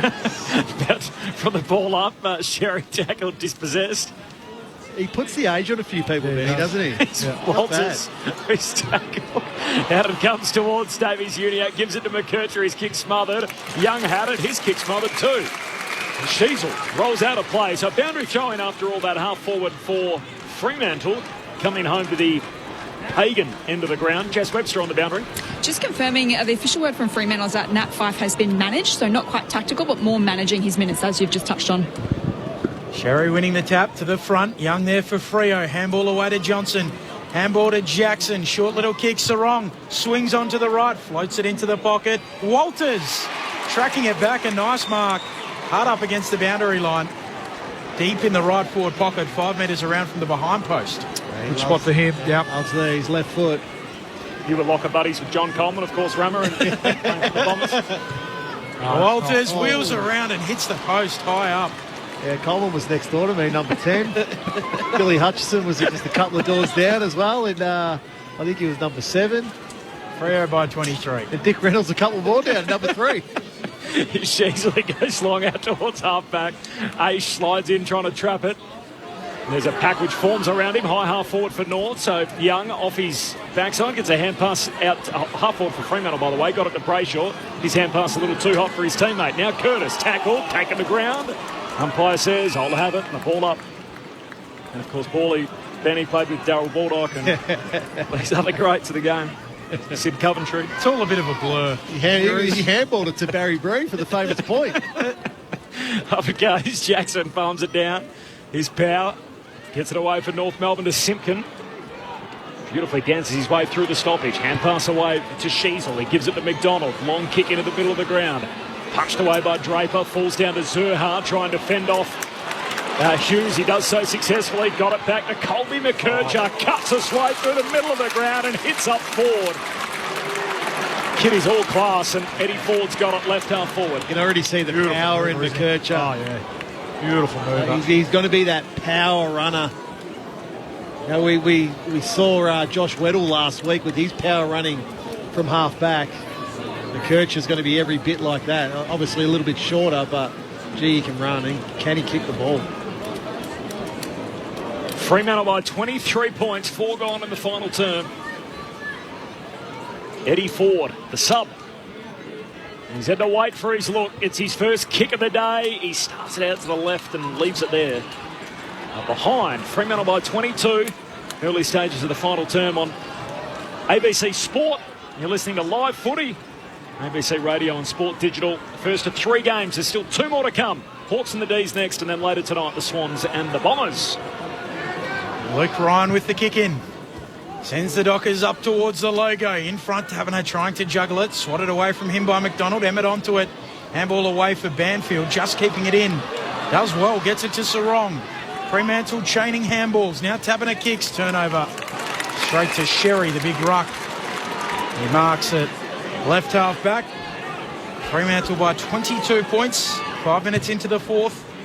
Sherry kicks back around the dockside wing. Going up. Clark hands to it. Drops the mark. Banfield there for the Dockers. Away to Brayshaw. Oh, Brayshaw mowed down. He had time to get his hand pass away. Got it to Clark. Kicks hurriedly down to half forward for Fremantle. Amos Clever taps it, but straight to the opposition. McDonald. Hand pass away towards... it was that core. Got a hand pass on to McKercher, to Sheasel. Sweeping hand pass forward to Zurhar. Kicks long to Larkey. One out in the cage. Has a chance against Pearce. Gets a little nudge. Can't complete the mark. Ryan last line of defence. Hand pass away to Pearce. Defensive goal square. Forced to kick hurriedly out to Banfield in a one-on-one. In the end goes the spoil and it halves the contest. It's out of play. He did well, Pearce. Yeah. Just did enough, did he? I mean, it looked like for all money, Larkey had the drop. No free kick there, ball. Just did enough. Good Strong contest. in the body, really. He's been good today. We spoke about some of his key back teammates going down last week. He stood up. Jackson to the front, able to bring it down. Onto it, Luke Davies Uniac. North at half forward. Handball to Powell. Long to full forward. Pack forms. Punched away by Hughes. Boundary side, Davies Uniac following up. And Ryan sees him out. Gives him a little shove into the advertising hoarding and quick to apologise Forward 50 stoppage coming up for North. They made the early running in the fourth. They trail by 22. It's about every player on the ground inside North's forward 50 for this stoppage. From the boundary throw-in, they all miss it the first time. Jackson knocks it away the second time to Banfield's advantage. His hand pass dropped down. He gets a second go at it. Banfield kicks to half-back and Wardlaw floats through, takes the intercept mark, looking like the fifth Beetle as he turns and kicks inside the forward 50. Larkey the target. Pearce spoils it away for the Dockers. Centre half forward. North wanted a three. They're going to get one. It's coming back to Fisher for his heavy tackle. Force the turnover. Tracy coughs it up, and Fisher's going to get it. True centre half forward for North. He just held on too long, didn't he? Did well then. Zach Fisher under real heat there. Heavy congestion. He had to stay over the ball. Oh, yeah. Tracy tackled Fisher to ground after he'd already disposed of the footy or lost control of the ball. Got some new stickers, hasn't he, on his arms? He's been busy over the summer, Zach Fisher. Making the switch from one of the northern suburbs to another, from Carlton to North Melbourne. Fisher for a big-time goal. It's right to the line. The umpire's got a good look. It's a big one in the context of the game, and we're headed to the arc.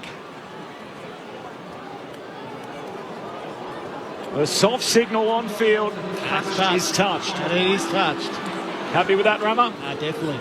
You can clearly see the hand there, Corb. It is Luke Ryan who's got his left palm to it. Yeah, you've got to fight at the goal line. And that's what Fremantle did. So both Alex Pearce and Luke Ryan, they're working right to the final millimetre to stop that goal. Fremantle by 22 points. 8 travelled in the final term. Live footy on ABC Sport. 21 points, in fact, now with that behind registered. Ben Cameron. Ryan with the kick in, gets it to Aish. He'll kick up to the wing. Taberner judges it best, drops the mark. Handball away towards Jager O'Meara. Spills out to Taberner again. He handballs it on the bounce to Banfield, to Emmett. Runs straight into Sherry. Got hammered Emmett. Free kick downfield. Bounced off there too. I like Tom Emmett as a footballer. I think he's got a big future for Fremantle. Chips it short. Mark taken by Banfield. Freo have worked it all the way up to right half forward. Banfield looks inside 50, looking for Tracy. Hands to it, drops the mark. Sheasel roves for North. Handball from Wardlaw, a turnover. Sarong to Walters. Chips to the goal square. Amos wheels and pokes it through. Fremantle get their 13th. And a goal-saving effort at one end. Ends in 6 points for Fremantle at the other. They're out by 27.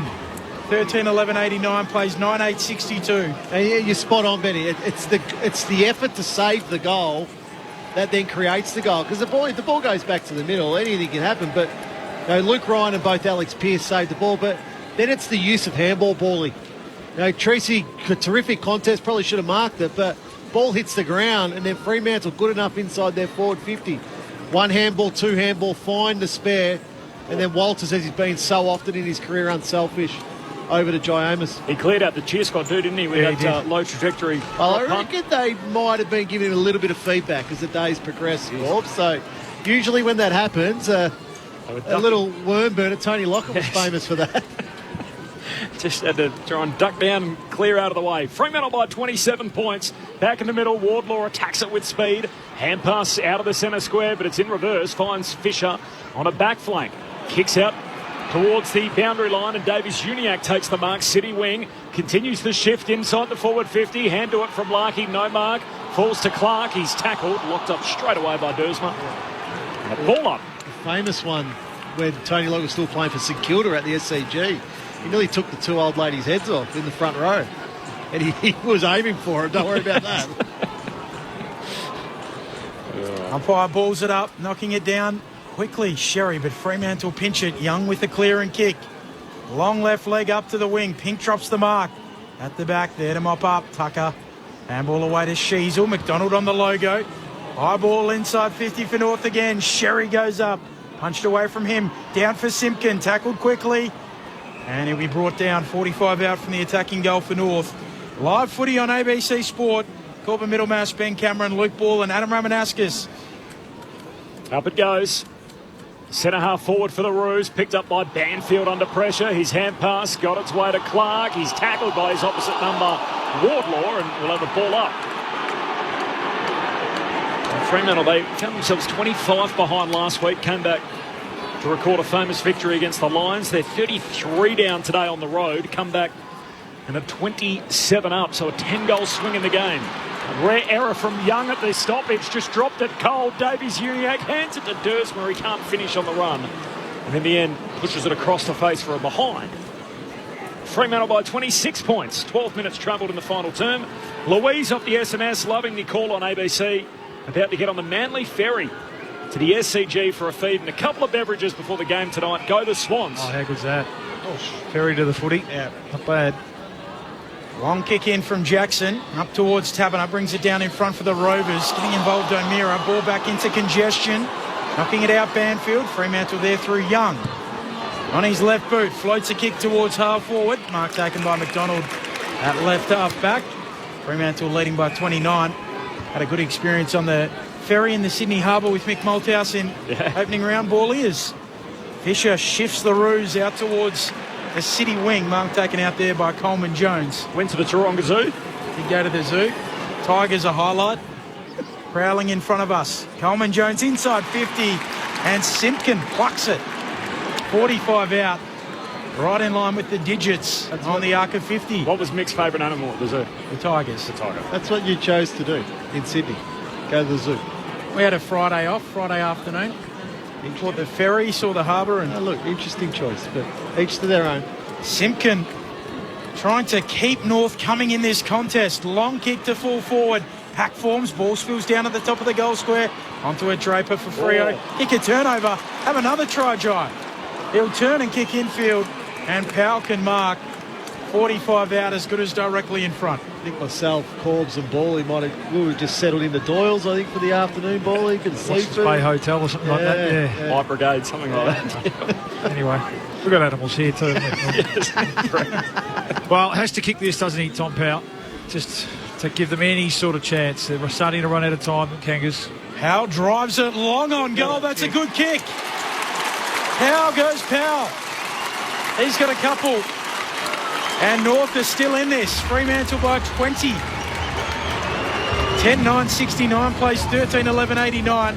14 minutes travel in this final term. Live footy on ABC Sport. Luke Ball, Adam Ramanaskas. Yeah, so we're smack on halfway through this quarter. So we've got 10 minutes remaining. A little bit to 10 minutes 20 remaining in this quarter. So it has to go perfect now for North Melbourne. They're probably going to have to kick 5 goals, you would say, to win this game, because let's expect that Fremantle will kick 1 more goal. So it's going to have to. These contests, when you're in the middle of the ground, you've got 6 up each end. Yep. How clean you are through these clearances, how clean you are through the contest becomes critical to scoring quickly. Well, they got an opportunity with Treacy in the ruck here for the Dockers North, so critical that they win this centre bounce. They need 2 in a row, quick time. Coleman Jones holds him out, wins the hit out. Zerha's been thrown into the centre bounce, passing through, couldn't take it clean. Still a scrap on for the footy. Burrowing his way in there is O'Meara, has it ripped from him by Coleman Jones, and he's locked up. Ball up again in the middle. Fremantle by 20 points. They trailed by 33 earlier in the game, have come all the way back to dominate the second half. Is North able to come again here to give us a grandstand finish? There's a free kick in the middle, and Zerha's going to get it. The off contract, Can Zerha in game number 101. Long kick deep inside the forward 50, getting back Pearce, hands to it, no mark. Curtis Clever, sockers at goalward, misses. Now to the right and behind. Curtis 2 goals 2 today, did most of his scoring in the opening term. Fremantle by 19 points, 15 and a half gone final quarter. Ryan with the kick into the pocket. Mark taken by Ash, goes for a little run. Breaks the defensive 50, kicks up towards Amos and swatted away from him by Core. And they call Apples has had a good day, a throw in on the wing. 19 points, Fremantle's advantage. 1 goal apiece in the fourth. Little blood rule, Jager O'Meara. Blood streaming down from the chin down the neck. Get an update from Jess Webster in a moment. Umpire flings it back in. Knocking it down, Coleman Jones, straight to Zerha. Handball away to Scott, turns back into traffic. Will kick North Melbourne forward. Simpkin, 60 out, looks inside 50, sets it up for Larkey. He's one out with Pearce. Outbodies him, drops it. Should have taken it. Handball away to Stevenson. Under pressure, taken to ground. Ball spits out. Fremantle come away with it. Frederick away to Sharp in the back pocket. Got a bit of cramp too when he's got up Nick Larkey. Did the hard bit, got rid of his direct opponent and then just spilt one cold. So Sharp off the back flank, kicks down the wing. Taberner holds out his direct opponent in pink. Can't take the mark, but feeds it to Brayshaw. He's under pressure. Wardlaw running with him, and in the end, it's inadvertently knocked out of play. And the boundary throw in between wing and half forward for Fremantle. Next stop, Melbourne and Hawthorn. Off the SMS, William in Dowry in WA, sitting on the back veranda, about to indulge in a cold refreshment forever Freo. Nice to hear from you, William. And from Adrian, stuck in bed with the flu. Listening to your great call. Go the Swans tonight. Thanks, Adrian. 0437774774. And the boundary throwing. Zerha, hurried kick forward for North Melbourne. No clean take on the end of it. Ford had it, lost it in the tackle. Here's Stevenson in the long sleeves, jams it on the boot, a high up and under, still close to the boundary line, City side. Knocked down in front of Simpkin, the captain for North Melbourne. Half pass back inboard to Stevenson, gets a second play at it. Handball away to Scott. He turns and kicks into the forward 50. Larkey down there in a 2-on-1, no mark. Falls to Simpkin, hand pass miss Larkey. And Walker can mop it up in the defensive arc for Fremantle. The Dockers by 19 points, 18 gone, final turn. Gives it off to Clark, who goes short to Aish. Time to hold it up in the back pocket, short to Sarong. Sarong chips it out, the right half back and very wide out Johnson. Fremantle happy to take a little bit of time out of the clock. The kick is a shocker. Johnson overshoots Aish and hits the point post on the full. And North will get it back in the left back pocket. They're having a chat about this. Oh, did it half volley into the post. Well, it's caught them all off guard. They weren't expecting it. They get yorked the post. Yeah. Now, this is one where they should go to the tape. Oh, wow. Oh, they're saying it bounced. They can't go to the tape volley. Which I agree with. There's no score involved, yeah. So this is one where they should, yeah. Well, he hasn't touched it. And it's in the post. Wow. Yeah. Umpire with the throw-in. Larkey doing the ruck work. Knocks it down. Freo all around it. Brayshaw extracts it. Little 1-2 with Clark and a clearing kick. Out along the boundary line and Pink punches it out of play. So just to recap their boundary throw in here on the wing, Fremantle by 19. If they had gone to the video, it clearly shows. He does not touch it. The ball hits the post, the behind post before it hits the ground. It should have been a North Melbourne free kick. In the left forward pocket. We've had heaps of reviews this weekend. They didn't use it there and it's cost North a certain scoring shot.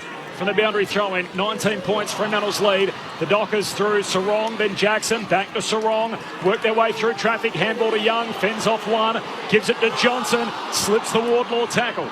Shoots a hand pass back to Clark, he kicks out wide and Brayshaw marks. Got it on the wing for the Dockers, Fremantle by 19 points, about to tick into time on final turn. Well done there by Fremantle. A lot of pressure coming from North Melbourne, just kept hitting tail. Oh, Brayshaw stabs his short kick straight out on the full. Not his best effort. I'm fairly sure he grew up a Roos supporter, Andy Brayshaw. As Coleman Jones will send the Roos to half forward. Curtis goes up, punched away from him. Spills towards the wing. Sheasel, quick hands to Powell. Powell's handball, errant. Able to mop it up. Sherry to Sheasel under pressure, tackled. Gets a handball away. Sherry almost leans into the tackle, then coughs it up. Brayshaw to Emmett. Fremantle at half forward. In possession. Amos chips the kick cleverly. And Banfield able to mark on his chest.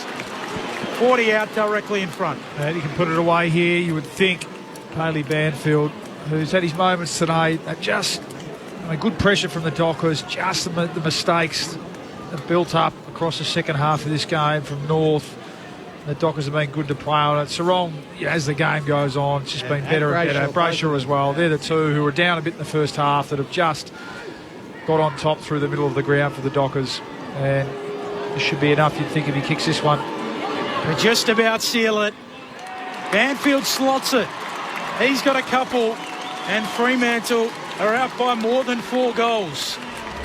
25 points, 14-11-95, plays 10-10-70. 21 minutes into the final term. Live footy on ABC Sport. Luke Ball, Adam Ramanauskas. The spoil, I think it was Draper. Coleman Jones obviously won the free kick without on the full, kicks it to a dangerous spot. But then there's this big spoil by Draper. He cleared the space. And that then allowed the ball to bobble around. Fremantle kept putting pressure. Sheasel was involved, but like the final Brayshaw tackle was the one. Then Sarong was in there again with the tackle. That's really, really good pressure right in front of us by Fremantle. They've outworked North Melbourne in this second half, as North Melbourne did in the first half. Crowd posted at 17,589, so a little under 18,000 for North's first home game of the new season. Back in the middle, Sarong gets the centre break, kicks out for Banfield again. Spoiled initially by Fisher, but Banfield runs onto it. Turns, heads inside the forward arc, and Toby Pinker takes the intercept mark. Wanted to move it on, almost mowed down. Got his kick away out to that City wing. Hunt on for the footy. Sir Archer bolts over Sarong. He lands on the footy. Now he's tackled and in trouble. Ball came out. Now it's tucked back in, and the umpire says, I'll have it. And a ball up just inside the boundary line on the City wing. Our next stop, where are we going? The MCG. Hawthorn and Melbourne as our Saturday slate continues, game 2 of 3. Sherry trying to take it out of the ruck. He goes again at ground level, the big ruck. Eventually it spits out. Sarong for Freo. Picks it up. Handball to Young. Handball back to Aish on the logo. Kicks off a step inside 50. Trying to mark it. Tracy. Spoiled away from him. Live footy on the attacking arc for Freo. Tracy goes and picks it up.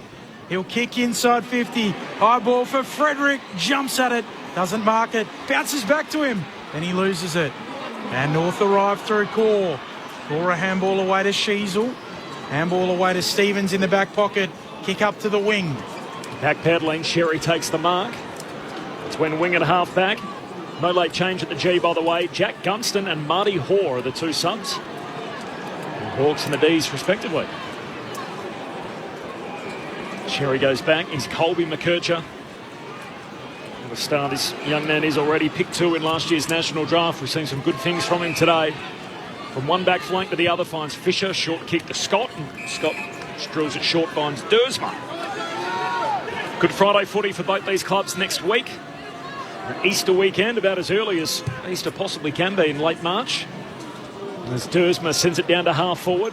Coleman Jones flies for the footy. No mark, spills down to Aish, and then a hand pass from Clark to Walker. Kicks the Dockers down the wing, and here's Hayden Young who marks in front of the benches. So first up, the 4 p.m. game, it'll be Carlton and North Melbourne, which has become your blockbuster for the Good Friday appeal at Royal Children's Hospital. And then the nightcap over in Perth, Fremantle and Adelaide. Young kicking around the wing, and Dawson intercepts for North. He goes short to Scott. They need to go. 24 and a half minutes into the term. He kicks infield to Wardlaw. Marks just inside the logo. He'll chip it over the top. Dangerous kick. It gets to Ford. Ford gives it to McKercher. Ford handball. He'll get it back from Sheasel. Through his legs, nutmegged him, and sharp onto it for Freo. Spirals it inside 50. Foot race is on. Walters after it. Dawson keeps him away from it. Taverner picks it up. Left forward pocket for Freo. Handball for Frederick. Back to Sharp. It will swing off a step and kick the sealer. Sharp finish. And Fremantle will collect the 4 points. They lead by 31. 15-11, 101 to 10-10, 70. North have been gallant, but not good enough. Adam Ramanauskas and Luke Ball.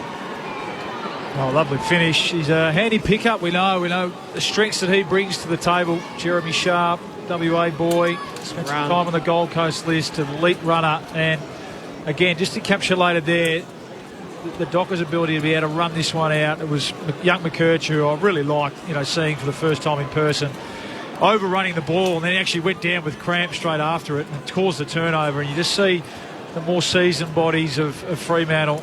Frederick, who's had a really good second half, I think, getting involved with the goal assist and off one step. Gee, that is a great finish, isn't it? Late in this game.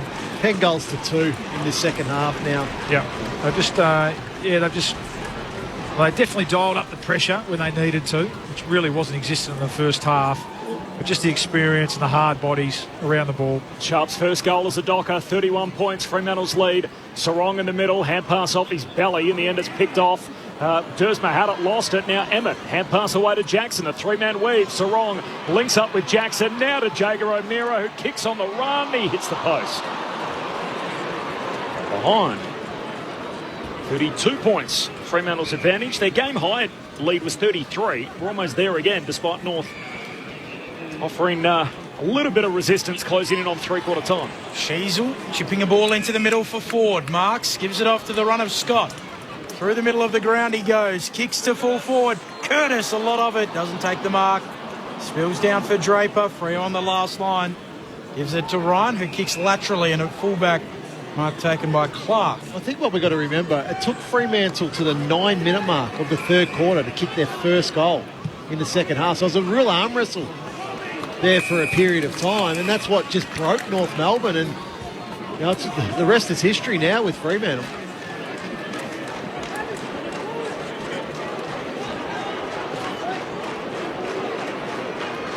Greg in Launceston enjoying the call while polishing the boat. Not a bad Saturday afternoon. Mark here enjoying your call while on holidays in Positano. Now we're talking. Yeah. In Italy. It's not a bad way to do it.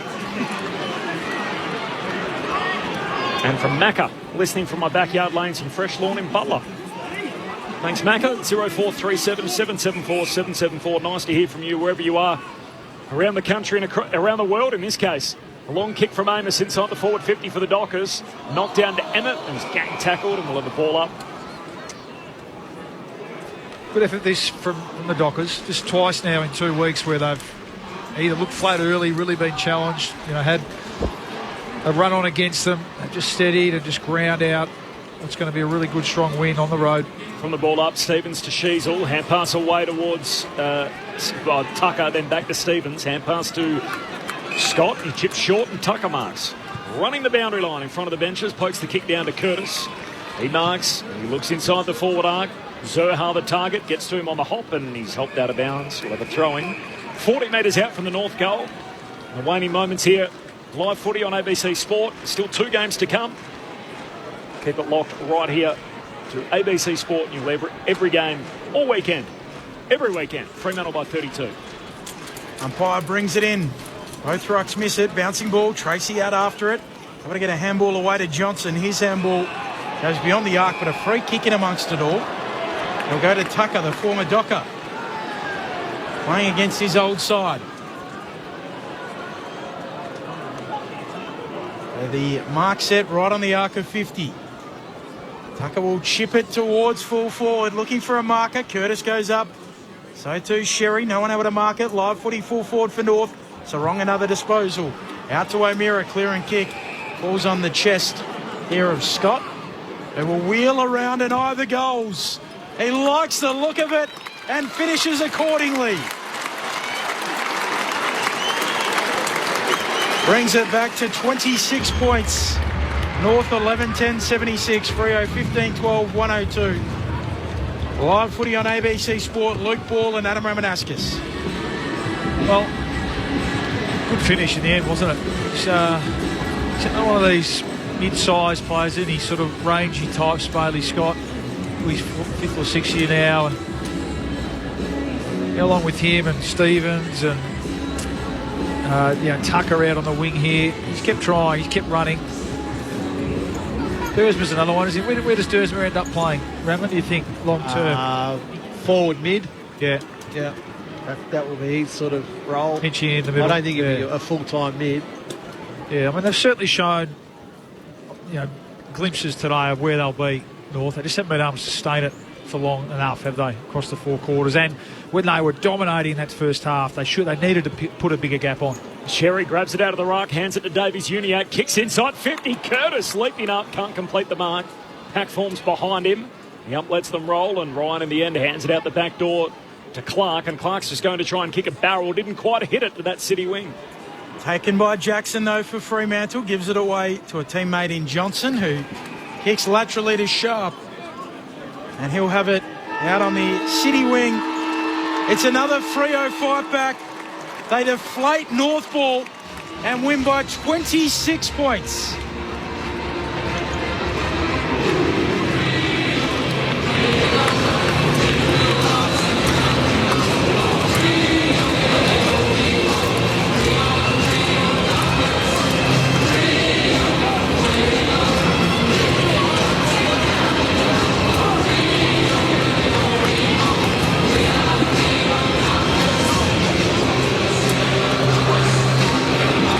the Dockers come from 30 points down to kick the next 9 goals in the game before George Wardlaw was able to respond. They got out by as many as 33 and in the end win by 26 over North Melbourne in a second come-from-behind victory this year.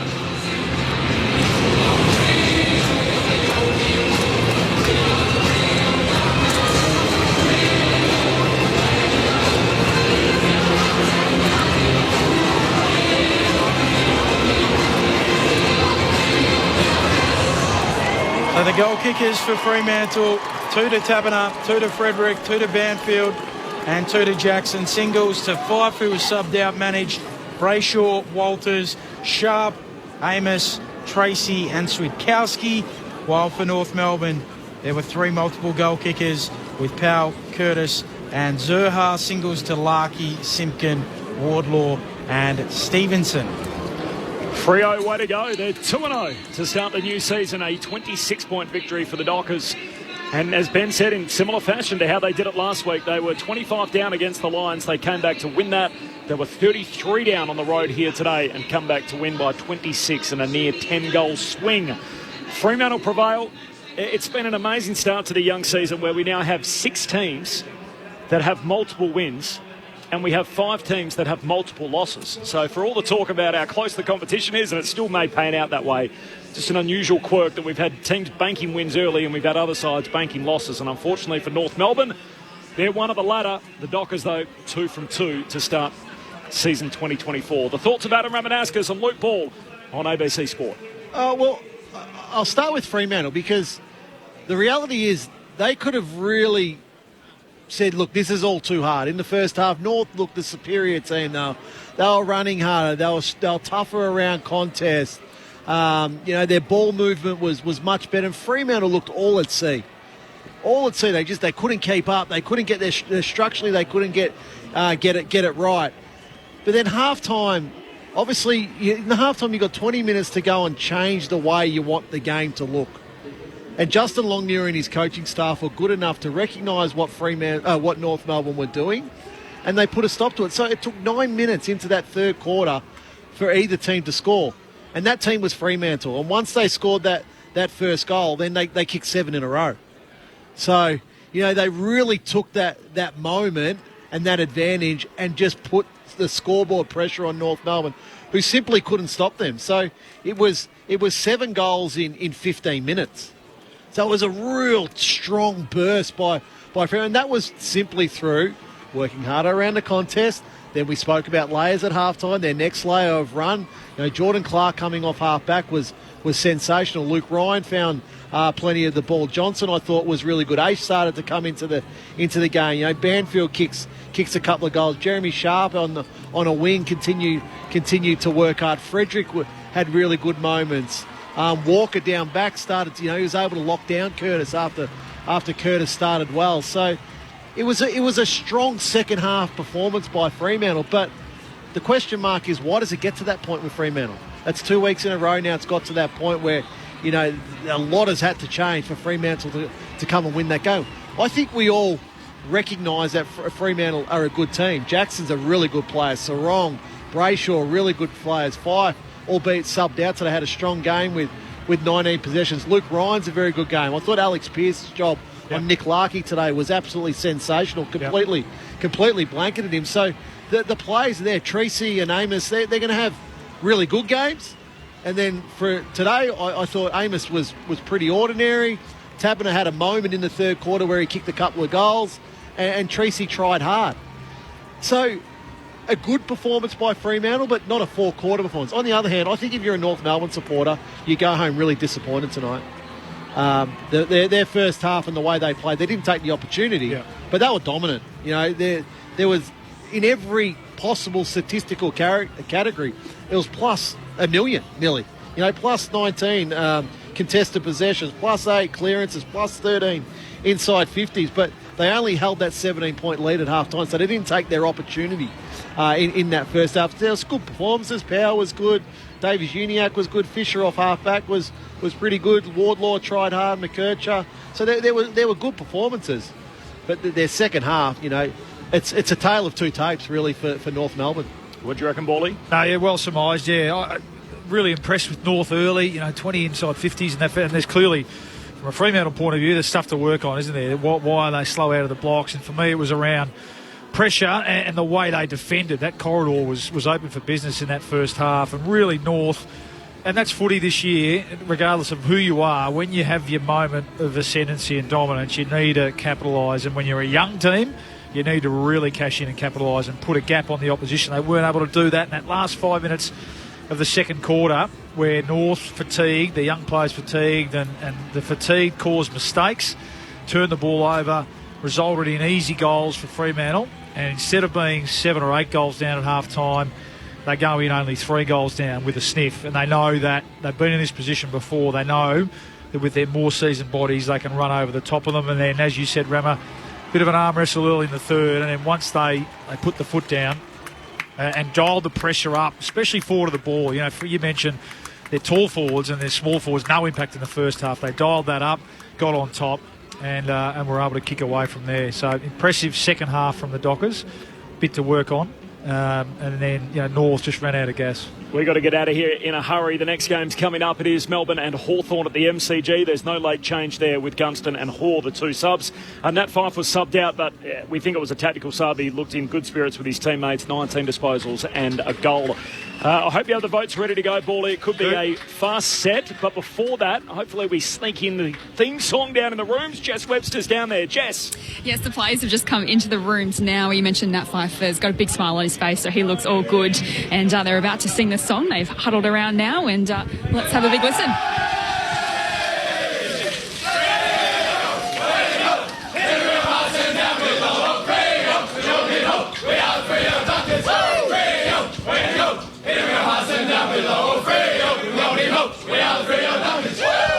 A lovely moment down here, the first game of Josh Draper getting absolutely drenched with sports drink in the middle, Corb. Thanks, Jess. Great work today. Jess Webster on the boundary for us. We'll get some reaction from Fremantle's camp and feed to you the important bits throughout the afternoon on ABC Sport. The votes from Luke Ball and the ABC Footballer of the Year. Did give one vote to Tom Powell. I just thought he's probably North's best across the 4 quarters. Davies Uniacke's first half was terrific, but almost like the rest of the team, none of them were really able to sustain it for the 4-quarter period. But Powell, one of the better games I've seen him play, 28 possessions and 2 goals. 2 votes, Caleb Sarong, who, if not favourite, will be certainly very high on the betting for the Brownlow medal. I think after his first 2 games, he just looks fit. He's in great nick and got better as the game went on. And 35 possessions. I think he had 46 last week, so he's off to a fly this year. And 3 votes to Luke Jackson. 24 possessions, 2 goals, 21 hit-outs. But his impact goes beyond that. And I thought it was a good battle. I didn't think Cherry was North's worst by any stretch. I thought he tried really hard. But Jackson's impact when in that third quarter, when they started to get on top, out of the middle, and then drifting forward and clunking at them, kicking goals. He is their weapon. He is their point of difference that can, if he has a good year, there's no reason why they can't play finals footy this year. Yep, you look at their midfielders and the criticism of them, are they too small and everything else? And then you've got Jackson. He's their Petrarca, Bontempelli type that is something a little bit different. Yep. He's a machine, and what a night from him. I like those, Paulie. 3 for Jackson, 2 for Sarong, 1 for Tom Powell. Fremantle by 26 points, full-time at Docklands, having trailed by as many as 33 on the run. Thanks to you, Adam Ramanauskas. We'll catch you next weekend. Definitely. See you then, Corb. Thanks, Paulie, Luke Ball and Adam Ramanauskas, our ABC Sport experts. Well done to Ben Cameron, to Jess Webster downstairs, to Stu Birchmore, our tech, and to Craig Davis back in the studio for putting it all together. Signing off from Docklands. The footy's over here. Everybody's out having a kick on the ground, but there's plenty more footy to come for you right here on ABC Sport. We're off to the G across town. The Hawks and the D's up right now. Hey, want to hear something really funny? Well, of course. The Melbourne International Comedy Festival is back. Woohoo! Yes. Kicking off with the gala on the ABC tonight. You ready for a big night of comedy, yeah? Then the All-Stars Super Show next Wednesday night. Things can be a little bit loose, a little bit crazy. A brilliant star lineup for the Melbourne International Comedy Festival. Have a great festival, everybody. Starting with the gala tonight on ABC TV and streaming on ABC iView.